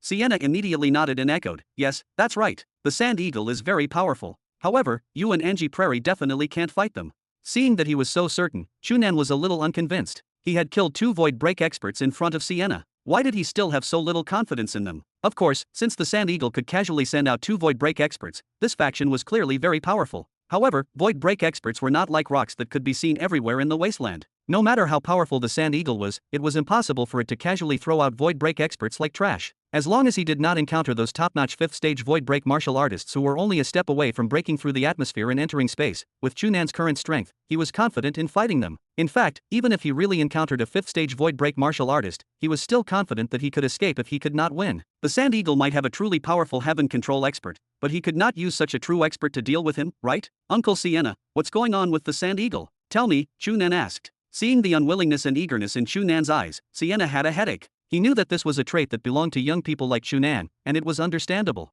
However, it could be said that he and the group of people behind him were only counting on Chu Nan and Angie Prairie to continue living. Naturally, they were unwilling to let him take the risk. He took a deep breath, and his expression became serious. He planned to describe the terrifying Sand Eagle to Chu Nan and let him understand that this terrifying organization was definitely not a colossus he could contend with. The Sand Eagle is the strongest on this planet. As soon as he spoke, Chu Nan's expression suddenly froze. He raised his head to look at the courtyard and casually sneered. He tapped his feet, and his body flew into the air. A moment later, Chu Nan had already flown into the air and met a figure flying over. It was actually another void break expert. Seeing that the person was flying toward the building where they were hiding, Chu Nan did not say a word and threw a punch. Previously, when he fought with Nemanta and Lumor, because Chu Nan had just broken through the Cosmic Heaven's Gate, he did not have a very intuitive concept of a void break martial artist. He did not understand what many void break martial artists should do in battle, so he only continued to fight according to the previous martial technique method. In fact, it was very difficult for him to unleash his true strength. This was very obvious in the battle with Lumor. At first, he was almost completely suppressed by Lumor. However, after a period of actual combat, Chu Nan relied on his powerful data ability to quickly summarize the combat method of a void break martial artist. It also allowed his martial technique and the changes brought about after breaking through the Cosmic Heaven's Gate to better fuse together. His combat strength naturally soared, allowing him to kill Lumor in one go. The punch he threw now seemed to be simple, but as soon as he threw it, the spatial energy in the surrounding space naturally gathered in his fist. Moreover, the spatial energy in a larger area was also affected by his punch and pressed down on the other party with the force of his punch. This method of spatial sealing and suppression was what he had obtained from the black cloud that Lumor used. With his control of the spatial energy in a larger area, he could effectively restrict his opponent's movements and make it easier for his attacks to be effective. The person who flew over exclaimed softly. Without any action, a visible shockwave suddenly spread out from his body and immediately dispersed the large amount of spatial energy that pounced over with Chu Nan's punch. Then, he slapped back. This palm strike was condensed and did not move. It looked ordinary and did not seem to carry any spatial energy, but Chu Nan did not dare to be negligent. He focused on his fist and his internal breath perfectly fused with the spatial energy, maintaining the best fist momentum as he threw it. Bang! The fist and palm collided ruthlessly without any tricks. Then, the surrounding space emitted a cracking sound as if something had shattered. Countless black souls spread out from the place where the fist and palm touched, as if a black spider web had suddenly formed in the air. This scene was definitely impossible for a battle between internal breath realm martial artists. Chu Nan's body swayed slightly, and he was sent flying. Through this collision just now, he immediately sensed that regardless of whether it was the thickness of his internal breath or the degree of spatial energy contained in his palm, the other party clearly surpassed him. He was definitely a high-level void break martial artist 1 or 2 levels higher than him. Facing such an opponent, it was naturally impossible to fight head-on. he could only use other methods. His figure flashed, and he rushed over again. His palm flew up and turned into palm shadows that filled the sky. He used the flowing cloud indefinite palm again. After breaking through the cosmic heaven's gate, because of the consecutive battles with Nemanta and Lumor, Chu Nan finally understood why martial techniques like the flowing cloud indefinite palm were evaluated as an A-rank martial technique, and why the 100+ external martial techniques he had come into contact with in the Academy's martial arts database could only be evaluated as low-level martial techniques like F-rank or E-rank. Not only was the move clearly exquisite, but more importantly, when he used those low-level martial techniques, no matter how exquisite the modifications were, it was very difficult to mobilize spatial energy and fully unleash the powerful force of a void-break martial artist. When he used the flowing cloud indefinite palm, Chu Nan discovered that he could easily mobilize the surrounding spatial energy and perfectly fuse it into the palm technique, allowing it to unleash power that far exceeded ordinary martial techniques. In fact, this palm technique could even move space, causing the entire space to seem to float like a flowing cloud. It was unpredictable and invisible, causing the opponent's movements in this space to be greatly affected. Only such a palm technique was qualified to be evaluated as an A-rank martial technique. However, the person opposite him did not panic when faced with such a palm technique. Instead, he laughed loudly. Haha, little brother Chu Nan, I didn't expect it to really be you. Hearing this familiar voice, Chu Nan was stunned. He hurriedly retracted his palm shadows and looked at the other party for the first time. When he saw the other party's appearance, Chu Nan was shocked. Uncle Costa, why is it you? Chapter 485. Why can't it be me? The smiling uncle in his 40s was the security team leader sent by the Ceres security company to protect Chu Nan's family. In the month-long security period, Chu Nan and Costa got along quite well. In the end, when they left, Chu Nan and Chu Xiaoxi were still a little unwilling to part with them. No, Uncle Costa, why are you here? Chu Nan scratched his head, completely puzzled. He had just determined through the abnormal spatial energy fluctuations in the surrounding space that there should be a martial artist at least at the void break realm quickly approaching. He originally thought that it was another pursuit sent by the Sand Eagle, so he rushed out to stop it. However, he did not expect that it was Costa who should not have appeared here. I don't have to answer this question. You'll know in a while. Costa was still smiling, keeping him in suspense. After a while, he suddenly lowered his head to look at the personal terminal in his hand and nodded at Chu Nan. I'm here. You're here. Chu Nan was even more puzzled. Seeing that Costa had turned to look at the direction he had flown in, which was deeper into Nightclub City, Chu Nan also raised his head to look in that direction. He saw a black dot approaching at high speed from the distant sky. Could it be another void break martial artist? Could it be Uncle Mu Luo? Chu Nan's heart stirred. Just as he was about to ask, the black dot quickly enlarged and flew close, turning into a small low-altitude shuttle. Unlike the small low-altitude shuttle that Chu Nan had seen the Sand Eagle and the others take, this shuttle was clearly at least a generation more advanced and much faster. Almost as soon as Chu Nan saw its appearance, it had already crossed more than 2,000 meters away from him and stopped beside him. The cabin door close to Chu Nan opened, revealing the face of an ordinary middle-aged man with a warm smile and a trace of dullness. It was Mu Luo, the man Chu Nan had just thought of. Heh, Uncle Mu Luo, you really came with Uncle Costa. After seeing Mu Luo, Chu Nan roughly pieced things together. Could it be that you came here because of the company's security mission? Speaking of which, your company's business actually involves such a distant place? Wait, how did you know I was here? Moreover, you actually found me so accurately. This is too strange. Mu Luo smiled and did not answer. Instead, he turned to look at the interior of the small low-altitude shuttle on the other side. Due to the opaque glass, Chu Nan could not see who was sitting there. However, when he saw that Mu Luo seemed to be looking at the passenger for guidance, he could not help but feel surprised. Mu Luo was a third-stage void break martial artist. Even in the security team of a top-notch company in the Federation like the Ceres Security Company, he was a high-level security officer and had a very high status in the company. The person beside him clearly had a higher status than him now. Could it be that the next business of the Ceres Security Company was so important? Heh, Chu Nan, you were only concerned about asking Mu Luo, but you threw me, your best friend, to the side. This is really unreasonable, right? Just as Chu Nan was feeling puzzled, a lazy voice filled with mockery and laughter sounded from the shuttle. He was stunned before he widened his eyes and flew to the cabin door. He stuck his head out and saw a familiar face that felt a little unfamiliar because the effect of losing weight was too obvious. He immediately shouted excitedly, "Damn, Dongfeng, didn't you say that you would be here tomorrow? Why are you here now? What, are you not satisfied with me coming a day early?" Sitting beside Mu Luo was Chu Nan's best friend, Dongfeng, whom he had not seen for nearly a year. Hearing Chu Nan's question, Dongfeng curled his lips and deliberately pretended to be dissatisfied, but the smile on his face completely betrayed his thoughts. As soon as I heard that you might be in danger, I immediately abandoned the main team and my proper work. I brought Costa and Mu Luo over first. In the end, not only are you not grateful when you see me, you even dare to question me? I think you don't want to live anymore, right? Chu Nan laughed and could not help but feel happy. He wanted to rush over and give Dongfeng a bear hug, but because the space in the shuttle was narrow, it was very difficult for him to pass Costa and hug Dongfeng. He could not help but roll his eyes. Kid, why are you still sitting inside? Hurry up and come out to talk. I happen to have a lot to tell you. Dongfeng rolled his eyes at Chu Nan and cursed, "Damn, you've already become a void break martial artist and can fly in the air, but I can't. Do you want me to fall to my death by letting me go down now?" Chu Nan was stunned. Then, he patted his head and moved his body. He flew over from the shuttle and circled to the other door. He pulled it open and pounced in to hug Dongfang. He carried him out and threw him into the air. Damn, Chu Nan, you must be courting death. You. Dongfang's terrified curse sounded from the air, but Chu Nan moved again and flew behind him. He placed his hands under his armpits and dragged him through the air before landing. After such a commotion, Dongfang's originally neat clothes and hair had become a mess. He glared at Chu Nan angrily and cursed, "Damn, I know you've finally broken through the cosmic heaven's gate and must be extremely excited, but can you not be so crazy? I've finally tidied my hair, and I still have to participate in the banquet tonight." Chu Nan laughed and patted Dongfang hard. He sized him up and praised, "I didn't dare to believe it when I saw you previously. You were so fat in the past, but you actually succeeded in losing weight. It's too unbelievable. Damn, you can even break through the cosmic heaven's gate, so why can't I lose weight successfully?" Dongfang cursed again and touched his hair. "In fact, I have no choice. Dad said that I represent the image of the company when I go out. If I'm still as fat as a pig, others will doubt the strength of our company." Company. Chu Nan was stunned. He glanced at Costa and Muluo, who had already landed from the sky, and his heart stirred. He sneered, "Kid, you hid it from me so well."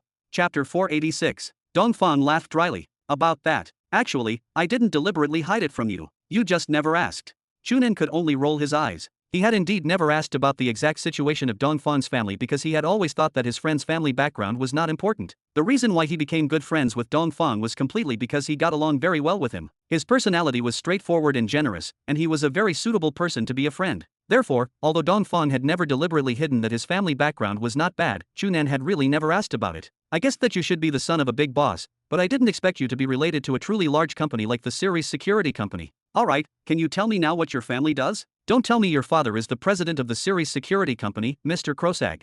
"Of course not. Uncle Krosag is of European descent. I'm Chinese like you. My surname is Dong, can't you tell?" Dongfang hurriedly shook his head. Seeing that Chu Nan was still rolling his eyes, he raised his hands and surrendered. "Alright, my father is only a shareholder in the company. He usually doesn't like to appear in public, so he's not famous. Otherwise, since you know that my surname is Dong, you should have guessed it the first time you saw Costa and Muluo." Chu Nan glanced at Costa and Muluo beside him. Costa chuckled and said, "You can't blame us. Dongfang specially instructed us not to casually reveal his identity." Chu Nan immediately glared at Dongfang. Dongfang smiled awkwardly and walked over to grab Chu Nan's shoulder. Alright, don't worry about some unimportant details. Speaking of which, Chu Nan, you've finally broken through the cosmic heaven's gate. I haven't congratulated you properly. Do you know how surprised I was when Uncle Costa told me in advance that you had actually become a void break martial artist and could fly around in the sky? Do you know how happy I am for you? Really, when Muyatong said that it was almost impossible for you to break through the cosmic heaven's gate, I almost thought that your life was over. I didn't expect you to really not disappoint me." Chu Nan could only roll his eyes again. Did this guy have to be so stiff in changing the topic? However, he could not be bothered to argue with Dongfang about these problems. He raised his hand and interrupted him. "Alright, you came at the right time. I happen to have a problem that I need your help to resolve." Dongfang thought for a moment. "It's related to your sudden disappearance in the past 2 days." Chu Nan could not help but ask, "Right, I haven't asked. How did you know that I went missing in the past 2 days? Moreover, why did you directly find me here?" "Tisk, I'm afraid you don't know. You and Angie Prairie went missing for 2 days, and the result was that your teachers were so anxious that they almost went crazy. In the past 2 days, they asked for help all over the universe, and then the company happened to have a security mission to the Sapphire Star field. In the end, they begged to come here. I happened to be beside them, so I knew. As for how to find this place, don't you know what our company does?" Chu Nan nodded and thought to himself that as the #1 security company in the Federation, the Ceres Security Company was second to none in the security field. Their tracking methods were naturally not bad. Dongfang also had Chu Nan's personal terminal communication code. He must have relied on the signal when Chu Nan and Xing Daoxing were communicating to track over and plan to give him a surprise. However, he did not expect that Chu Nan would give him a much greater surprise. "Right, what do you want me to help with?" Dongfang asked again. Chu Nan looked around and after confirming that there was no one else around, he waved at Dongfang, Costa, and Muluo and brought them into the building they were hiding in. As soon as he entered, Sienna greeted him. When he saw Dongfang and the other two, Sienna was stunned and looked at Chu Nan in confusion. "Come, let me introduce you. This is Uncle Sienna, and this is Dongfang." Dongfang sized up Sienna and revealed a warm smile before taking the initiative to reach out. Sienna hesitated for a moment before reaching out to shake Dongfang's hand. Then, the two of them looked at Chu Nan. "Cough, it's like this. Dongfang, do you have the ability to take Uncle Sienna and some of his companions away?" Chu Nan thought for a moment and asked bluntly. "Take him away? Where to?" "It's best to bring them to our Earth Federation and find a place to settle them. At the very least, we have to bring them away from planet Lepler." Dongfang's eyebrows moved and he looked surprised, but he did not continue to ask. Instead, he looked at Sienna and slowly nodded. "No problem. If this Uncle Sienna and his companions are willing, I can help them place them in the Federation. However, this will depend on their willingness." Seeing that Dongfang agreed, Chu Nan was overjoyed. He turned to Sienna excitedly and said, "Uncle Sienna, that's great. Your problem has been solved." However, Sienna did not look too happy. Instead, he frowned and thought seriously for a moment before asking Dongfang, "Can I ask how you plan to arrange for us?" Dongfang laughed. "I know. Uncle Sienna, you must be worried. How about this? I can first find a place on planet Lepler to settle you down and walk through the official channels of our Earth Federation to get you into the Federation. If you see the official documents of our Earth Federation, I believe you'll be relieved, right? As for the specific arrangements, we can discuss them in detail. You can ask for anything you want." Hearing Dongfang's answer, Sienna's expression immediately softened. If that's the case, it's fine. Seeing that the two of them had reached an initial agreement, Chu Nan frowned and shook his head. No. Dongfang and Sienna were stunned. Why not? Chu Nan looked at Uncle Sienna and asked with a frown, "Uncle Sienna, you told me just now that the Sand Eagle is one of the largest factions on planet Lepler. If we place you on the planet, no matter where you are, the people of the Sand Eagle might find you. It's still very dangerous." Hearing Chu Nan's words, Sienna was also shocked, and there was a trace of panic in his eyes. Indeed, as Chu Nan had said, he knew very well how powerful the Sand Eagle was on planet Lepler. If they continued to stay on this planet, they would still be in danger of being discovered by the Sand Eagle. After all, they had entered Nightclub City from outside the wasteland. If they gathered together, the goal would be too obvious. It was because of this reason that Chu Nan did not directly bring them into the city and chose to temporarily hide in the abandoned building at the edge of the city. Wait. Dongfang suddenly frowned. You just said, Sand Eagle? You actually provoked them. Chu Nan was also stunned. What? You actually know about Sand Eagle? Nonsense, our job this time is.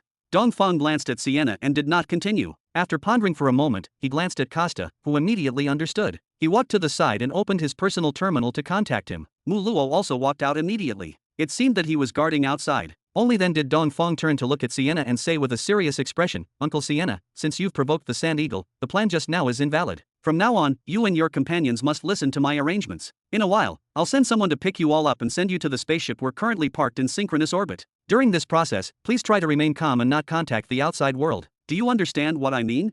Chu Nan and Sienna were stunned. They did not expect Dongfang to become so serious. Just as Sienna was about to speak, he was interrupted by Dongfang. "You have no right to reject. Obey the arrangements." Chapter 487. What happened? The commotion outside alarmed Angie Prairie. After she walked out, she was not surprised to see two more people. With her strength, she could naturally hear it when Dongfang and the others entered the building. However, she did not mind just now. Now that she heard that Sienna and Dongfang were arguing, she left the house curiously. "This should be Miss Angie Prairie, right?" Dongfang greeted first. 5 years ago, my father and I once saw you in Supremacy Ovally on Planet Bickles. How have you been?" Planet Bickles. Angie Prairie looked at Dongfang in surprise and tilted her head in thought. "Oh, Master, and I did go to Planet Bickles once 5 years ago. However, I'm sorry, I don't remember you." Dongfang laughed. "I was a kid following my father at that time. It's normal for Miss Angie Prairie to not remember me." However, Miss Angie Prairie was beside Supremacy Ovally at that time. Although she was very young, she was already a very outstanding martial artist. Moreover, she had already grown up to be extremely beautiful, so I had a deep impression of her. Chu Nan could not help but look at Dongfang strangely. No wonder this guy was so fat. Back then, he could still hook up with girls like Luo Lan and Rose in West Cloud Academy. He was actually so sweet. Angie Prairie did not fall for this at all. When she heard this compliment, she did not react at all. She only turned to Chu Nan and asked, "Is he your friend?"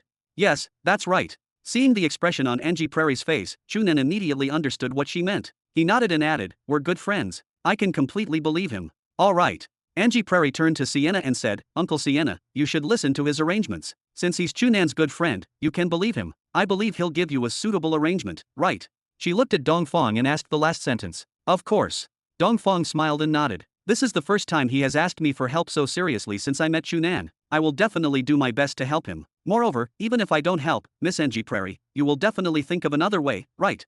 "Yes, I originally planned to directly contact Master and ask her for help." Angie Prairie nodded. "However, if you're willing to help now, I don't have to trouble her to come all the way here. It's the honor of everyone in our series security company to share some of Supremacy Ovaly's burden." Dongfang smiled and bowed slightly to Angie Prairie before looking at Sienna again. "Mr. Sienna, for the safety of you and your companions, I hope you can completely follow my arrangements. With Miss Angie Prairie as a guarantee, I believe you can trust our sincerity." Sienna looked at Dongfang, then at Angie Prairie, and finally at Chu Nan. He knew very well that he had no say here. After thinking for a moment, he could only nod helplessly in agreement. The efficiency of the series security company was extremely high. When Dongfang expressed that he wanted Sienna to listen to his arrangements, Costa had already started to contact him. After the three of them finished discussing, a large cargo floating shuttle had already driven over. A total of 97 people, including Uncle Sienna and the villagers, were stuffed into the shuttle. According to Dongfang's arrangements, they would be sent to the space station on the other side of Nightclub City and board the airship to enter the interplanetary battleship that Dongfang had brought with him this time. Due to the special status of the series' security company, it was impossible for others to casually enter and search this interstellar battleship. Naturally, they would not be discovered by the Sand Eagle, and they would be completely safe. After the large group of people from the series' security company responsible for this security mission arrived with the caravan, Dongfang would find an excuse to arrange for these battleships to return to the Earth Federation. As for these people entering the Earth Federation, it was much simpler. In the name of the series' security company, it was easy to apply for 97 refugee spots. It was not even difficult to arrange a suitable place to stay and work for them. According to this arrangement, their life would no longer be as difficult as it was on the wasteland of planet Lepler. Moreover, they would not have to be on tenterhooks all day. The only problem was that they had run 1,000 light-years away in a row, causing them to be a little nervous. However, they had moved to planet Lepler from planet Leviathan 3 years ago. Now, they were only doing it again. Although the distance was much longer, it was nothing. After Uncle Sienna and the others got into the shuttle, Angie Prairie thought for a moment and squeezed in. According to her, she wanted to personally send Uncle Sienna to the battleship and see them safe with her own eyes. However, Chu Nan knew very well that the most important thing she did was to reassure Uncle Sienna and the others. After all, they were most familiar with Angie Prairie and would only trust her. With her company along the way, they naturally felt much more at ease. At the very least, when Angie Prairie sat down, the nervousness on her small face immediately eased greatly. I tested it just now. If I use the flame of life to stimulate it, that girl's condition will improve a little. You can continue to try later.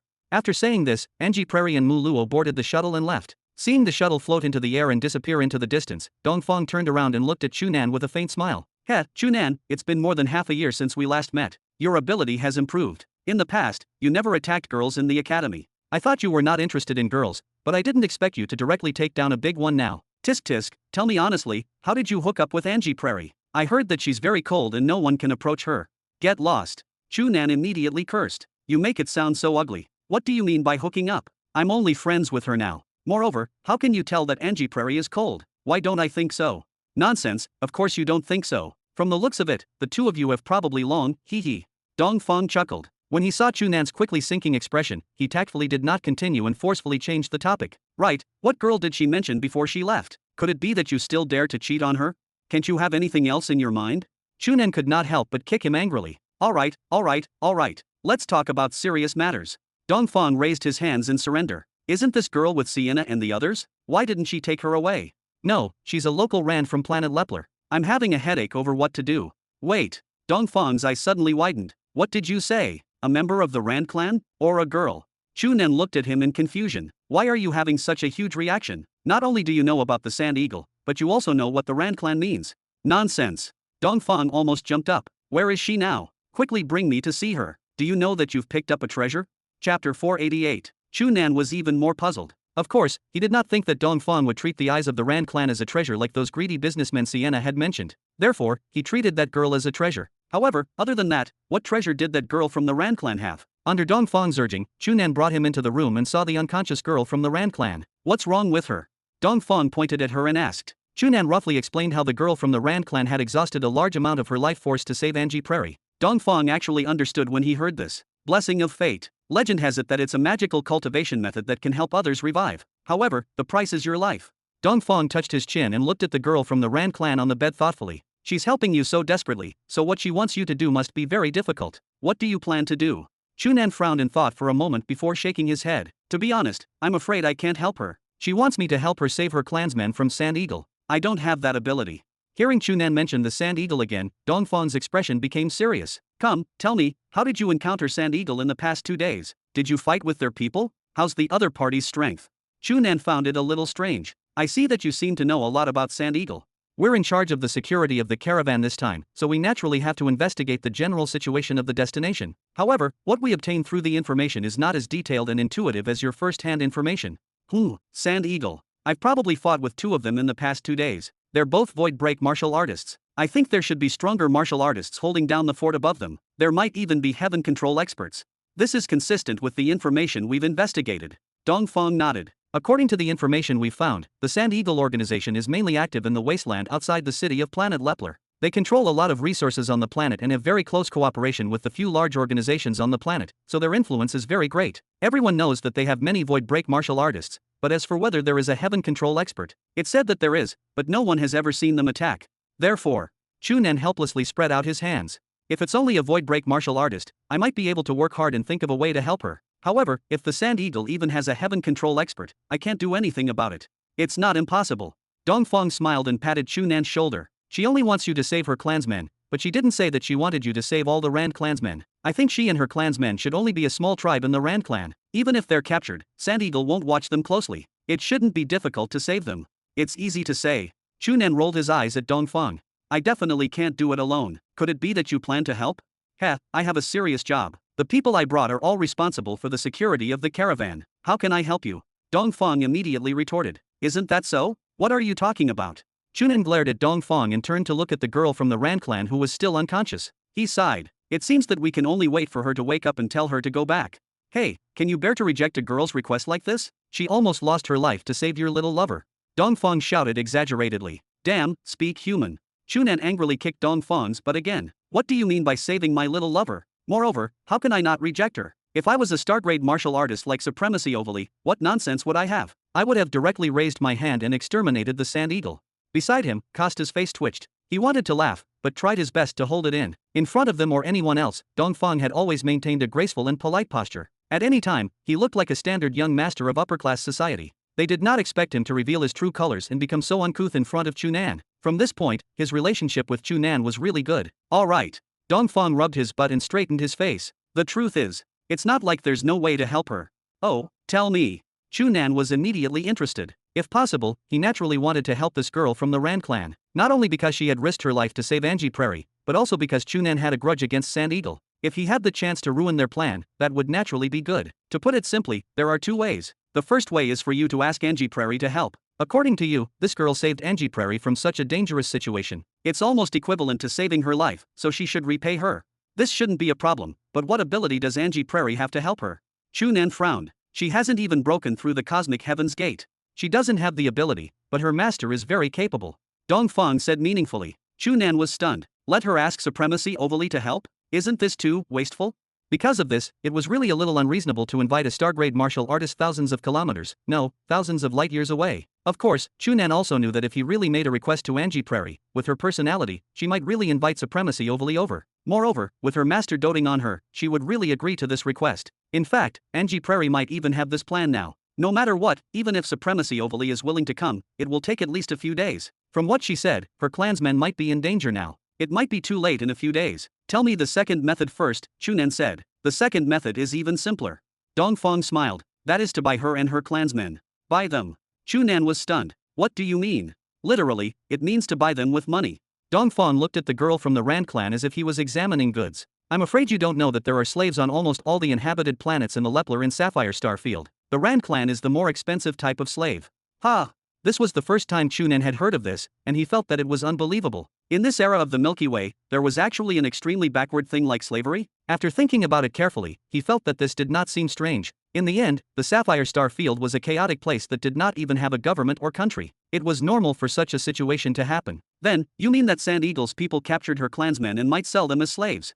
That's right. But how do I buy them? Chu Nan asked again. What you should ask is whether it's worth buying them. Dongfeng spread out his hands. You know, although my father is very rich, I don't have much money myself, and I'm not qualified to use the company's assets. Therefore, whether it's worth buying depends on whether she and her clansmen can provide enough value. Chu Nan frowned deeply. Of course, he knew that Dongfeng was right and made sense. However, he could not accept this method of using goods to measure living people. Looking at the girl from the Rand clan who was still unconscious on the bed, Chu Nan pondered. Chapter 489. Not long after night fell, the hotel became noisy again. Father Haskman was finally done with the arrangements for the night. As usual, he sat in his special seat in the tavern. As he savored the wine he had personally brewed, he watched the people in the tavern make all kinds of noise. A loud cheer suddenly sounded from the dance floor, accompanied by commotion and ear-piercing screams. Father Haskman turned around, and as expected, he saw two girls having fun by taking off their tops and waving them around. One of the girls was not wearing any underwear at all. After taking off her shirt, her upper body was exposed in front of everyone. As her twisted body jumped continuously, it brought about even higher cheers. However, the girl did not have any shame. Instead, she looked excited.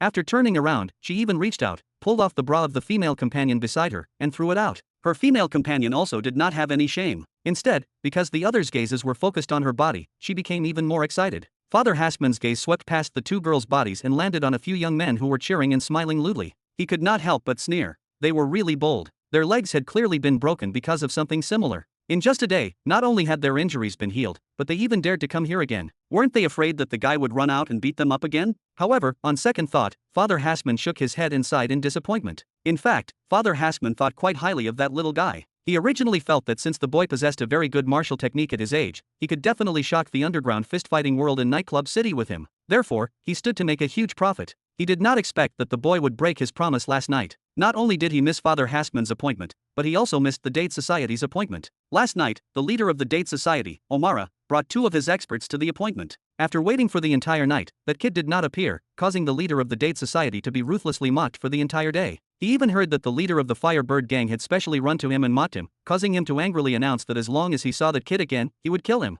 Actually, there's no need for you to kill him. That guy might be dead now. Thinking of this, Father Hassman sighed and shook his head lightly. That kid's actions were too ostentatious, and he was especially nosy. In a place like Nightclub City, he might really provoke someone he should not provoke at any time and lose his life. From his performance when he came into contact with him the day before, he did not look like someone who would stand others up for no reason. The reason why he did not come was probably because he had already died yesterday. Father Hassman sighed, but he did not have any sad thoughts. After staying here for so many years, he had seen too many similar things. For example, that young and impetuous guy who had given himself a strange name, Virgin 001, had died like many before him. He would not be affected by these people's lives. To be honest, he only felt that it was a pity. He could clearly earn a sum from him, but now, it was gone because he was dead. It was really a pity. Just as he was thinking, the door of the tavern was suddenly pushed open. Father Hassman habitually turned to look and was stunned. At this moment, the person who walked in from the door of the tavern was the Virgin 001 he had been thinking about. Just like the day before, he still came alone. However, this time, he was clearly already familiar with the way. After entering, he looked at Father Hassman. His gaze collided with Father Hassman's.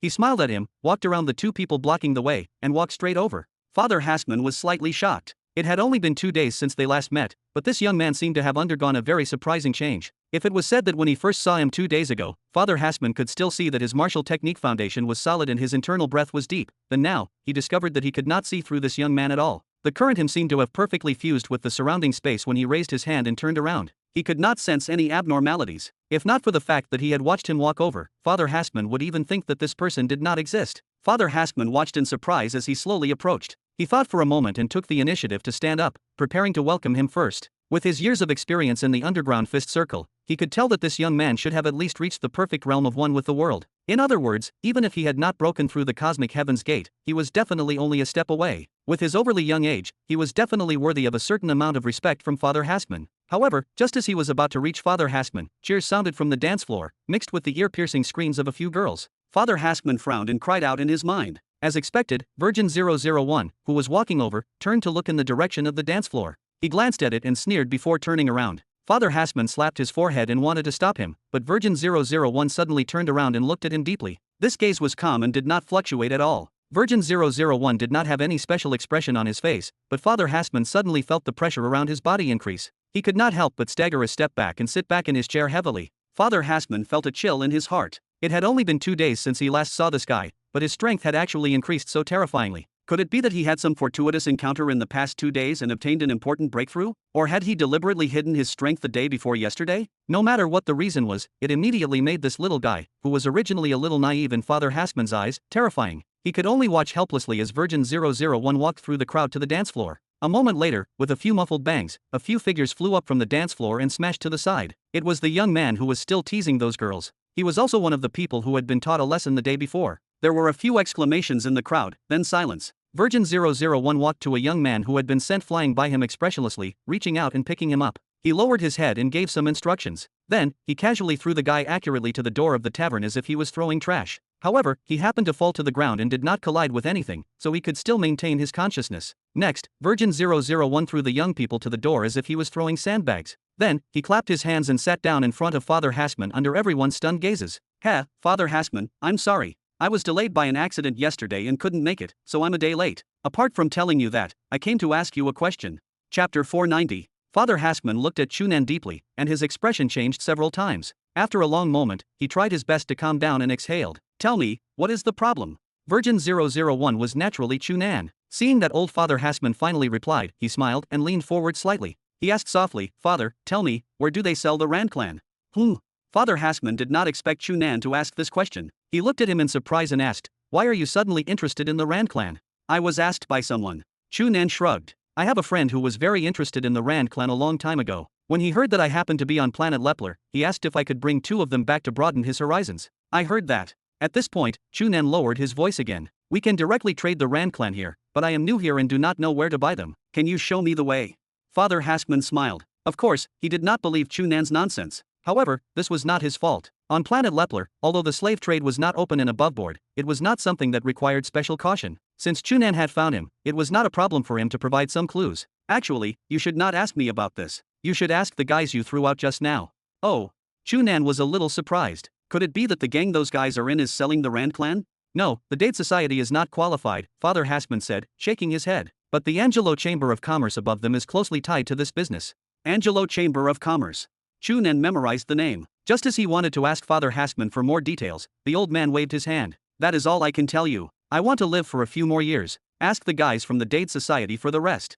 After a pause, Father Haskman added, if you can beat them into submission, it will be very simple to ask about anything. Chu Nan glanced at Father Haskman with a strange look. Do you have a grudge against the Date Society?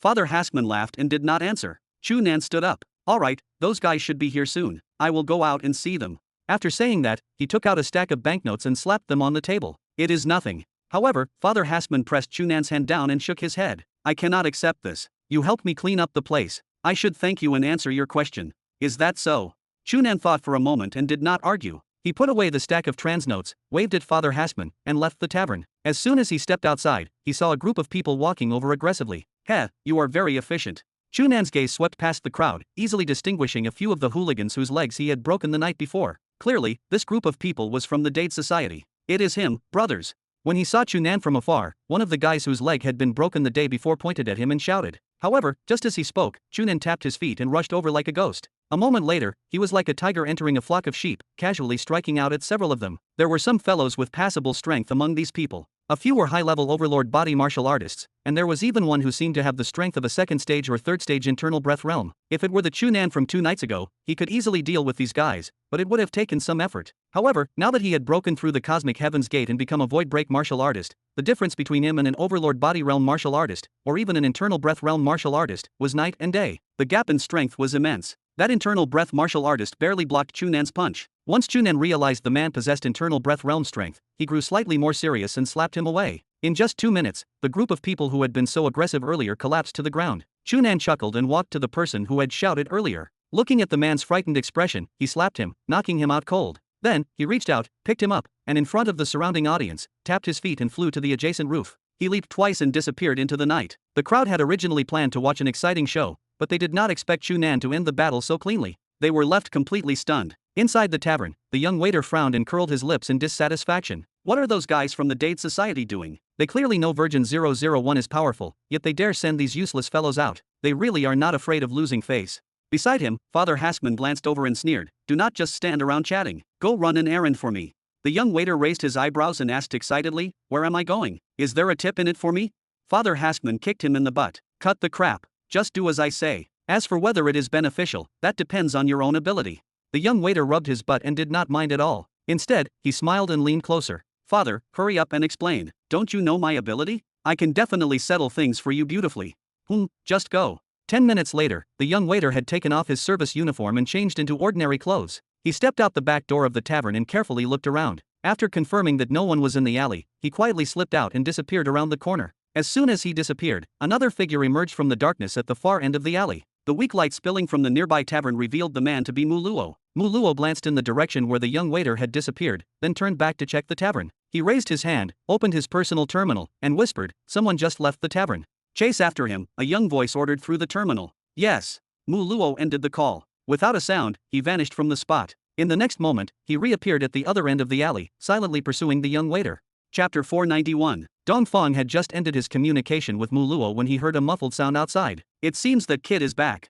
He smiled and walked out with Costa. He saw Chu Nan holding a thin young man in his hand, standing outside the door. Dongfang frowned and glanced at the young man. Hey, Chu Nan, I asked you to capture a useful guy. Why did you capture such a person? From his appearance, I know that he is definitely not a guy of status. I am afraid he does not know much. It is fine. I have already asked the most important thing. Just let him confirm it again. Chu Nan raised his hand and threw the little hooligan he had just grabbed at Costa. Costa reached out to catch him and sneered. Do not worry, I guarantee that I will let him explain everything about peeping at a girl's shower when he was young. After saying that, he dragged that little hooligan toward another room. Chu Nan looked at the little hooligan, who was continuously knocking his head on the ground, and could not help but pity him. Previously, on the Purple Cloud planet, Chu Nan had personally seen Costa's methods of interrogating people. Just the thought of it made him shiver. If this guy fell into Costa's hands, it would be impressive if he did not go crazy in the end. What do you think the most important thing is? Dongfang asked. Chu Nan turned to look at him and replied with a dark expression, "It is the Angelo Chamber of Commerce. There should be no mistake."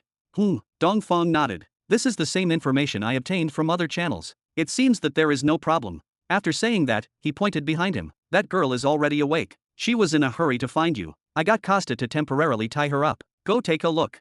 "Tie?" Chu Nan was stunned. "Why?" "Nonsense, she will run if I do not tie her up." Dongfang rolled his eyes. "She is very wary of others. No matter what I say, she will not believe me. I am afraid only you can appease her."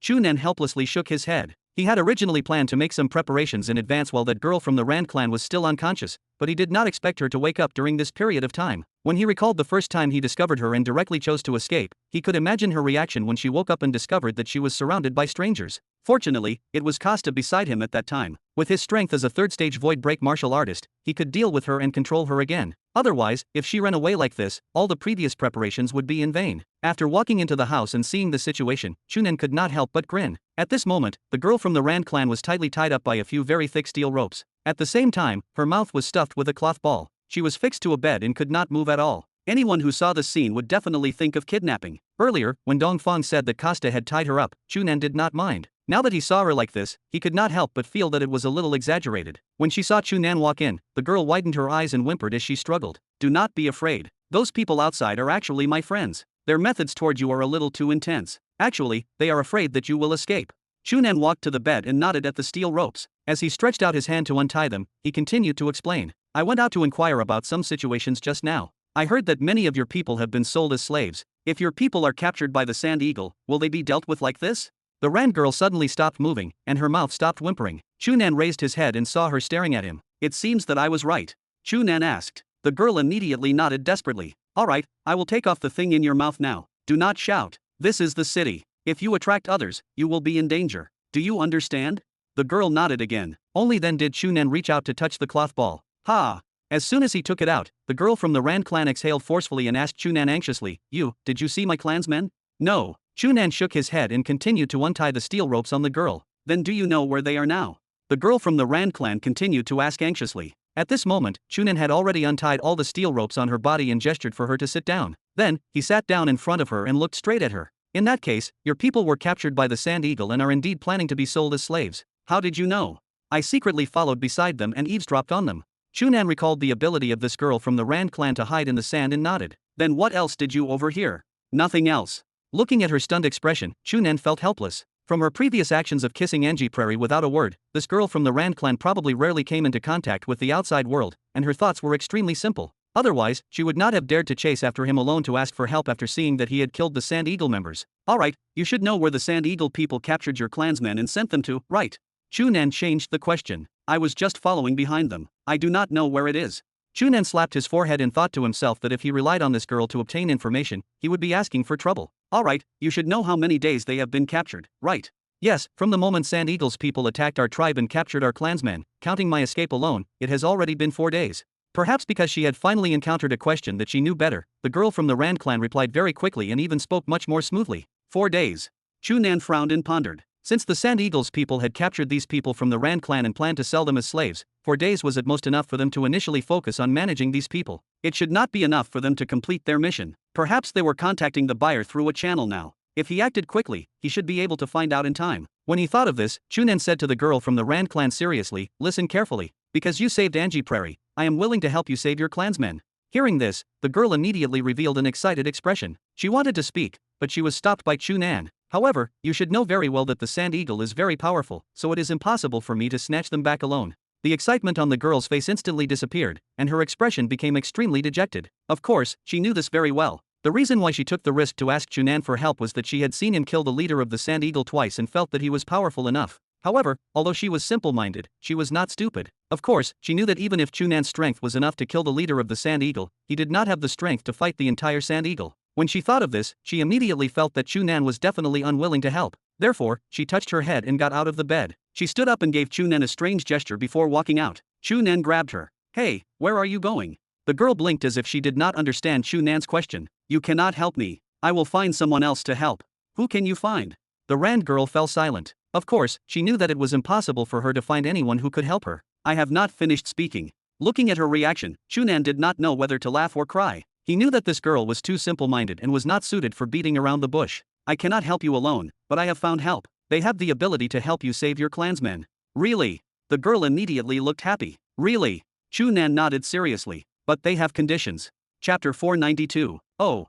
The girl from the Rand clan did not seem surprised by Chu Nan's words. She still nodded happily. As long as they are willing to save our clansmen, I can agree to any condition. She looked at Chu Nan and seemed to have thought of something. She suddenly stood up and stretched out her hand to pull. She actually pulled off all her thin clothes, revealing her completely naked body. She was clearly a little shy, but she still tried her best to stand up and say to Chu Nan, I only have this body now. If you want it, it is yours.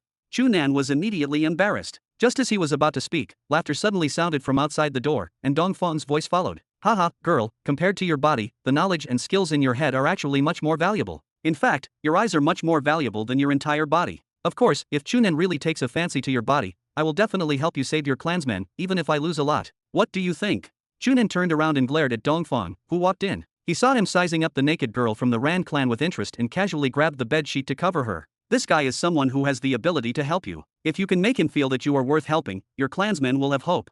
The girl's eyes immediately lit up. She rushed to Dongfang and asked, Really? Can you help me? Are you willing to help me? Before Dongfang could answer, she lowered her head dejectedly. But I am alone. Apart from, other than my body, I do not have anything valuable. No, I just said that your greatest value is here. Dongfang pointed at his head and turned to Chu Nan. You previously said that you have fought her.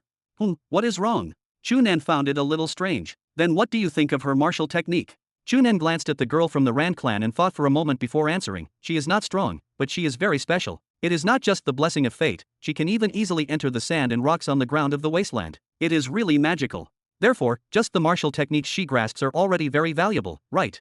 Dongfang turned to look at the girl from the Rand clan again and smiled. If you are willing to take out these two martial techniques, I can consider helping you. Chu Nan frowned, feeling that Dongfang's request was a little overboard. The martial technique this girl from the Rand clan used was so special. Clearly, it was a unique martial technique she had mastered herself and would not be easily shared. However, on second thought, if he wanted to save the girl's clansmen, Dongfang would definitely have to pay a lot. So it was not too much for him to make these requests. Moreover, if her clansmen were all dead, what was the use of keeping these martial techniques? The girl from the Rand clan clearly thought of these problems as well. Her expression quickly changed a few times. In the end, she gritted her teeth and nodded at Dongfang. Sure. Very good. You can tell Chu Nan the martial technique you know now and let him evaluate it. I will determine how much strength I can invest to save your clansmen according to his evaluation. Chu Nan was stunned. Why was it his task again? That is not appropriate. If you let her tell me the martial technique, wouldn't it be equivalent to handing it over? Then, if you do not plan to help her, wouldn't she suffer a huge loss? Dongfang glared at Chu Nan as if he expected better from him, but he ignored him and coldly said to the girl, You can choose not to accept it. I have no objections. The Rand girl gritted her teeth and fell into deep thought. She was only naive, not stupid. Of course, she knew that Dongfang was forcing her to take this risk. Just as Chu Nan had said, if she handed over the martial technique and Dongfang decided not to help her, she would not be able to do anything to him. This guy had two powerful void break martial artists beside him. Any one of them could easily kill her, so why would they care about her threat? However, if she did not take this risk, she would lose this rare opportunity to save her clansmen. Unless, let me remind you, do not dream of handing over an incomplete martial technique to threaten me. Dongfang's voice happened to sound at this moment. Although my companion is young, he is definitely a martial arts genius. He can easily determine if there is a problem with the martial technique you handed over. If you do this, I will immediately stop helping you. The girl from the Rand clan was shocked and widened her eyes to look at Dongfang. How could he know what she was thinking? This guy was simply a demon. Seeing the surprise on her face, Dongfang revealed a meaningful smile. Now, you can begin to choose. Being stared at by Dongfang, the girl from the Rand clan could not help but reveal a trace of panic. She raised her head to look at Dongfang, immediately lowered her head, and then turned to look at Chu Nan with eyes filled with pleading. Chu Nan could not bear to see this and sighed. Alright, if you agree to his conditions, I guarantee that I will do my best to persuade him to help you. As for martial techniques, if I cannot help you save your clansmen in the end, I guarantee that they will not be leaked. I will not even practice them myself. Do you think that is fine? The girl from the Rand clan hesitated for a moment before looking at Dongfang. In the end, she gritted her teeth and nodded lightly. Alright.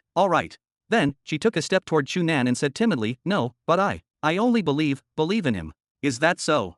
Dongfang laughed and waved his hand. Alright, follow Chu Nan in the future and listen to his arrangements. As for your clansmen, we have already obtained some news. Perhaps we can find out their whereabouts tonight. The girl immediately looked happy. Really? We will know tonight if it is true. After saying this, Dongfang walked out of the room. Just as he was about to walk out, he suddenly turned around and pointed at the girl from the Rand clan before saying to Chu Nan, "Bring her to take a shower and change her clothes. In addition, I will find her a pair of contact lenses later." Dongfang pointed at his eyes. "Her eyes are too eye-catching when she goes out." Chu Nan was stunned. "What are you doing?" Dongfang sized up the girl from the Rand clan, who was a little timid under his gaze, and revealed an appreciative expression. "Trust me, if she dresses up seriously, she will definitely be very good." After saying this, Dongfang left. Chu Nan and the girl from the Rand clan looked at each other, unable to understand what Dongfang planned to do. After a long time, Chu Nan scratched his head and asked awkwardly, "Right, I have not asked for your name." Chapter 493. As the name suggested, the meaning of Nightclub City was that as the night deepened, the city would become more and more lively until it fell into full revelry. As the night gradually deepened, the greatest hotel in the center of Nightclub City gradually became more lively. An abnormally grand banquet was being held. If anyone came in to take a look at the scene inside, they would definitely be very surprised. This was because, at this banquet, one could easily see those extremely prestigious figures from across the entire planet. If not for the fact that many foreign guests who were clearly from other planets could be seen at the banquet, this event might have been considered a high-end gathering on planet Lepler. There were many famous people gathered, and celebrities could be seen everywhere. Anyone who was present would feel extremely honored and proud to be able to participate. However, when Chu Nan saw the lively situation, he only felt bored. It was too noisy. If possible, what he wanted to do more now was to return to his residence and find a quiet place to carefully cultivate the 2 new martial techniques he had just obtained. Chu Nan took a sip of the light green drink that was probably equivalent to wine in the Earth Federation. He still felt that the taste was strange, so he casually put it down and turned to look at the girl from the Rand clan. "Xiao, are you alright?" Xiao was this Rand clan girl's name. Chu Nan had confirmed with her a few times before verifying that her name was indeed only this single syllable and was abnormally simple. It was obvious that this was the first time she had participated in such a banquet, and she was abnormally uncomfortable with it. Moreover, probably because of the special living environment of the Rand clan, she was always very wary of other humans. Therefore, ever since she entered the room, she had been following closely behind Chu Nan with a trembling appearance. She did not take the initiative to speak and did not even look at others. Now, her back was pressed tightly against the wall. She lowered her head and looked at her feet, as if this was the first time she was wearing shoes and wanted to study them thoroughly. Of course, at the very least, this was the first time Chu Nan had seen her wear shoes. Hearing Chu Nan's question, Xiao raised her head and her eyes flickered. Like her expression, she revealed a panic that could be easily sensed. She only recovered slightly after seeing Chu Nan.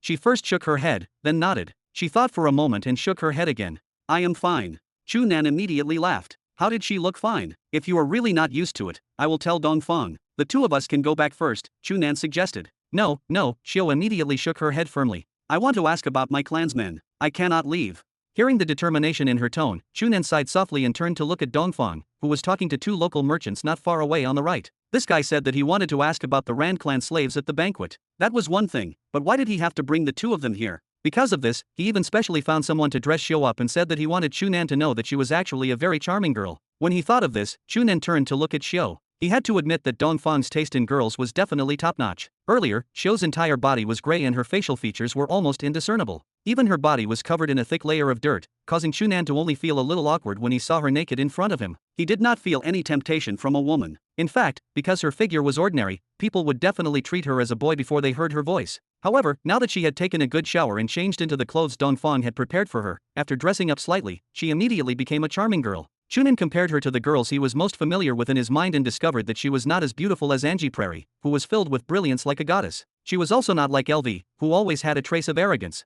Her words and actions naturally carried the good upbringing and nobility of a large family. Most importantly, her chest was not as firm as LV's. However, she also had her own characteristics and advantages, and that was that she was filled with a pure aura. Her innocence was different from Chu Zioxi's youthful innocence. Chu Zioxi was the kind of pure girl who was filled with vitality and health. At a glance, Xiao felt like she was extremely quiet and reserved, and her expression carried a delicate aura. No matter what, she would look around curiously and warily like a little rabbit, causing people to involuntarily want to protect her or ravage her. Clearly, this was caused by her special living environment. With the environment of the Rand clan on planet Lepler, it was naturally impossible for her to develop a carefree and straightforward personality like Chu Zioxi. Putting aside her temperament, Xiao's facial features were actually quite good. They were small and unexpectedly exquisite. Every part looked very beautiful when separated. After cleverly combining them on her face, it made her entire body look quite exquisite and beautiful, and it also added to her pure and weak temperament. This made Chu Nan feel very strange. Logically speaking, with the poor living environment of the Rand clan on planet Lepler, it was impossible for Xiao to have that superior life, allowing her to pay attention to her appearance at all times.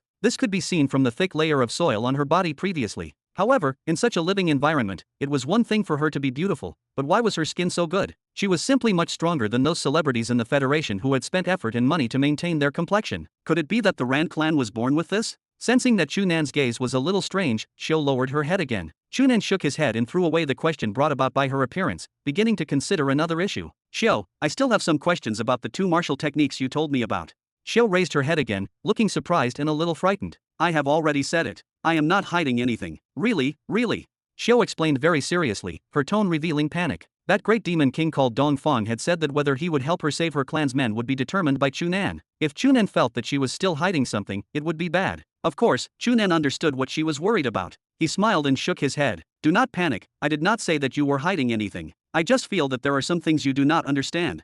But I only know so much, Xiao said aggrievedly. She had indeed told him everything she knew. If Chu Nan still did not understand and was dissatisfied, there was nothing she could do. I have said it before. I do not think you are hiding anything, because I can deduce that there is no problem with these 2 martial techniques. Most importantly, they are very valuable. Otherwise, Dongfang would not have brought you here to help you ask about your clansmen, right? Chu Nan's words made Xiao feel much more at ease, but his next action made her worry again. He stretched out a hand to Xiao. Come, try using the blessing of fate on me. Chapter 494. Xiao looked at Chu Nan in surprise. Now, here. Yes, Chu Nan nodded. But if I use the blessing of fate, I will faint. In her anxiety, Xiao, who was already stuttering, found it even more difficult to say a complete sentence. It is not like I want you to use it until you faint. I only need you to use it on me, and I will feel it myself. It will be fine in a while, Chu Nan said. Oh.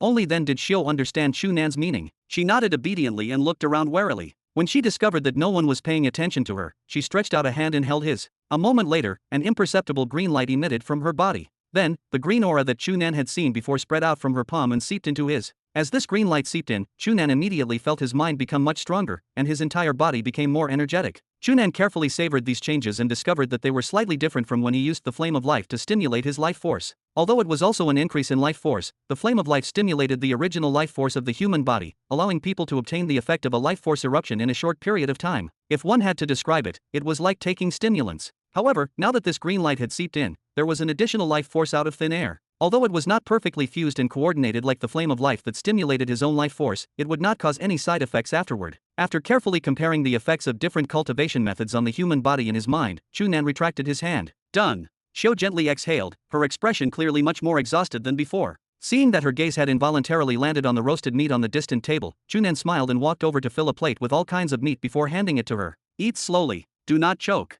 Xiao glanced at Chu Nan gratefully and lowered her head to eat. Seeing her eating without any concern for her image, Chu Nan could not help but laugh. This was very similar to the flame of life. Because of the consumption of life force, one would feel extremely hungry and have no choice but to eat a lot to replenish it. He moved his body slightly and blocked Xiao, who was eating meat behind him, then began to think about the situation when Xiao cast the blessing of fate on him. Strictly speaking, the so-called blessing of fate was only a special application of the cultivation method Xiao used. The special internal breath cultivation method she grasped was very strange in the Rand clan. Translating the meaning, it was probably the song of the goddess Mag. The so-called goddess Mag was actually the name of the goddess in the Rand clan who controlled life and death. As for why they used such a strange term, Xiao did not know. As for how this extremely special cultivation method appeared and was passed down by the Rand clan, Xiao did not know that either. She only knew that she had been chosen by the goddess Mag after she was born, so she had started to learn and cultivate this method from a young age. Moreover, she indeed had a very strong talent, having cultivated this method to the same level as the high priest of the clan by the age of 10. Now, her level had actually far surpassed the high priest, and she was already seen as the best candidate for the next high priest in the tribe. Chu Nan did not care about these things.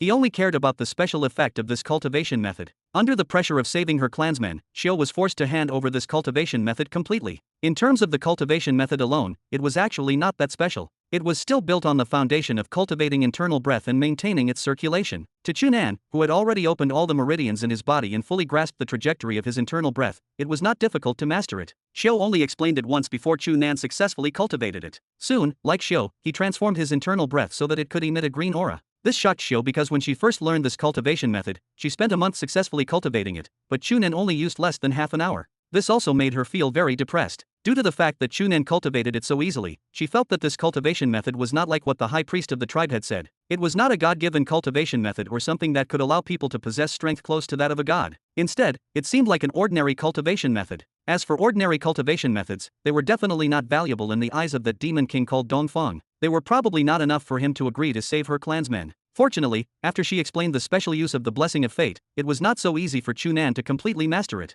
He spent nearly an hour without succeeding once, causing her to feel much more at ease. Chu Nan was very clear about Shio's psychological changes because this girl from the Ran clan did not know how to hide her thoughts. Whatever she thought of would immediately reflect on her face and be easily seen through. However, he still found Shio's relief very funny. The reason why he had not grasped a special application like the blessing of fate after an hour was not because he could not learn it, but because Shio had not taught him well. Shio was clearly not a good teacher, and the high priest in her tribe was clearly not a good teacher either. They only knew how to cultivate according to the method that had been passed down, but they had never pondered the essence of it. Or perhaps, they had pondered it, but could not figure it out. This was not their fault. After all, judging from the strength Shio had displayed, she was probably only equivalent to a 4th stage or 5th stage internal breath martial artist. If she said that she had already surpassed that high priest, then that high priest was probably at most a low-level internal breath martial artist. However, from his experience when Shio used the blessing of fate on him, Chu Nan was certain that the reason why this cultivation method was special was that when it was mobilized, it could naturally draw in the surrounding spatial energy and perfectly fuse it with internal breath before injecting it into the body. A cultivation method that could easily mobilize spatial energy might be rare,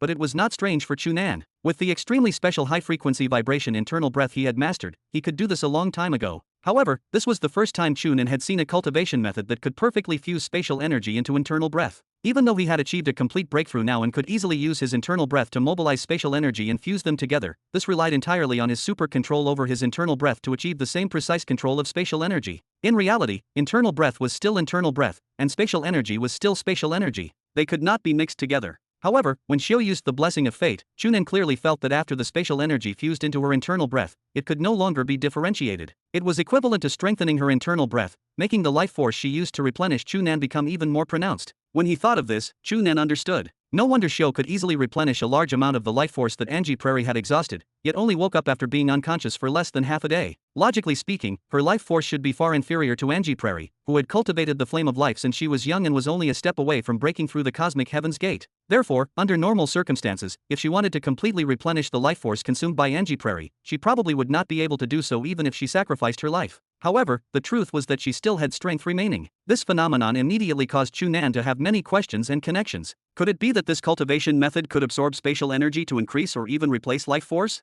Moreover, this cultivation method could perfectly fuse spatial energy. Looking at it from a different perspective, a person's internal breath was limited, but spatial energy was endless. If he used this cultivation method to fuse with spatial energy, wouldn't it be able to make his internal breath countlessly stronger? Then, could such a powerful internal breath be used to mobilize even more spatial energy? Doing as he thought was Chu Nan's motto. The song of the goddess Mag that he had learned from Shio quickly flashed through his mind. Then, he sorted through the various data from when Shio used the blessing of fate on him earlier. Flipping his hand, he circulated his internal breath for a cycle before gathering it in his palm, causing the surrounding spatial energy to quickly condense. Shio, who was eating meat, suddenly stopped and raised her head to look at Chu Nan in surprise. Then, her eyes widened in shock and disbelief. In Chu Nan's outstretched right palm, threads of green light continuously condensed, forming a visible, glowing green orb of light. Chapter 495. The moment Chu Nan started his experiment, Shio had already sensed it. However, she did not mind at that time because she did not think Chu Nan could succeed. One had to know that when she first learned the blessing of fate, she had already cultivated the goddess song cultivation method for 10 years. After the high priest confirmed that she was finally qualified, she began to learn this cultivation method that was called the greatest treasure of the Rand clan. Then, she spent another 3 years before finally mastering the usage, and she was still not very skilled.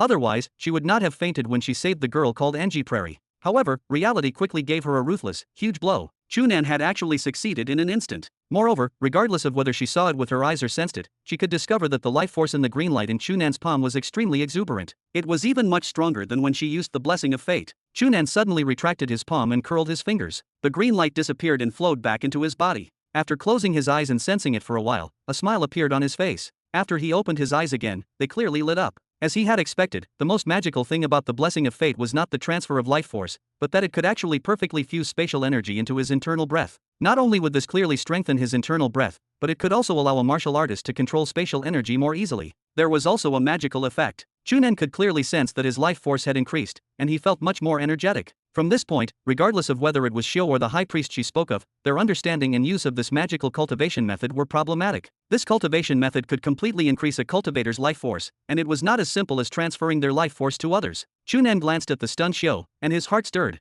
He held her hand and activated his cultivation method. The surrounding spatial energy quickly gathered, and the green internal breath entered Shio's body bit by bit. Feeling that the life force in her body had clearly become stronger and her mind was much better, there was no joy on Xiao's face because of the change in her mind. Instead, she revealed a depressed expression. Is it because this martial technique is really that bad? Chu Nan was surprised. No, why do you think so?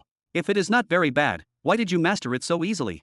Toward the end, Xiao almost cried. She had already placed her hopes of saving her clansmen on Chu Nan and Dongfang, who had said very clearly that the strength he was willing to invest was determined by the value she displayed. Specifically, the stronger the two cultivation methods she handed over, the higher the value. However, now that Chu Nan had easily grasped these two cultivation methods and even seemed to have grasped them better than her, did that not mean that this cultivation method was not as precious and rare as the high priest had said? No, you are thinking too much. Chu Nan smiled and shook his head. To tell you the truth, putting aside that underground technique, this goddess song cultivation method and the corresponding blessing of fate are very magical and valuable cultivation methods. Although it did not appear in the Milky Way martial skill evaluation, according to my experience, it should at least be evaluated as an A-rank cultivation method. Its value is extraordinary. Really? Xiao was stunned and still could not believe it. Chu Nan had explained to her the current standards of martial techniques in the Milky Way. She knew that if a martial technique was evaluated as an A rank, it was already a top-notch martial technique and had extremely strong value. Now that Chu Nan said that her goddess song should at least be evaluated as an A rank, it proved that the value of this cultivation method was extremely high. Then can we get him to help? Xiao pointed at the distant Dongfang and asked. I cannot make the decision for him. Moreover, I do not know what price we have to pay to save your clansmen, so I cannot give you an accurate answer. However, I am certain that the two martial techniques you gave are very valuable. If you do not have to pay a huge price, I believe Dongfang will be very willing to help you, Chu Nan said. Oh. Xiao was a little disappointed, but she knew that Chu Nan was talking sense and nodded without saying anything. Although she was still a little disappointed and depressed, when she lowered her head and saw the roasted meat on the plate in her hand, she still ate it in large mouthfuls, completely unaffected. Seeing her like this, Chu Nan could not help but feel happy. He turned to look at Dongfang in the distance and thought to himself that he was right. Meeting Xiao was really equivalent to picking up a treasure. In fact, his answer was already very conservative. From the results of his current research on the goddess song cultivation method, even among the various cultivation methods Chu Nan had grasped, including the flame of life, this was an extremely special cultivation method. Not only was it a little conservative to say that it was an A-rank cultivation method, it even insulted the magical aspects of this cultivation method. If not for the fact that Chu Nan had yet to master any S-rank cultivation method and could not compare, he would definitely not hesitate to evaluate this cultivation method as a top-notch S-rank cultivation method. Although he had told Xiao that this cultivation method was at least an A-rank cultivation method, he knew very well that this cultivation method was clearly stronger than the few A-rank cultivation methods he had currently grasped. Most importantly, it was an internal breath cultivation method.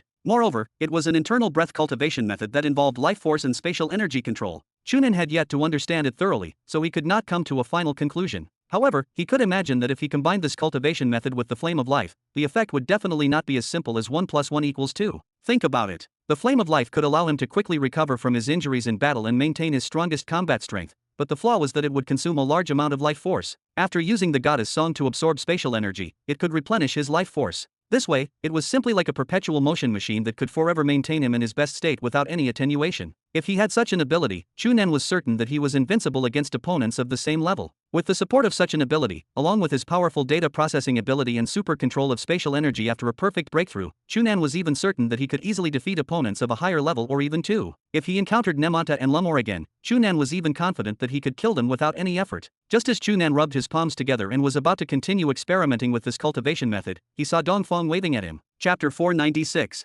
Chu Nan felt a little strange. What did he want him to get involved in by talking to the local businessman on planet Lepler? However, he still walked over. He had just taken 2 steps when he discovered that Dongfang was pointing behind him. Looking back, Xiao was still leaning against the wall, eating meat with a plate in her hand. Chu Nan pointed at Xiao and gave Dongfang a questioning look. Dongfang nodded. Chu Nan was even more puzzled and turned around to pat Xiao. Stop eating for now. Let us go. Dongfang wants us to go over. Ah. Xiao's mouth was still filled with roasted meat. When she heard this, she raised her head in surprise and glanced at the distant Dongfang. She reluctantly put down the plate in her hand and casually wiped her mouth with her sleeve before following behind Chu Nan. Chu Nan helplessly held his forehead. This girl had just put on her new clothes, but she actually wiped the oil from her mouth on her sleeve. She was clearly a girl who looked very weak and quiet, but her actions were so rough. It was really strange. Chu Nan brought Xiao to Dongfang's side and curiously looked at the 2 local merchants. These 2 fellows did not have the big bellies of the merchants in Chu Nan's impression. Instead, their figures were maintained very well and their spirits were extremely good. In fact, with Chu Nan's vision, he could tell that they were more or less used to some martial techniques and were definitely much stronger than ordinary people. The 2 of them only glanced at Chu Nan and did not mind. Their gazes landed on Xiao behind him. These are the top-notch items I got this friend to find for me in the past few days. What do you think? Dongfang pointed at Xiao and said to the 2 of them. She is a little young and looks quite good. However, Mr. Dong, how can you be sure that she is from the Ran clan? One of the taller people asked. Hearing this question, Xiao suddenly widened her eyes and looked at Dongfang in fear. Her first reaction was that Dongfang had exposed her identity. It was very dangerous. Xiao's gaze quickly turned sharp. She moved her feet and wanted to rush out the door. However, Chu Nan immediately moved and grabbed her. Do not act rashly. Dongfang definitely has his own thoughts. Chu Nan leaned toward her ear and whispered before patting her back. Xiao was surprised to discover that she was actually relieved, as if Chu Nan's words had some magic. However, she was still very nervous. She looked at the two merchants from planet Lepler anxiously, afraid that they would try to capture her at any moment. When the two of them saw Xiao's reaction, not only did they refrain from showing any strange expressions, they even became excited. Oh, she actually knows martial techniques. The other shorter merchant who had not spoken looked at Xiao with great interest. Then, her status in the Rand clan must not be low. Your friend must be very lucky to be able to capture such a young girl. May I ask where you obtained her? The last question was directed to Chu Nan. Chu Nan looked at Dongfang, who nodded and glanced at him. A thought flashed through Chu Nan's mind, and he replied expressionlessly, I accidentally encountered her in the wasteland. She fainted on the ground at that time, and I caught her when I saw her. So simple. The two of them clearly did not believe it. Chu Nan pretended to look at Dongfang. Dongfang laughed and replied, in fact, he was indeed lucky. This girl's tribe was destroyed, and only she escaped alone. In the end, she happened to encounter him. The tribe was destroyed. The two merchants of planet Lepler exchanged a look. The short merchant smiled at Dongfang and looked at Chu Nan with a suspicious expression. Mr. Dong, your friend should be around 20 years old, right? Does he really have the ability to bring such a precious girl from the Rand clan back from the wasteland? Dongfang laughed and reached out to pat Chu Nan's shoulder. Although my friend is young, he is actually already a void break martial artist who has broken through the cosmic heaven's gate. What? The reactions of the two merchants were a little more intense than Chu Nan and Dongfang had expected. The two of them cried out in surprise. This is impossible. The sudden exclamation attracted the curious gazes of many people around them. The two of them hurriedly lowered their voices. The tall businessman widened his eyes and looked at Chu Nan in disbelief. Mr. Dong, how is this possible? You said that he is not even 20 years old and is already a void break martial artist. Dongfang shrugged. Is it strange? There are many void break martial artists under the age of 20 in our Earth Federation. Could it be that they are rare on planet Lepler? The two of them smiled at the same time with awkward expressions. Most of the martial artists on our planet Lepler come from other places. As for the locals, haha. The short businessman looked at Chu Nan and then at Xiao. He pointed at Xiao's eyes and revealed a questioning expression. Oh, I made a small disguise for her. Dongfang gestured at Chu Nan. Chu Nan softly instructed Xiao. She hesitated for a moment before taking off the brown contact lenses in her eyes, revealing a pair of sapphire-like blue, clear eyes. The two Lepler merchants only took a glance and immediately revealed shocked and intoxicated expressions. Oh, my god, this is definitely the top-notch sapphire eye. This is a pair of eyes worthy of our star field's name. The tall businessman shouted in exaggeration. The short businessman also stared into Xiao's eyes and muttered, no wonder you were suddenly interested in the Rand clansmen, Mr. Dong. Anyone who sees such beautiful eyes will definitely be intoxicated immediately. Chu Nan frowned and gestured for Xiao to put on the contact lenses again. When her eyes returned to normal, hidden behind the brown eyeballs that could be seen everywhere on planet Lepler, the two merchants licked their lips in regret and calmed down. The two of them exchanged another look. The short businessman said to Dongfang, Mr. Dong, if you are really interested in the Rand clansmen, you cannot miss a banquet tomorrow night. At this point, the short businessman glanced at Chu Nan and Xiao and stopped speaking. Dongfang understood and waved his hand at Chu Nan before he brought Xiao back to the corner. Did he get the news? As soon as he returned to the corner, Xiao immediately asked Chu Nan excitedly. Let us wait and see. Chu Nan and Xiao waited patiently for a while. Dongfang ended his conversation with the two merchants and walked over. Facing Xiao's expectant gaze, Dongfang ignored her and asked Chu Nan, Chu Nan, it is time for you to choose. Do you think the two martial techniques you obtained from Xiao or her entire body is worth taking a risk? Chapter 497. The night deepened. A large area in the center of the city was still noisy, but most of the suburbs outside the city had already entered the silence of the night. A figure darted out from the shadows at the edge of the city. In just 2 flashes, he had already entered the dark corner of a building complex in the suburbs. Chu Nan suddenly stopped and lowered his head to look at the personal terminal on his wrist. He discovered that an alarm had indeed been sent out. He raised his wrist and waved his personal terminal at the darkness ahead. A dark red grid diagram immediately appeared on the virtual screen. Damn, it is only an inconspicuous small base outside the city. It is actually so heavily guarded. There is indeed something wrong inside. Seeing this scene, Chu Nan cursed and felt relieved. This seemingly inconspicuous building complex was actually set up with such an advanced 3-dimensional panoramic warning system. This proved that the information Dongfang obtained was very likely correct. The latest batch of Rand slaves purchased by the Angelo Chamber of Commerce should be locked in here. According to the plan, this batch of Rand slaves would be taken out as part of the public auction at the banquet held by the Angelo Chamber of Commerce tomorrow night. Now that Chu Nan had taken the risk to come here, his goal was to inquire in advance if these Rand slaves were related to Shio's clansmen or simply her clansmen. After using his personal terminal to scan the area ahead, the warning system that enveloped the building complex was completely analyzed and clearly displayed on his screen. It looked very simple and direct, allowing Chu Nan to see the distribution of strength at a glance. He could not help but praise the setup in his mind. The Ceres Security Company was indeed the largest security company in the Federation. It could even occupy a place in the entire Orion arm in the security business. Of course, it also had an extremely high standard in anti-security. After Uncle Mu Luo loaded the special program component of the Ceres Security Company on his personal terminal, the alarm system in front of him, which was actually quite high-tech, was easily detected. Chu Nan carefully looked at the warning system distribution map detected by his personal terminal and firmly memorized it. Then, he lowered his body and tapped his feet lightly. His body was already lying low as he flew out. Halfway through, his waist swayed twice and twisted in the air like a loach. He accurately and cleverly avoided the most densely scanned area of the alarm system, passing right through the middle. Of course, if not for the special program on his personal terminal emitting a blocking signal, it would have been impossible for him to pass through. In fact, Chu Nan had originally planned to fly down from the sky, but he did not expect the other party's warning system to be completely protected. Not only was it set up tightly above his head, but it also covered the ground, preventing him from using the underground technique he had just learned from Shio to sneak over. Now that he had finally entered, Chu Nan was not in a hurry. Instead, he squatted in a dark corner, narrowed his eyes, and tilted his ears to carefully observe and listen to the situation outside. After waiting patiently for half an hour, Chu Nan had already memorized the actions of everyone in the building and built an extremely precise model in his mind based on the surrounding environment data. After quickly calculating the timing, Chu Nan tapped his feet again and his body suddenly darted out of the darkness, exposing himself to the light outside the room. In the middle of this building complex, there were a few tower-like buildings scattered about. On each tower stood two burly men with weapons, vigilantly scanning the surrounding area.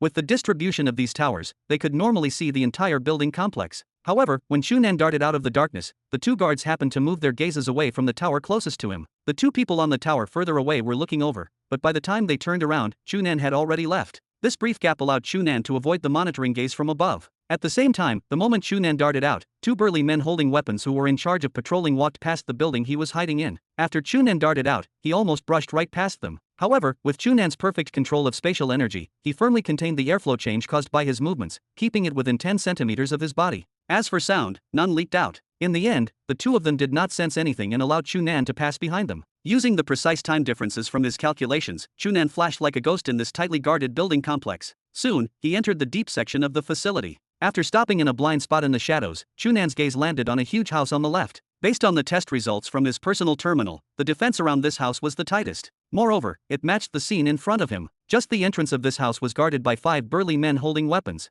There were also many guards scattered in the surrounding corners, encircling the entire house tightly without any blind spots. Chu Nan glanced at it and knew that it was impossible to enter this house like he had done before. He thought for a moment, and with a single thought, the internal breath in his body flowed. He stood up and actually walked straight toward the door of the house. A strange scene appeared. He had clearly walked out in the open and stepped straight toward the door. However, the few burly men guarding the entrance seemed to be blind and did not see him at all. They had no reaction to his appearance. The corners of Chu Nan's mouth curled up into a smile. Building on the foundation of the phantom illusion movement technique that he had secretly learned from Brax, he could slightly modify it. By using his precise control of spatial energy, he could directly alter the surrounding environment to create a confusing illusion. To those high-level internal breath martial artists and even stronger void break martial artists who already had a reaction to spatial energy, this small trick was naturally useless. However, it was not a problem to deal with these ordinary people whose martial techniques were clearly weak. Chu Nan walked past those burly men. When he reached the far side, he turned around and caused a cracking sound on the roof of a house to the right. A corner of the building shattered and fell to the ground with a crisp snap.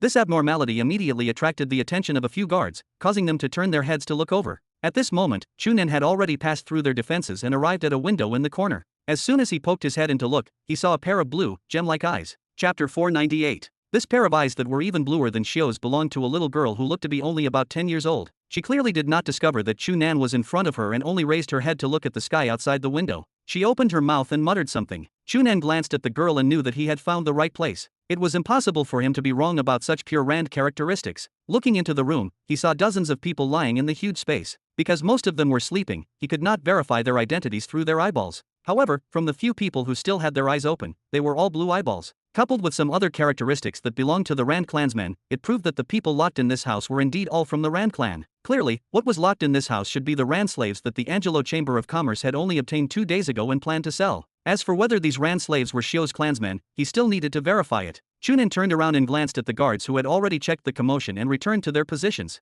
He thought for a moment and his internal breath moved. spatial energy was triggered, and an explosion suddenly occurred on the ground more than 10 meters behind him on his left. The pile of goods that were originally covering the ground suddenly exploded and instantly flew into the sky like flowers. The guards were stunned. This time, their attention was attracted more than before. They turned around in unison, and naturally, no one estimated Chu Nan's direction. Chu Nan immediately eliminated the effect of the spatial energy around his body and appeared again. He raised his wrist and opened the virtual screen of his personal terminal to record the situation in the room. The little girl behind the window suddenly saw a person inexplicably appear in front of her and was immediately shocked. She opened her mouth and cried out in surprise. However, just as she attracted the attention of the other Rand clansmen in the room and they looked over, she discovered that the person had actually disappeared for no reason. The girl pointed out the window in a daze. After a while, she rubbed her eyes. Could it be that she was seeing things? The explosion could not attract the guard's attention for too long, so Chu Nan only had time to use his personal terminal to record the situation in the room in a short period of time and had to hide again. Although it was definitely not that clear and comprehensive, as long as he showed the recording to show, he believed that she could recognize if the Rand clansmen here were her people. If so, Dongfang had prepared 2 plans to save her clansmen.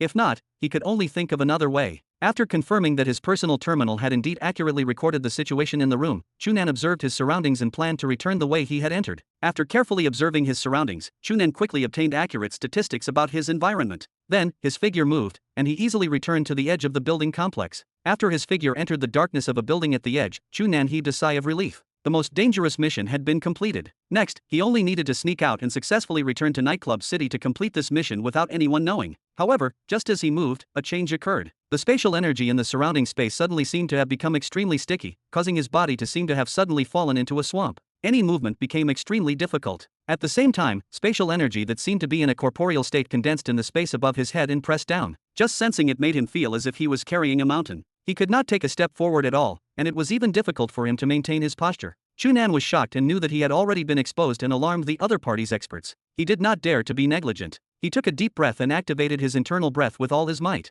The spatial energy that had frozen around his body was instantly triggered by his internal breath and became active again. At the same time, the spatial energy that was crazily pressing down from the mountain above was also affected by him. Although it did not directly dissipate, it was no longer as heavy as a mountain, and there was only slight pressure. Chu Nan immediately felt his entire body lighten. He tapped his feet and his body darted out like an arrow. A surprised voice sounded behind him, which turned into a cold snort. Humph! You have been secretly messing around under my nose for so long, and you still want to escape easily. You are simply dreaming. Chu Nan suddenly felt the pressure behind him multiply. An irresistible, powerful force fused with terrifying spatial energy and attacked at high speed. Feeling the intense change in the space behind him, Chu Nan quickly determined that it was impossible for him to escape so easily. His brain, which was equivalent to an artificial intelligence, quickly calculated all the data. He immediately made a judgment, turned around, and threw a punch. Boom! In the dark void that seemed to be empty, an abnormally bright light suddenly erupted. Then, the explosion spread in all directions, as if a bomb had suddenly exploded. It was especially shocking at night. The aftershock of the 2 intense spatial energy collisions directly collapsed the 2 houses near the center of the explosion. Even the residue was blown away and instantly turned into flat ground. Chu Nan's body swayed and he spat out a mouthful of blood. The other party was clearly a high-level void break martial artist. This time, the other party was fully prepared, and the spatial energy he controlled far exceeded Chu Nan's counterattack, causing him to immediately suffer considerable injuries in this collision. However, Chu Nan's original intention was not to tangle with the other party. After fighting head-on, he borrowed the powerful impact and flew back at high speed. At the same time, he circulated his internal breath and forcefully broke the spatial energy seal barrier set up by the other party before disappearing into the night outside the dense forest. Buzz! Buzz! Buzz! Buzz! A high-pitched and ear-piercing alarm sounded throughout the small base, echoing continuously. This was because Chu Nan had not deliberately avoided the detection of the warning system when he fled earlier and triggered the alarm. The flames of the explosion faded. Amidst the chaotic figures and the alarm, a thin, middle-aged man who looked to be about 40 years old revealed himself and looked in the direction where Chu Nan had disappeared with a dark expression. A guard who looked like the leader appeared from the side and asked the middle-aged man in confusion, "Lord Falk, are you not going to chase after him?" "Idiot!" The middle-aged man called Lord Falk cursed him bluntly. "If I chase after him, when anyone else comes, can you trash block them?" The guard could only be obsequious and did not dare to refute. "Watch that house carefully. It is fine if the other places are gone, but you cannot lose those slaves inside, understand?" Lord Falk shouted at the guards to retreat and turned to look in the direction where Chu Nan had disappeared. He snorted heavily, and a trace of doubt appeared in his eyes. "Strange, who sent him? They are actually willing to use a precious void break expert as a spy." Chapter 499. The door emitted a soft sound. Xiao, who had been sitting on the chair with her head lowered, immediately raised her head and saw Chu Nan push the door open. She immediately went forward and looked at Chu Nan with anticipation. Did you find out?" Chu Nan glanced at the room and discovered that Dongfang was not there. "Damn, this disloyal guy." After cursing softly, Chu Nan opened his personal terminal and displayed the recording in front of Xiao. It is them. With just a glance, Xiao immediately jumped up in excitement. She pointed at the group of Rand clansmen on the virtual screen and shouted happily, "It is them! It is them! You see, she is the granddaughter of the high priest." Chu Nan looked in the direction she was pointing and discovered that the granddaughter she was talking about was the girl who had appeared at the window and was shocked by him. "In that case, these are indeed your clansmen?" Chu Nan asked again. "You have to watch carefully and not be wrong." Xiao nodded and seriously looked at the video Chu Nan played 3 times with a puzzled expression. "Strange, why are there so many people? A little too many people? What do you mean?" Chu Nan was stunned. Xiao pointed at the virtual screen with a blank expression. Our tribe only, less than 50 people, but here." Chu Nan immediately understood what she meant. That room was very large. At that time, Chu Nan did not have the time to count them one by one, but now that he looked carefully through the recording, he discovered that there were probably more than 100 people in this room. That is not strange. Perhaps those guys not only captured people from your tribe, but they also captured more members of the Rand tribe from other places and placed them together. Chu Nan said, "Look carefully, are there any people missing?" "Oh." Xiao nodded and looked at the image seriously a few more times, but she could not give a definite answer. Chu Nan was pressed for time and could not record everyone in the room bit by bit. Naturally, he could not let Xiao point them out one by one. "Alright, that is it for now. In any case, those guys will take them out to auction tomorrow. I will bring you to recognize them one by one." Chu Nan put away his personal terminal and looked at the sky before asking Xiao, "You waited for an entire night?" "Yes, I have been waiting for you to come back. I am worried about you." Chu Nan waited patiently for a while, but when he saw that Xiao was not stuttering this time and really did not say anything else, he could not help but be a little stunned. "You are worried about me? Why?" You are going to the place of the bad guys. The bad guys. If they discover you, then it will be very dangerous." Xiao looked at Chu Nan sincerely. "Ha, Dongfang, that kid is not worried. Instead, you are worried about me." Chu Nan could not help but laugh. "Alright, you do not have to worry about me. Just as Dongfang said, we are only making a deal. If you provide us with a sufficiently valuable reward, we will help you save your clansmen. We do not owe each other anything." "No, it is different." Xiao shook her head. That Dongfang, he is making a deal. You are not." "Oh, why do you think so?" Chu Nan looked at Xiao with great interest. "Could it be because I am the first person you came into contact with?" Xiao tilted her head and thought seriously for a moment before shaking her head. You really want to help me?" Dongfang does not." Chu Nan helplessly rolled his eyes. Xiao had too little contact with outsiders. It was not easy for her to explain something. He was not interested in continuing to waste time here. He patted Xiao and said, "Alright, do not worry about so much. Go sleep. Tomorrow is very important to you and your clansmen, so you have to rest well. I am going to sleep too. I am really a little tired after a night." Just as Chu Nan turned to leave, Xiao suddenly reached out and grabbed him. "What? Is there anything else?" Chu Nan looked at her strangely. Xiao bit her lip lightly. Then, as if making up her mind, she reached out and pulled her pajamas down, revealing her naked body. Chu Nan was immediately stunned. The current Xiao was different from before. Although she still looked a little young, after bathing, her skin was bright and white, and her figure was extremely proportionate. The temptation was completely different from before. Chu Nan glanced at her body and could not help but swallow his saliva before saying in surprise, "Hey, what are you doing?" Xiao glanced at Chu Nan. Although she looked a little shy, she still did not look away. Are you willing to have my body?" Chu Nan widened his eyes. "Why are you asking this? Are you crazy?" Because I only have martial techniques and this body. If you want it, will I not have more hope of saving my clansmen?" A thought flashed through Chu Nan's mind and he immediately woke up. "Who told you that?"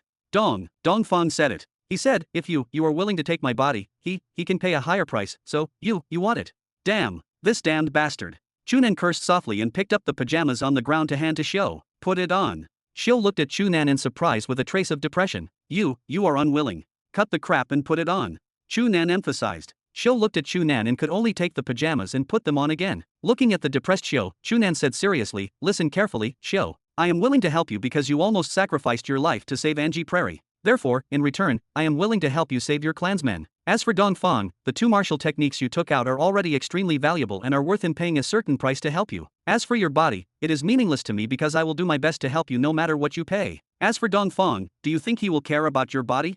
After thinking for a moment, she shook her head with an even more depressed expression. "Therefore, at least in front of the 2 of us, your body is not very valuable. You do not have to consider this." Chu Nan waved his hand at Xiao. "Alright, quickly go sleep. It will be dawn soon." Xiao nodded lightly and turned around to walk into the house. She took 2 steps before turning around and asking with an unwilling expression, Could it be that my body is worthless?" Chu Nan could only roll his eyes again. "No, your body is very valuable, so do not give it away easily, understand?" "Then, why is it that I am meaningless to you?" Seeing Xiao ask this question with a pure expression, Chu Nan simply wanted to vomit blood. If it was said that Angie Prairie was different because of the different values she had received from supremacy ovally since she was young, then Xiao was simply like this because she knew too little about the world and did not even understand some basic concepts. However, looking at Xiao's conflicted expression, Chu Nan knew that if he did not give her an accurate answer, she might be conflicted for the entire night. After thinking for a moment, Chu Nan stretched out a finger and pointed at his chest. I like girls with big breasts. As for you. Xiao lowered her head to look at her chest, and her expression immediately became extremely dejected. She turned around and left silently. Chapter 500. As soon as the sky lit up, Chu Nan was woken up by the reminder on his personal terminal. He took a deep breath and retracted the green aura around his body. It circulated through his frame and sank into his lower abdomen. Immediately, he felt his entire body become completely energetic. He had returned too late last night, so there clearly had not been enough time for him to sleep well. Fortunately, he was already used to cultivating his internal breath method to replace sleep, so it did not matter. However, this time was different from before. He chose to cultivate the song of the goddess Mag that he had just learned. After more than 2 hours of cultivation, he completely understood the circulation of his internal breath when practicing this method, and he had already completed the initial experiment of fusing it into his main technique. The focus of this cultivation method was not actually cultivation itself, but the use of a special internal breath. After Chu Nan cultivated it for a few cycles, he used the comprehension he had gained at the banquet last night to use the special attribute internal breath cultivated by this method to absorb the energy in the surrounding space. Under his precise control of spatial energy, this cultivation went very smoothly. Before long, he could easily fuse these spatial energies perfectly into these strands of special internal breath, transforming them into life force to replenish himself. The life force converted was not much, but it was more than enough to recover his slightly exhausted mind. However, this also reminded Chu Nan of another problem. This cultivation method had such a special effect and produced such a unique internal breath. It even had the magical effect of absorbing spatial energy and transforming it into life force. If he completely fused it into his main cultivation method, would it continue to maintain this special attribute? Without this effect, this cultivation method was actually not powerful in itself, and it was not very useful in battle. It was a very ordinary cultivation method. However, if he cultivated this method alone, it was not very meaningful to Chu Nan because his current cultivation method could mobilize all the meridians in his body at the same time. The spatial energy he could affect and control was far beyond what ordinary cultivation methods could match. Therefore, from the looks of it, he might only use this cultivation method when he needed life force to replenish himself. There was no need to use it at other times. Is this not a little overkill? Chu Nan touched his chin, feeling a little vexed. Even with his powerful data ability, he had yet to completely understand the true principles behind this cultivation method. There was no problem with cultivating and using it, but if he did not understand the underlying principle and could not include it in his core cultivation system, it would seem imperfect. How should I do it? The reminder on his personal terminal suddenly became intense, snapping Chu Nan out of his thoughts. He immediately reacted. The reason why he had emerged from his cultivation was because of the communication notification from his personal terminal. Now that he had not answered for a long time, the system had forced the other party's call to activate a persistent reminder. Who is in such a hurry? Chu Nan lowered his head and discovered that the call was from Angie Prairie. He hurriedly picked it up. Heh, Chu Nan, are you angry with me? Angie Prairie appeared on the virtual screen, leaving Chu Nan puzzled. Why would I be angry with you? Besides, do you not think this question is very unlike you? Chu Nan asked. So you are not angry? Angie Prairie asked again. No. Why would I be angry with you for no reason? Chu Nan waved his hand. Look, I told you he was not angry. Angie Prairie turned around and said to someone beside her. Then, she turned back and smiled at Chu Nan. Let me tell you some good news. We have already arrived at the embassy of the Federation in the United States of Meleda. Now that they have all been confirmed as Federation refugees by the embassy, they are about to be brought back to the Federation. Oh, so fast. Chu Nan was a little surprised. After Dongfang arranged for Uncle Sienna and the others to board the spaceship yesterday, Angie Prairie had followed them. Then, when the caravan of the Earth Federation and the escort fleet of the Ceres Security Company arrived, they followed the plan and first entered the United States of Meleda to seek the help of the Federation Embassy as refugees of the Earth Federation. From there, they would pass through the United States of Meleda and head back toward the Earth Federation. Under Dongfang's arrangements, this was not a big problem, but Chu Nan had not expected it to happen so fast. Of course. I greeted the embassy in my master's name, and they quickly approved it, Angie Prairie replied. No wonder you insisted on following. So you were already prepared. Chu Nan could only roll his eyes. Angie Prairie had made use of supremacy Ovely's name, so the embassy naturally had to grant her some convenience. Coupled with the guarantee of the Ceres Security Company, taking care of a few dozen people was clearly not a problem. Then what is your plan next? Will you simply send them to the Earth Federation or return to continue the trial? Chu Nan asked again. There is no need to send them all the way to the Federation, Angie Prairie shook her head. Every one of them is already equipped with the standard personal terminal of our Earth Federation. They can contact each other at any time, so there is no need for me to tag along. In comparison, I think it will be more fun to return to planet Lepler. Hey, how is that girl from the Rand clan now? Is there any news of her clansmen? Chu Nan roughly explained what had happened after Angie Prairie left yesterday. Angie Prairie frowned when she heard that they planned to buy these Rand people directly at the auction tonight. Since you already know where they are, you might as well save them. This should save a lot of money and spare them from further torture. However, we do not have enough strength, Chu Nan shrugged. There are many people from the series security company, but their main mission is to protect the Federation's caravan. They cannot send people to do this, so the safest way is to spend money to buy them. Angie Prairie thought for a moment and nodded helplessly in agreement. If only Master were here. She could definitely save them easily. Nonsense. Chu Nan rolled his eyes at her. You cannot expect Supremacy Overly to do everything, right? To put it bluntly, we are still not strong enough. Otherwise, people like Uncle Sienna would have.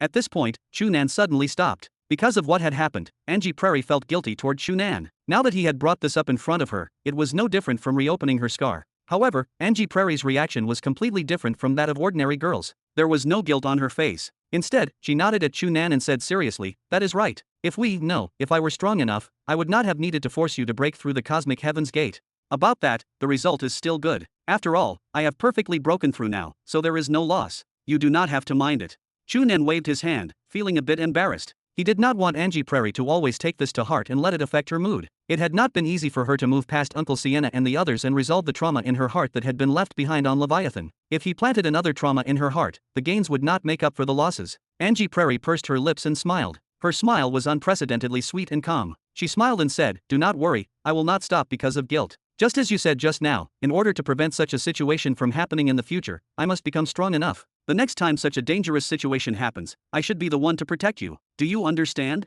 Chu Nan blankly looked at the confident and domineering Angie Prairie. Did this girl even know what she was talking about? To be continued. Thanks for listening. If you enjoyed this video, hit that like button and subscribe so you never miss an update. Check out the playlist to catch up on the rest of the series. I'll be back with the next part soon, stay tuned.